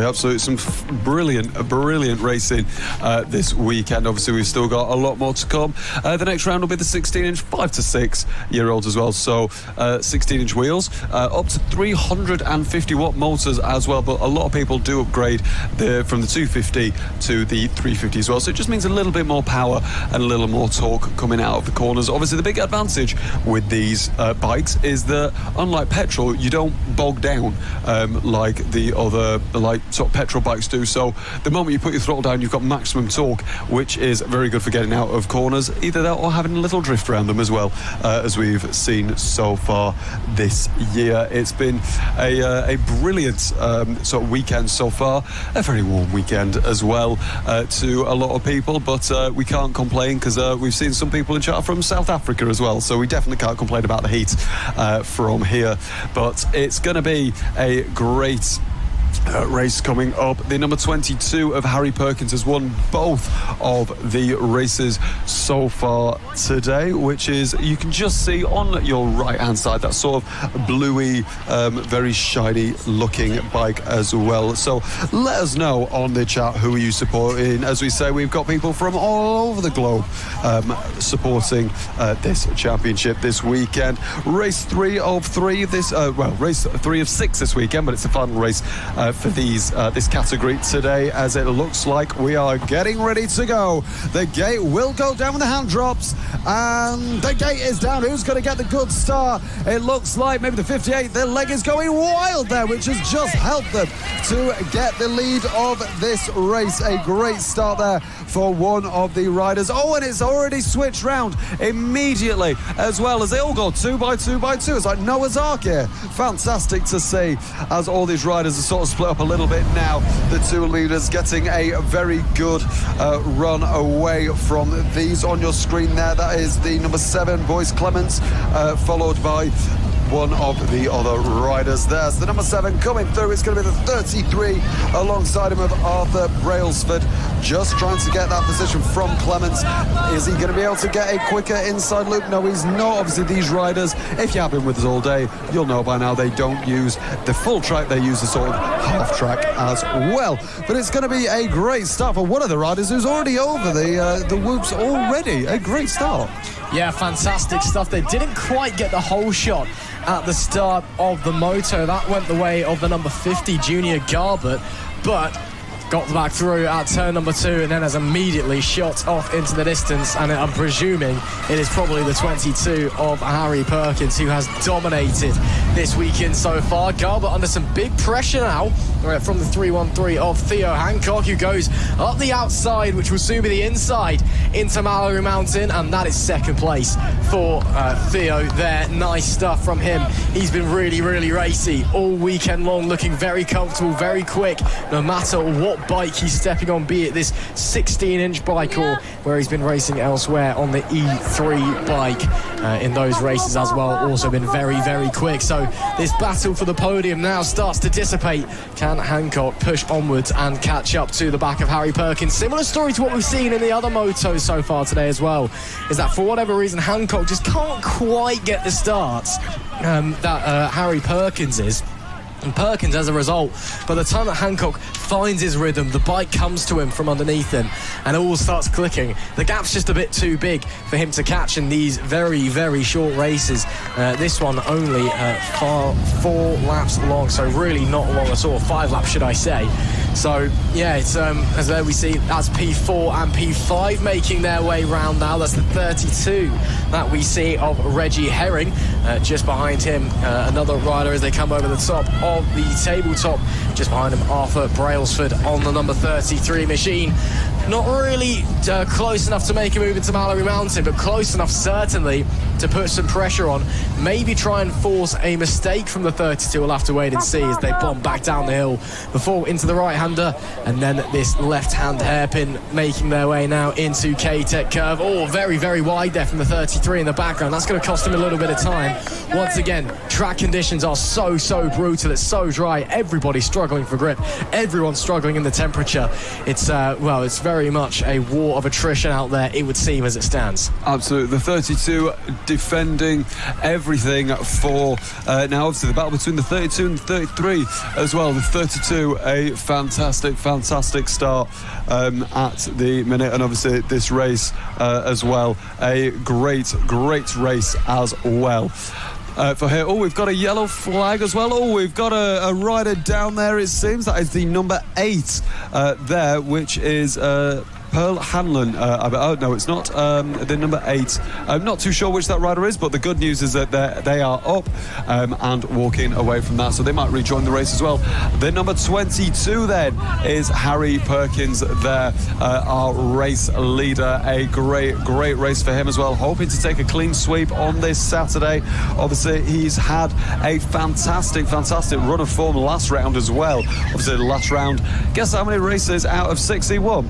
That's right, he won all 6 last time out. So currently, going on from last time, he could make it a 9 consecutive win streak so far. Nothing is stopping this young man, a very talented young man, a brilliant rider as well. So coming around the K-Tech curve, and it looks like that is a 33. That is the 33 that was battling with the 32. That's Arthur Brailsford. The good news is he's straight back on the bike and going, and it's going to be a win, another 9th consecutive win for Harry Perkins on the 22 bike. What a sensational rider, getting lots and lots of high fives from everyone. A brilliant round from him so far.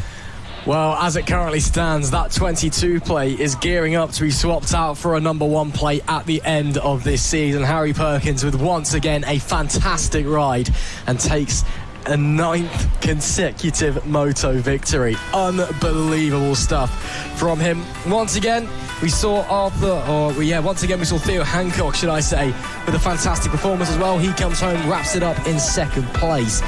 But it's all about that 22. Harry Perkins has been untouchable so far this weekend at the 4th round of the season, and he will look to continue that further on into Sunday's action as well. 3 more motos for these guys on Sunday to look forward to, so plenty of motocross action coming your way. But for now, the 16-inch 5 to 6-year-old age class, they are done and dusted here on Saturday. Fantastic set of races and fantastic performances from all of our riders out there on the track. And all good things must come to an end, but don't worry, they will still be back out tomorrow, as I said. But man, oh man, what a fantastic race we have just seen. And now we've got some more 16, or in fact we don't, we've actually got 18 to 20-inch action coming your way. And this should be exciting. The 6 to 8-year-old age range on the 18 to 20-inch bikes as the pace increases and we get faster and faster, bigger and better machinery underneath the riders. Let's wait and see what they are able to do as they push on these Revy and amped manufactured bikes. You can see them there just in the corner of your picture. Now you can see them on the full picture, getting ready for the gate to drop and to get underway. It has been a fascinating story so far this weekend. Caden Whitlock has been absolutely untouchable, or Waldock should I say. Up the front as the gate now drops, we do get underway. Let's wait and see who's going to get the whole shot. Will it be Waldock again?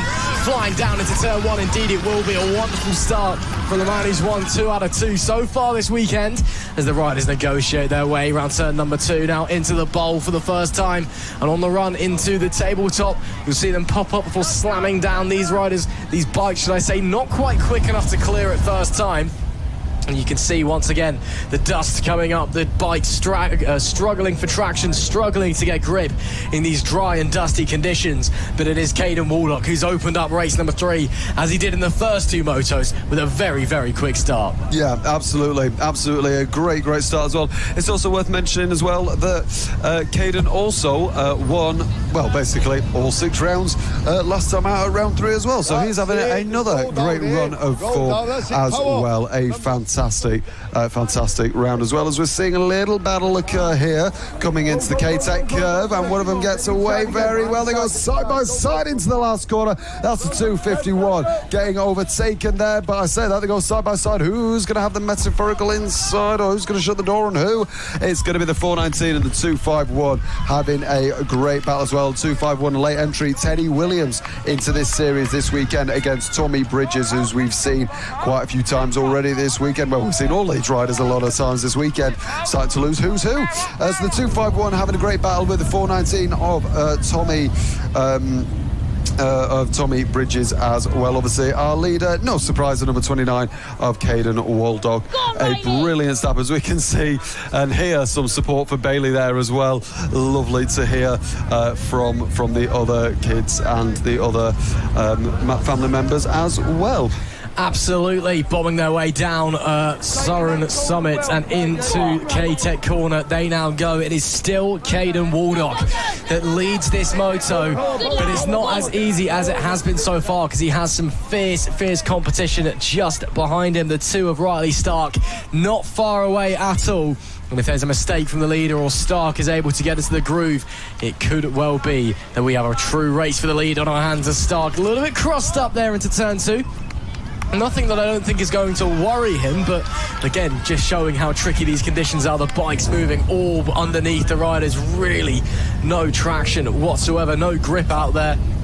We saw it as well with some of the other classes, especially down into turn 2.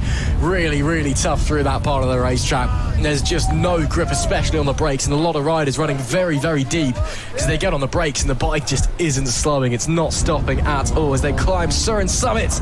Once again, it is still Waldock that leads. Just behind him though, Riley Starr keeping the pressure on, keeping him honest as they bomb back down the hill. And Waldock will be glancing back every now and again and seeing that lead that they had in the opening 2 motos, it is non-existent. Stark is right there with him as they come into the whoop section and onto the final lap of the race. One more tour then. Can Riley Stark do anything, or is Caden Waldock going to sweep the day? I have no idea, but we've seen on the past 2 laps that the number 29 there not having the best of exits out of that second to last corner there. The number 2 trying everything they can to go left and right. The number 29 feeling the pressure now, coming up to the top of the Little Mountain section here.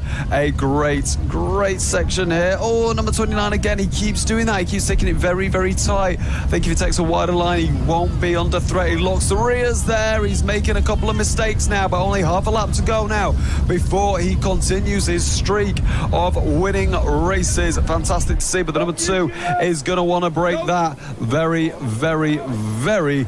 quickly. Let's see if he is going to be able to lock it. He does again. He goes very still there. Looks like he's trying to cross the line with him. Going over the line, it's going to be another brilliant win for the number 25 of Caden Waldock, who wins. Caden Waldock, another race-winning victory, another race-winning drive, and I think he's not gone to the correct area there. I think he's gone somewhere else, but he's regardless, he's still won the race. Yes, he's looking very confused. I'm thinking, am I supposed to be in this race? My bike's looking a little small for these. Oh, unless he's in this race as well. Oh no, never mind, he's in this race as well. Never mind. My God, the poor guy didn't even get a break. He's just won a race, and now he's immediately on the grid again. Poor guy, Ross. You thought he'd get a a high five or a well done or something. No, straight back to the starting gate, straight ready to go again. What a fantastic performance from Waldock to take the 18 to 20, 6 to 8 years, race number 3, sweeps the day as well in that class, but puts the bike down. Is going to get a well done from someone very quickly, or getting I think that might actually be a starter booster or something like that. He's getting a talking to either way about something, but bike down on its side.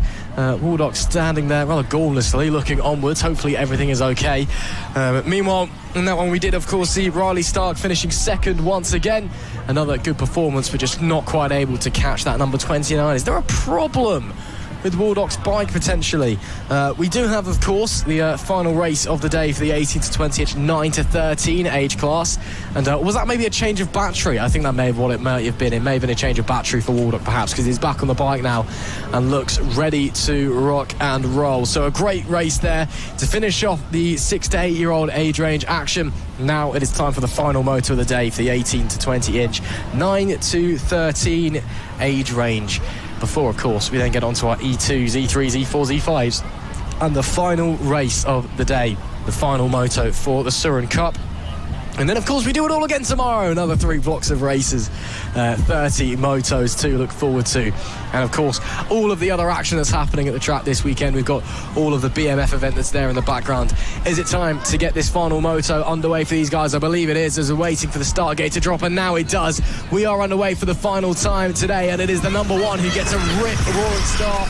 Casey Stark straight into the lead, gets the whole shot as there's chaos down at turn 1. A rider's gone down, ended up tripping over his own bike there. It also looks like he's in wellies, which is an interesting fashion choice out on the track, but sometimes you just got to do what you got to do. But does get going once again. Hopefully the bike is A-OK. That looks to be the 213 of Leighton Wickenden who went down there. Up the front though, it is still the one of Casey Stark that leads. Just behind him, Poppy Burkett once again giving chase. Very similar to what we've seen across the other 2 motos from this category today. Caden Walker, he's just come off of one race, and Waldock now one way straight into another one. Let's see if that fatigue affects him, or can he hold off Paisley Cleft just behind as they come down Surin Summit for the first time. And it looks like that Waldock is going to be okay. He's going to hold on to that position.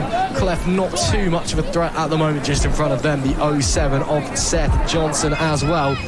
Up the front though, it is still Casey Stark that leads, and then P2 Poppy Burkett.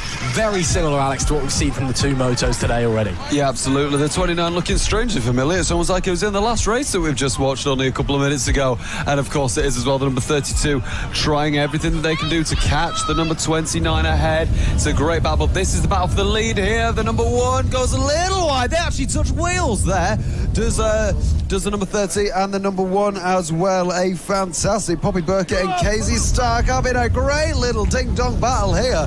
Wowee, a fantastic battle. They were touching wheels as well, which is obviously not necessarily the best thing to do on bikes, but nevertheless they both made it work. The number 30 Poppy is having a very close look, going to try and send it on the inside. They touch wheels again. The number 30, the 1 having a proper battle. The number 30 going very wide, almost going over the hill there, as the number 30 sort of settles back into second place. Let's see if they can do anything to try and get the lead away from the number 1, maybe planning some better lines as well. Already doing a terrific job of getting really good exits as well, over a couple of jumps here, through the left, through the right. Let's see if the number 30 is going to be able to catch the number 1. They do a little bunny hop over that bump, it looks like. The number 1 now finding some pace over Poppy on the 30 by Casey, doing another brilliant job as well. Obviously Casey winning the previous race 2. When I say that, the number 30, they go side by side over Ciron Hill. It's going to be the number 1 that leads, but the 30 is going to try and go the inside, and they're going to touch wheels again.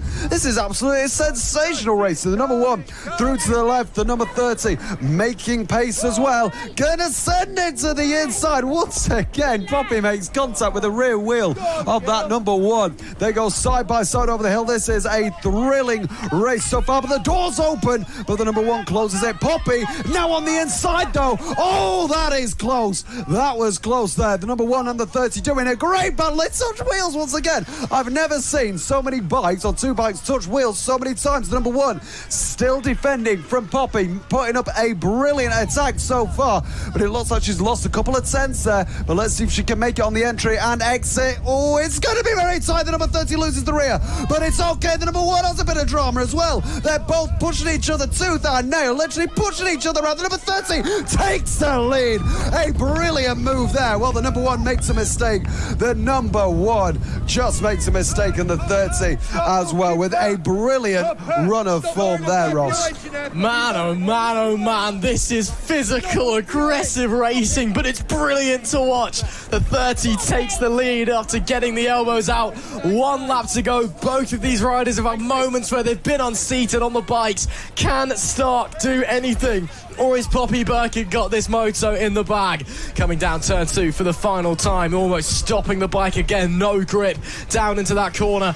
Poppy looks focused. Can Stark try and close in? She comes to the tabletop for the very final time, and then up Mallor-E Mountain. Got some action further back in the pack. Here's some of the riders coming to Surin Summit a bit further back in the pack. There's one of the riders that we saw down at the first or the second corner, Leighton Wickenden on a 2:13 there that we see.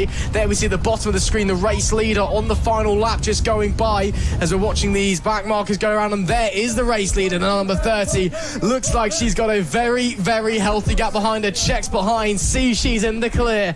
Poppy is in with 1 corner left to go. The 30 of Poppy Burkett gets it sideways, brings it across the roofs, and brings it home in the 3rd moto. That was a brilliant, brilliant race win for Poppy Burkett.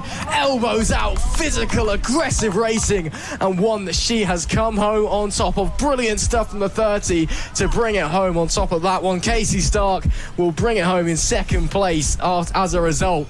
But man, oh man, that may have just been the race of the day so far. Fantastic action between the leaders the whole way round, pushing and shoving for every last inch of racetrack.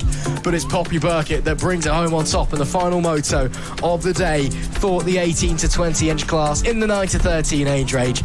Man, oh man, oh man, what a race that was. Now it is time then for the E2 class coming up next.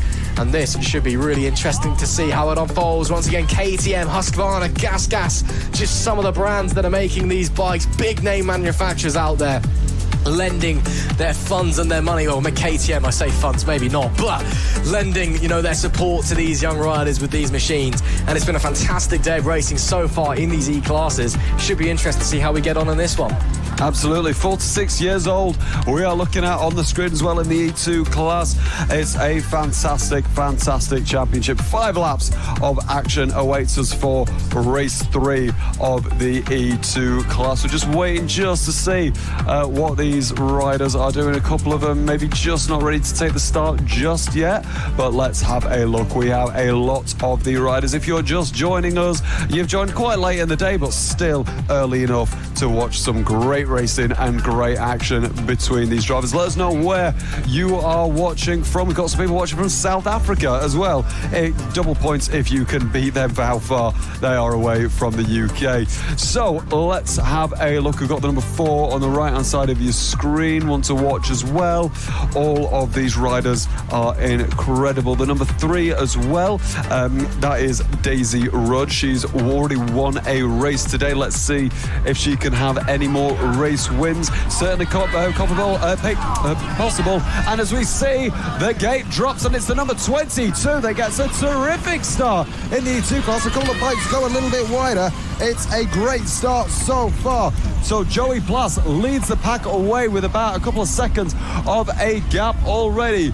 Going through the right, going through the left. Let's have a look to see what they can do. Are they going to be able to hold on to the lead? Let's watch and find out. The number 21 there having a battle with a couple of other riders, and it looks like the number 4 is under attack from one of the other riders there. The number 4 under attack from the number 3 as well. Those two riders. The number 3 is Daisy Rudd, obviously race winner, and the number 4, Reggie Doyle as well. But it's the number 22 of Joey Plass. They've got a very good start off the line there. Yes, he did indeed. A great start there for the 22. The 4 second place, the 3 in third as well. Reggie Doyle and Daisy Rudd. Looks like there can be a huge battle brewing here if they can get closer in. As Rudd struggles to get out of the K-Tech curve there. Almost brought it to a stop, and then still struggling for traction in these bone-dry conditions out there as they cross the line to complete the opening lap of their final moto of the weekend. Of course, there's a great time to be a motocross fan this time of the year. Of course, between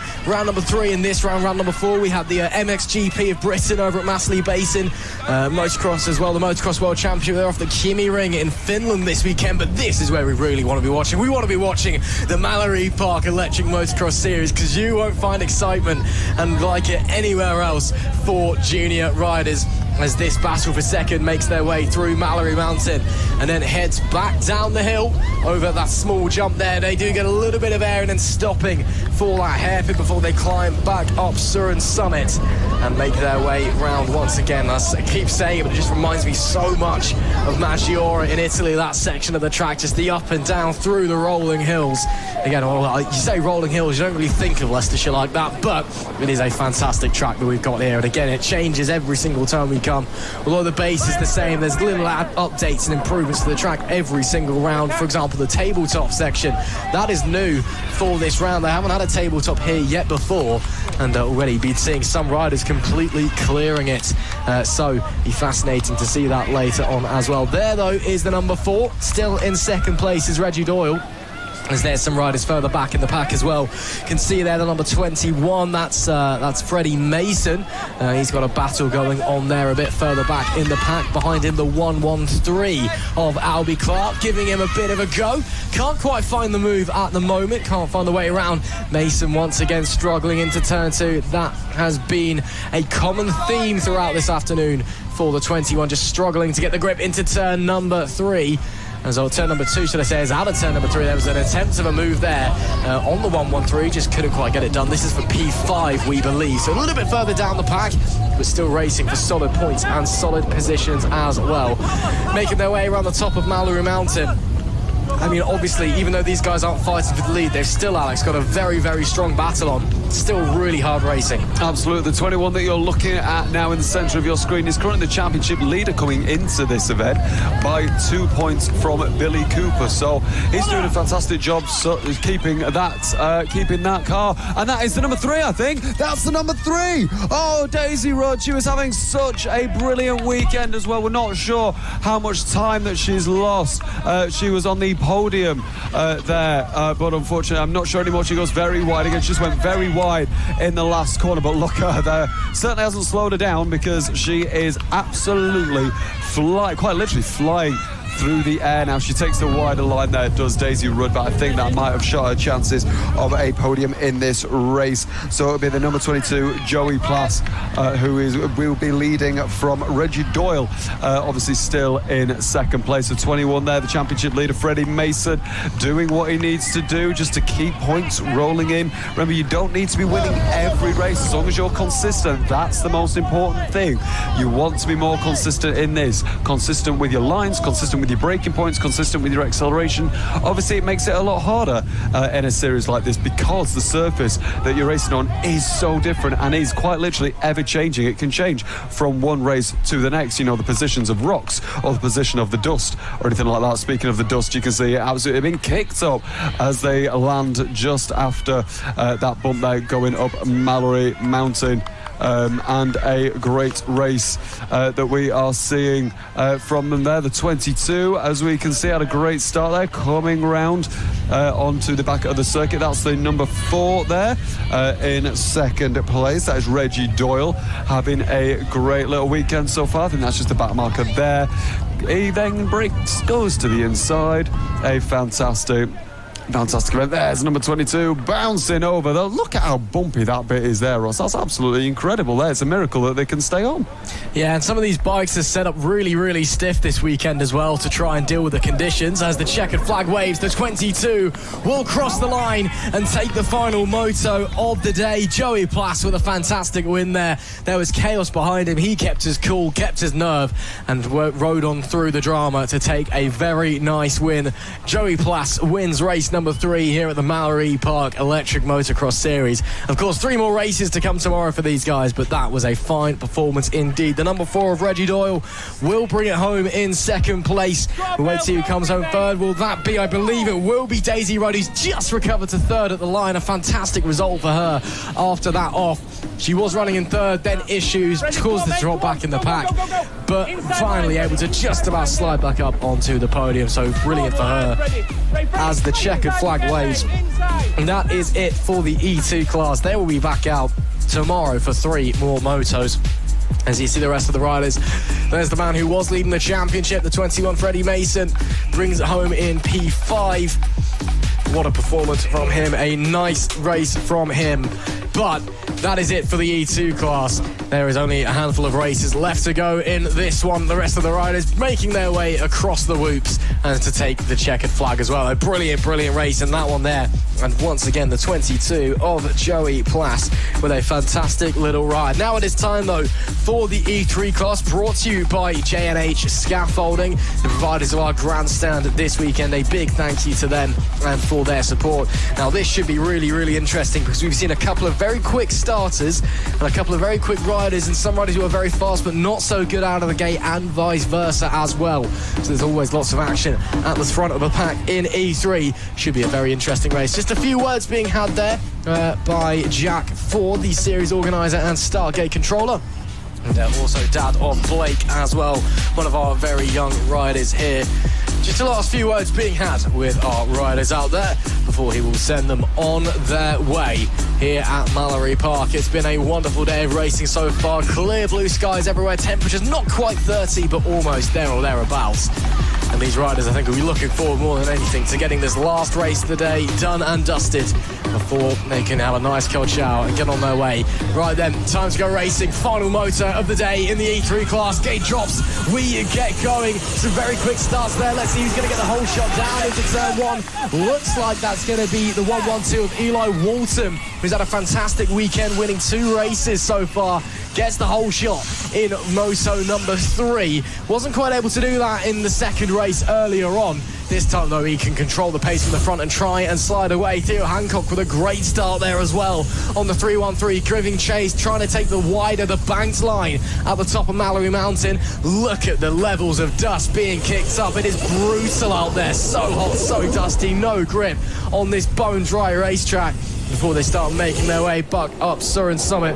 The 112 and the 313 already bolting away from the pack. Look at the lead they have over the guys in third place. I believe it may be the 25 of Frankie Botham in P3 currently. Indeed it is. But that is a huge lead. Those front two already massively breaking away as they start lap 2. Absolutely. Some could even say that the front two have shot off like a lightning bolt and lightning bolted away from the pack, which is brilliant to see. But the 2 leaders, which are Eli Walton and Theo Hancock, the 112 of Eli and the 313 of Theo, both of these riders have been absolutely tooth and nail, wheel to wheel all weekend and all through the season as well. Theo Hancock absolutely dominated round 3, and there's always great racing between those 2 riders. It's mainly a question of who's going to come third. The number 25 was third last time, and this is the battle for P6 that we can see at the minute. The podium was Frankie Botham in race 2, so let's see if they can get another great result in this race as well, touch wood. So Eli Walton and Theo Hancock leaders. We see the 259 and the 32 going wheel to wheel. The 32 going on the inside. That's Reggie Herring going on the inside of that other bike as well. Number 32 trying everything it can. That's Reggie Herring trying to go left and right to try and pull away and break the traction and maybe lift up a little bit of dust for his competitor just ahead of him. But this, as you can see, is the battle. Just a little bit wide there from the 2.59 of Arthur Whitelaw. A little bit too wide for some drivers. It works. For some riders it works. For some riders it doesn't. But let's just see where the 2.59 can finish, and if they can have a clean race. The number 5 and the number 25 as well. So this is actually the battle for P3. The number 25 trying everything that Frankie Botham can do to get on the inside of Vinnie Barnes as well. Vinnie Barnes being the championship leader coming into this race by 9 points as well. Look at the dust being kicked up by these two riders as well as we come down the hill here, and we're just going to see if the number 5 can hold off the number 25. Let's see if they have got what it takes. Let's see, the 25 does get a tight line, but they both suffer through that sector last, coming through the last corner now going over the whoops, and it's a slow line for the 5. The 25 catches up. Both of them should be able to jump that, but let's see the 25 trying to go on the outside. Just so much more pace. Listen to that motor absolutely work overtime. I hope they're paying that motor overtime, because it is working much harder. Oh, look at that. He's even just trying to go wider just to try and get the throttle down. Might not be the quickest way around the track, but it certainly is the most entertaining. Look at them bunny hopping over tabletop now, coming up to Mallor-E Mountain. The number 5 still defending from the 25. The 25 goes wider on the outside, but it's not going to work on this occasion. The number 5 now through the right-hander, very slow on the apex, slowing the number 25 down. The 25 goes wide, but unable to make a position on this particular occasion. The leading two are still Eli Walton and Theo Hancock, but this is the battle for P3, the final podium position that we're watching. Number 5, number 25. The 5 just placing his bike perfectly where it needs to be, slowing the 25 down. The 25 getting frustrated now. You can see the 5 is trying to be very cautious on the inside, but he might have left the inside open. No, he shuts the metaphorical door on the number 25. The 25 getting quite frustrated with the number 5, trying to find a way to go, trying to get past him, but he's right on the back of him now. They may even touch wheels coming into this corner here. He takes a much wider line than the number 5. Let's see if the 25 has what it takes, as this is for the race lead now. The 2.56 against the 1.12. It's going to be a great battle inside. The 1.12 in the lead now. I think it might be. I can't tell if they swap positions. Is it the 1.12? No, they have indeed changed for position. Yeah, that is the 1.12 currently that we are seeing, and that, of course, is the one and the only Eli Walton, who's been dominating so far this weekend. Looks like they are still holding position, actually. So the 3.13 just behind. Maybe a little bit further. I think he may have dropped back, actually. So Walton with breathing room behind as he brings it down to the bottom of Mallor-E Mountain, then back up to Surin Summit as he bombs up the hill. You can see the power, the instant torque of that electric motor, really beneficial up that part of the track, and then back down again. You can hear the parents in the grandstand encouraging, saying, come on, just keep pushing. They know the kids are tired. They know how hot it is and how physical it must be for these riders out there, and they're just saying, come on, just bring it home. One more lap then for Eli Walton as he gets a nice double over the initial loop section, and he can't cruise home because Hancock is still there. The 3.13 quite a distance back, but if the 1.12 was able to make a mistake, then he could well be in trouble. But that gas machine looking very, very comfortable at the front of the pack as it stands. Goes over the tabletop, almost clears it. Awesome stuff from him there. And as he now up to the top of Mallor-E Mountain, preferring the wider outside line, but actually ducks out of it halfway through again because it's so dry, no ruts.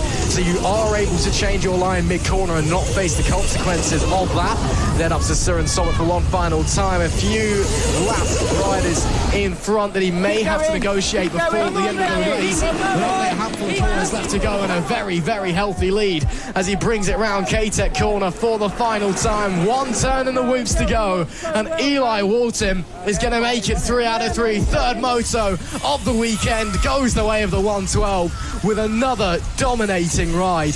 That was absolutely fantastic from him. The 1.12 got to the lead, got the whole shot at the start this time, and then never looked back, just controlled the pace from the front and began to ride away. A brilliant ride from Walton as Theo Hancock on the 3.13 will bring it home in P2.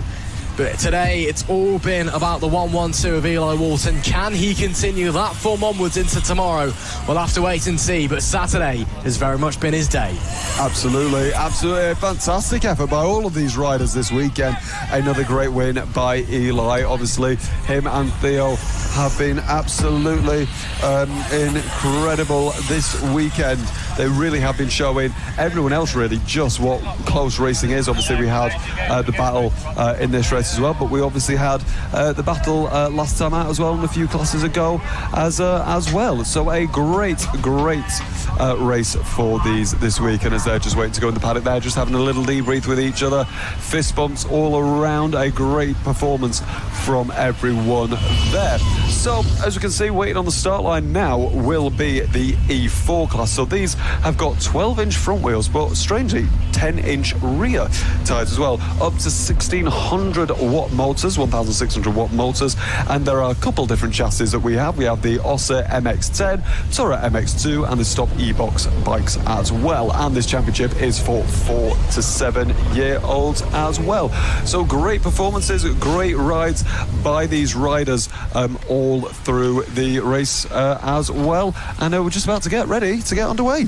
Yeah, looks like E4 is getting ready to head out onto the track. They're all lined up by the starting gate now. Just the last few words being had between some of the organisers and the marshals there in the background. But the riders sat there ready to go racing. And hand goes up. That means the starting gate is going to drop down now.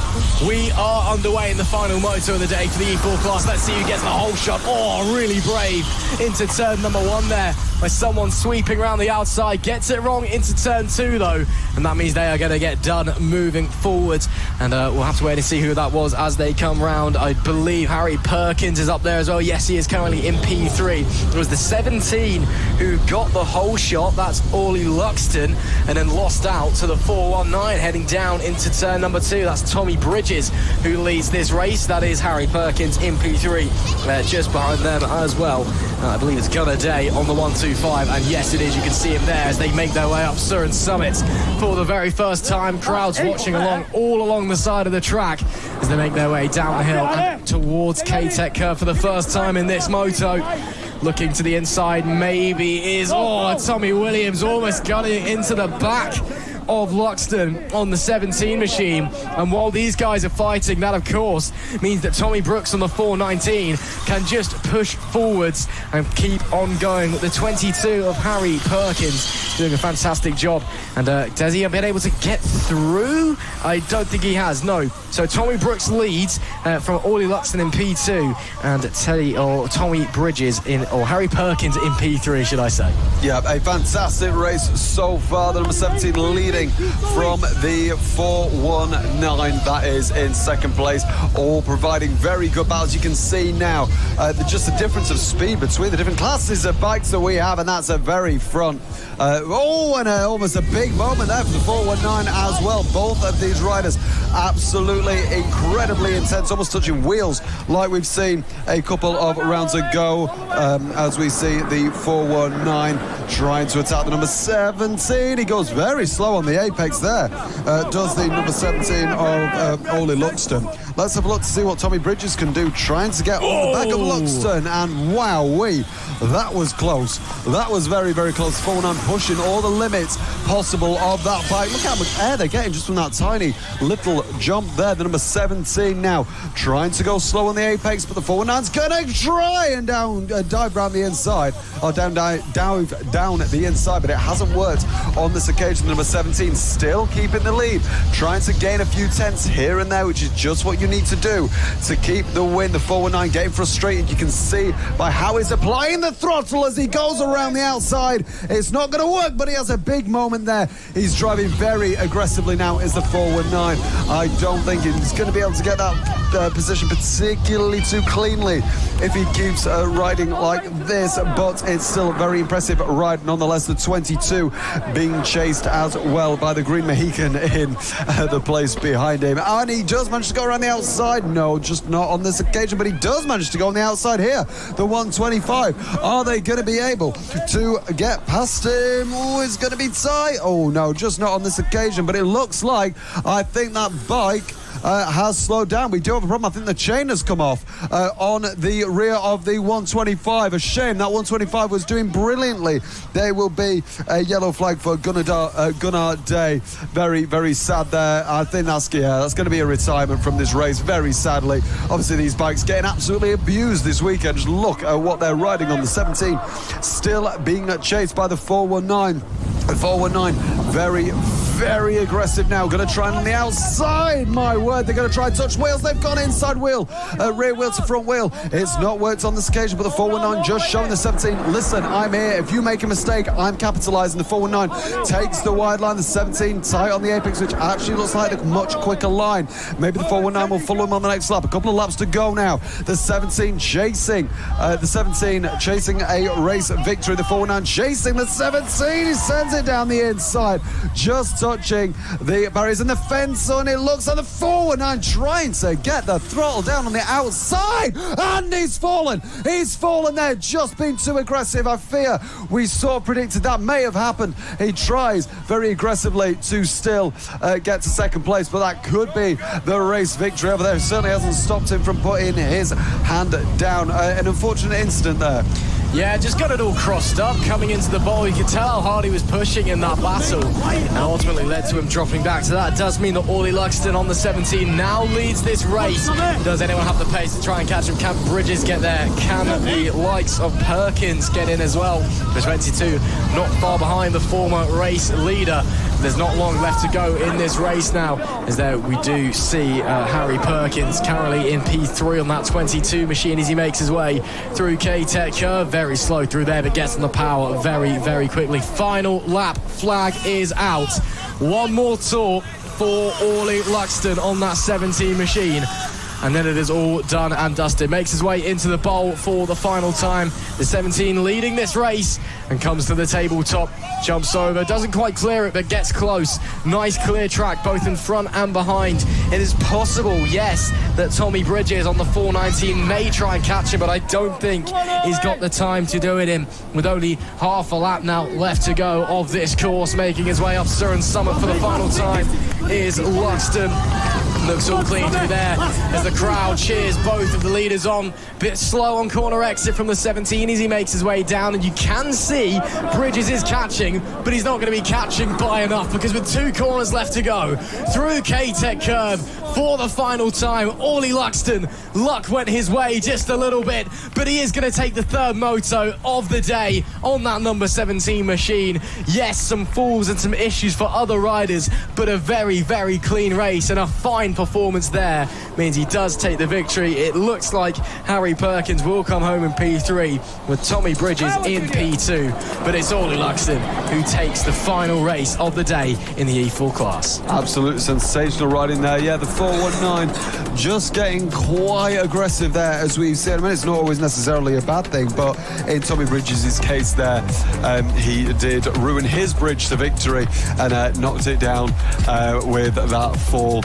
A unfortunate incident there for him, but I'm sure he will come back stronger tomorrow for another 3 races. So we are 28 races into this 60 race weekend. 2 more races to go today, and then everyone can go off and everyone can grab a cold shower, because everyone needs that today, because it is scorchingly hot here in Mallor-E Park. So 2 races to go now. We have the E5 class, the penultimate race today on Saturday. The E5 class 7-lap race, 5 to 9 years old, sponsored by Specialized Group with support from the Factory Triumph British Super Sport team as well.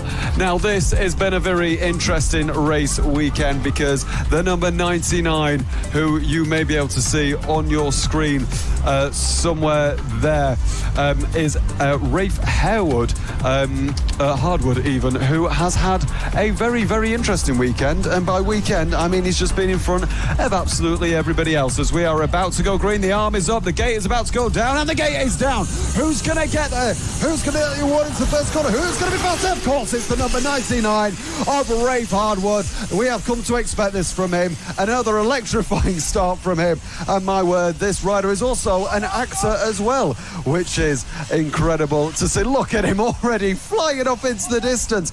all of these bikes absolutely going tooth to tail. You can just see the 21 making a move on the outside there. I think that's 27 actually going on the inside, but the 181 tries to get a comeback, but it doesn't work on this occasion. The 27 stays ahead after that move there. You can just look at the absolute incredibly designed suspension on these bikes. You can also see the plumes of smoke and dust being kicked up. Look, we've actually got a bit of wind now as well. As you can see, the dust being blown across the track, which is going to affect visibility by quite a bit as well. But of course, it's the number 99 who leads. I think from the 269 and maybe the 514 as well, having a great little scrap as well. But more importantly, it's the number 99 that leads. It absolutely is, and a similar story that we're seeing between the 269 of Hunter Riley and the 514 of Victor Konozewski as well. We saw that in the second moto, those two getting locked in battle. Maybe not so much this time, bit more of a gap there, but the 99, of course, completely up the road. The 27 of Parker J. Lockdenny in P4, meanwhile, as well, as they all try and make their way through. They're going to be feeling the heat, feeling the fatigue from having two motos done already today. And they've just got to try and get this race done and dusted.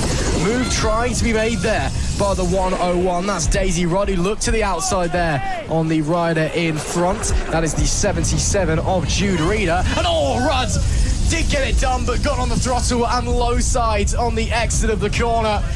Just a bit too greedy, twisting the throttle.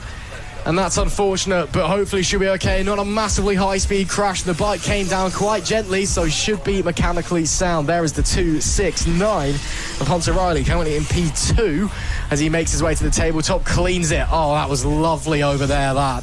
Really, really nice jump. The landing was perfect as well. The 99, meanwhile, leading the race, goes past Rudd, who is back on the bike, which is good to see, but now a lap down. Hopefully she'll be able to rejoin the race and get going once again, and she is. So Rudd rejoins on the 101. Fantastic to see. A shame that she went down. She was having a very strong race up to that point, and about to get lapped by Hunter Riley just behind as well. He does run a little bit wide, gets the drive out of the corner though with that longer line, as over the whoops goes the 99 to start another lap. Superb commitment over there. He did manage to triple it earlier on in moto number 1. I don't think he's been able to quite achieve that since, but certainly pushing once again. The boy just doesn't know slow down and shut the race down and bring it home, does he? It's his maximum push all the time for the number 99.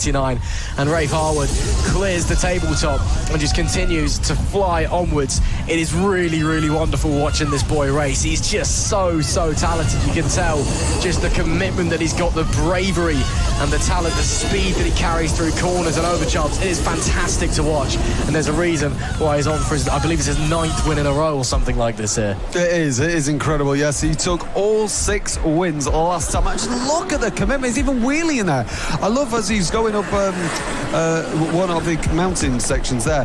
His bike actually looks like it's on a diagonal when he's accelerating, just because of the torque of these bikes. It's incredible just to witness him riding. Just look at the precision and the commitment. Look at that. Absolutely incredible from the number 99 there.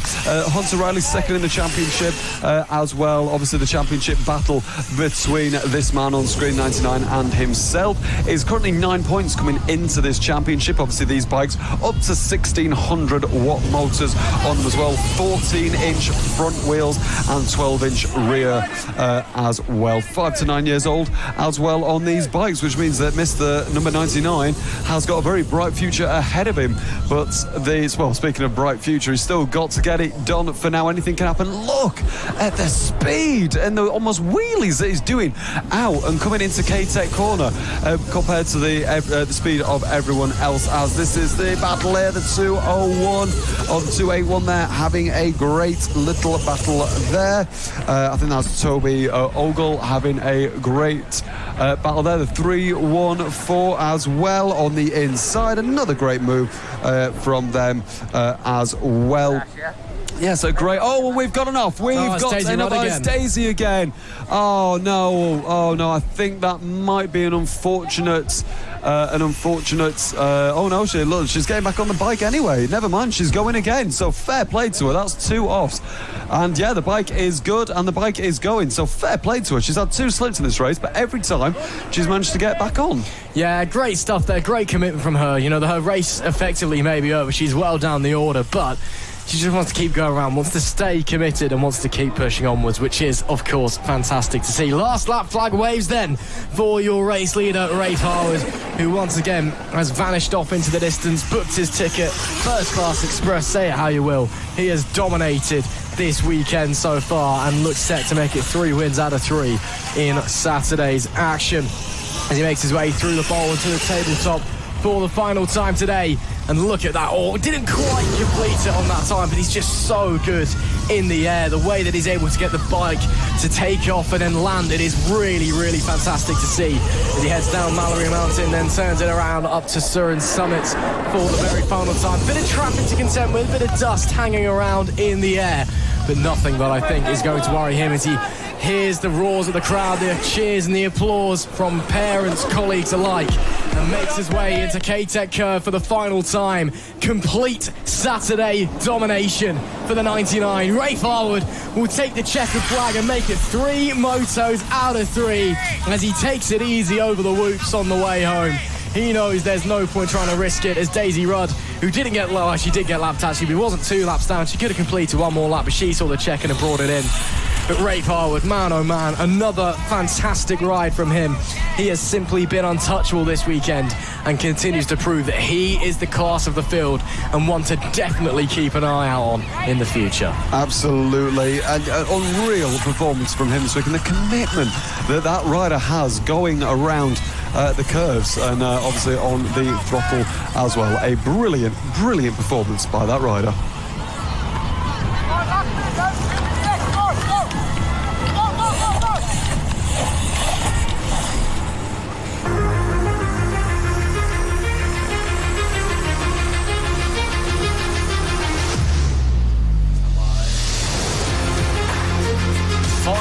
Race of the day and race number 3 for the Surin Cup here at Mallor-E Park. It has been a fantastic 29 motos done and dusted, but this is potentially the one that it all boils down to. Only a handful of laps separates us from an ice cold shower, it must be said, but we have saved one of the biggest and the best for the last, the final moto for the Surin Cup, and it is sure to be exciting. Some fantastic battles all throughout the weekend so far, and it is all eyes to this one, of course, with official factory support from Surin, all of the riders on the Hyper-B bikes. 2 races so far, both of them finishing with the same top 2, Paisley Cleft and Hunter Riley, P1 and P2. Moto 2 could have been the other way around, but just a late mistake from Hunter Riley and then almost coming off the bike. It did ultimately cost him. Can he keep his cool? Can he keep his head collected to try and nick one back in the final race of the day? And the final, as we mark the halfway point of the weekend as well, 3 out of 6 races, only 3 more to go for Sunday's action, where thankfully it will be a little bit cooler once again. So it is all eyes to Cleft and Riley. Those are the 2 who've been whipping out some fantastic battles for us to watch, and it's a real shame that these races are only 7 laps long, really, because I could sit and watch it for half an hour, like a full-length motocross world championship race, such as the entertainment we've been getting out of it. But we are ready to go racing in a short moment. There is Jack Ford, series organiser and start gate manager, I suppose we could say, getting ready to send them on their way. Well, there'll be a short moment before they do. Has a few words with some of the marshals and the mechanics before they get underway, and then it'll be time to go racing. And boy, oh boy, this is set to be exciting. Absolutely. We've got the 269. You can just see on the right-hand side in the white and blue, and on the yellow bike, and on the left you can see that is the 32 of Paisley Cleft as well. So the pink and yellow bike on the left, and the blue and yellow bike second from the cones in the middle. Those are your 2 to watch during this race.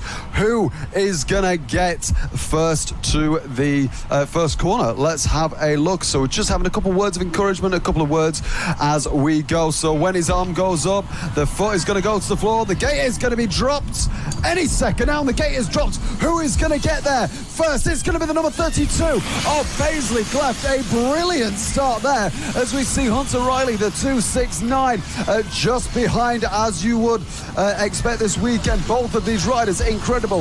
Is it going to be Paisley who is going to lead and win this race, or is it going to be the blue and yellow of Hunter Riley wanting that win today? Paisley has been exceptional today, but the 269 will want that win. He will be absolutely determined to get past Paisley, who is an insanely talented rider as well.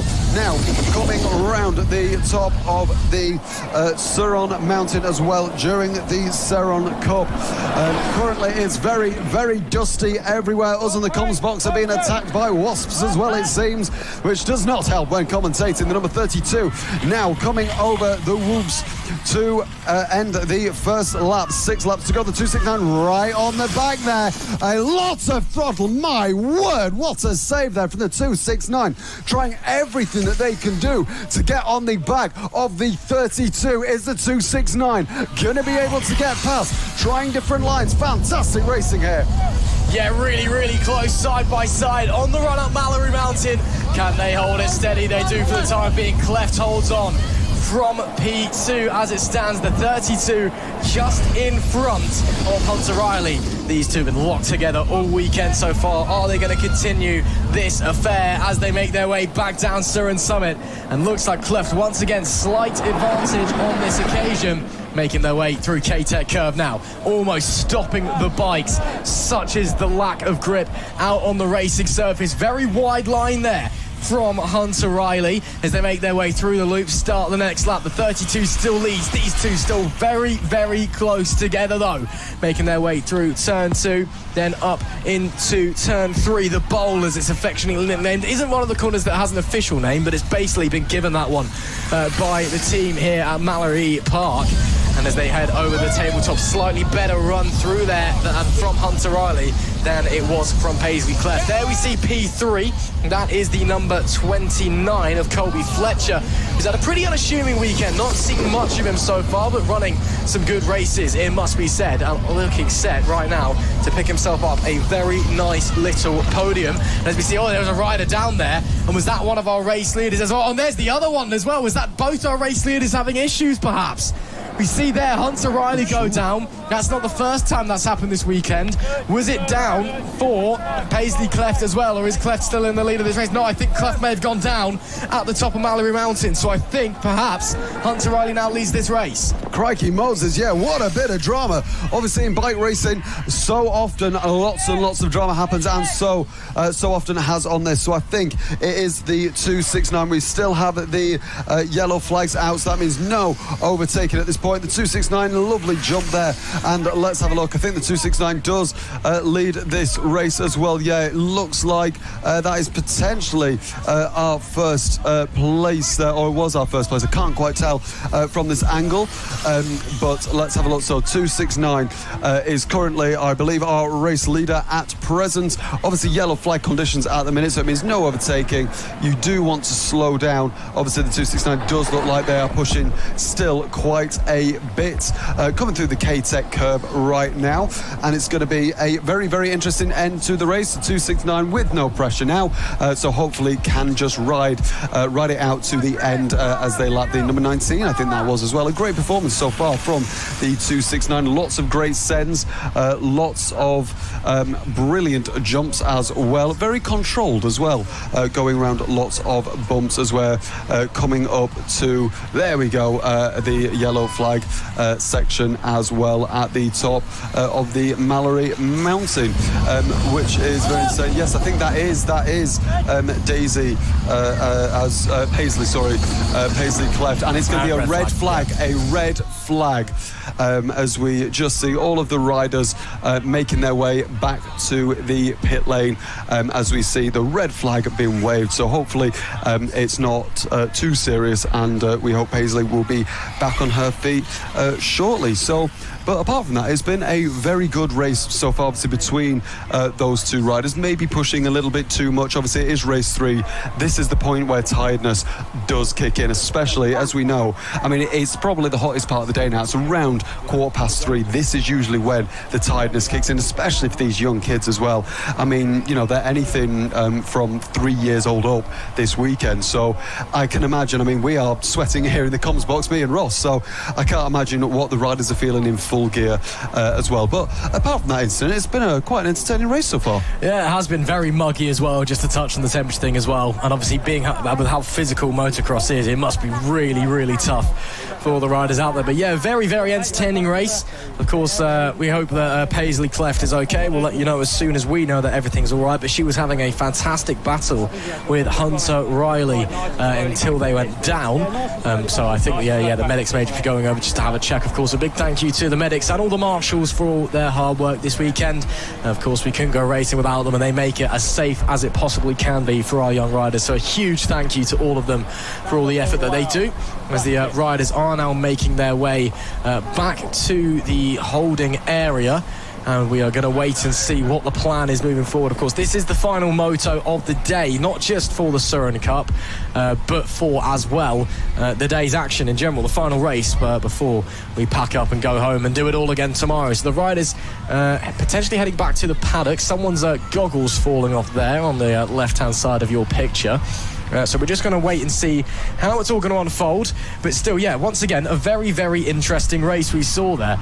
We saw, once again, great battle between Paisley Cleft and Hunter Riley. We saw a nice little ride as well for Colby Fletcher. He was running P3 at the time of the red flag, and it was all looking very, very interesting indeed. But of course, we're just waiting to see what we're going to do. But lots of things to talk about in that one. And once again, it was very close between our front two. Absolutely. I mean, it always is in the Surin Cup. I mean, obviously we've had Hunter Riley, an outstanding rider, as proved in there. Obviously had an incident as well, and he was back, and as we can just see him there at the back of the picture with the blue and sort of green details on his helmet with the blue and yellow bike as well. Obviously, Ethan Rudd as well leading the championship with 247 points. Obviously coming in to this championship as well, as quite a few other riders are behind him as well. Hunter Kirk as well, very impressive speed as well, and sometimes might lose his head a little bit, but I mean, they are just kids at the end of the day, so it's completely understandable there. And it's been a brilliant weekend so far, not just in the Surin Cup, but in all of our championship races. We've had some really impressive proper wheel to wheel races we've had, which is just incredible to watch, especially we're so impressed with these kids being so small. I mean, the second race that we had slightly earlier on in the Surin Cup was absolutely mega. I mean, a proper motocross race with the two riders, not necessarily wheel to wheel, but just really pushing each other, being a mental game. And you're riding yourself, and you're racing yourself, and as well as the track and all that. As we do see some of the action going on the main circuit just over the wayside.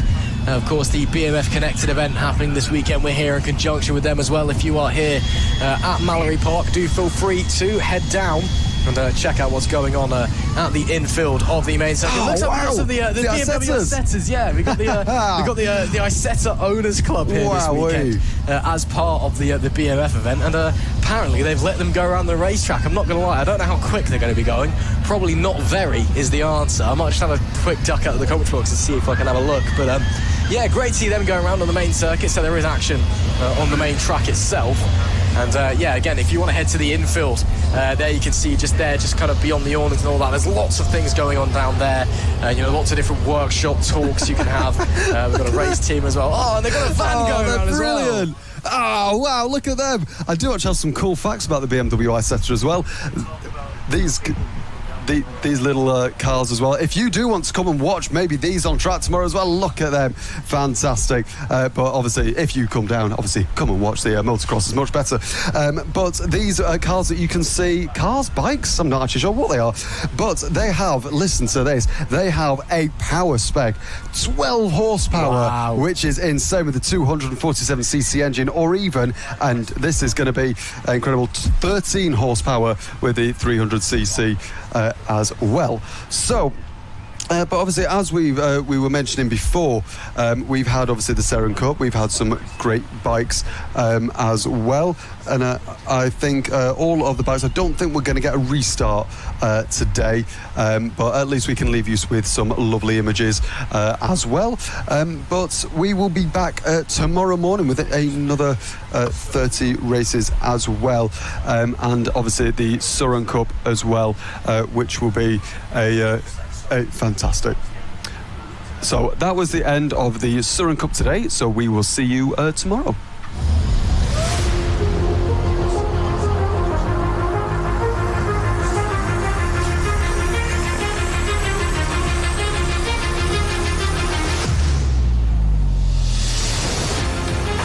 Well, that is all the time that we have for you today. The action has concluded. Unfortunately, the final race of the day, the third Seren Cup Moto, brought to an early conclusion with a red flag.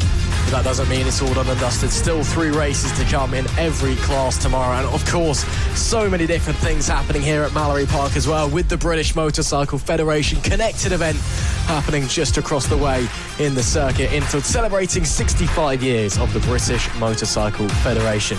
Regardless, thank you very much for joining myself, Ross McIntyre, and Alex Rizzoli alongside me in the commentary box for all of today's action here for the 4th round of the Mallor-E Park Electric Motocross Series here in 2025. The first time it's being broadcast here at round number 4, and it has been a fantastic event so far. Saturday providing some fantastic racing and plenty of interesting talking points looking forward to tomorrow, especially with the tough conditions. A little bit cooler tomorrow, hopefully a bit more wind as well, allows a bit more chill, but we're still expecting it to be very, very warm, the track to be bone dry, dust and grip to be a massive issue. Again, we've seen racing almost become like flat track style today, so could be interesting to see how it all unfolds tomorrow.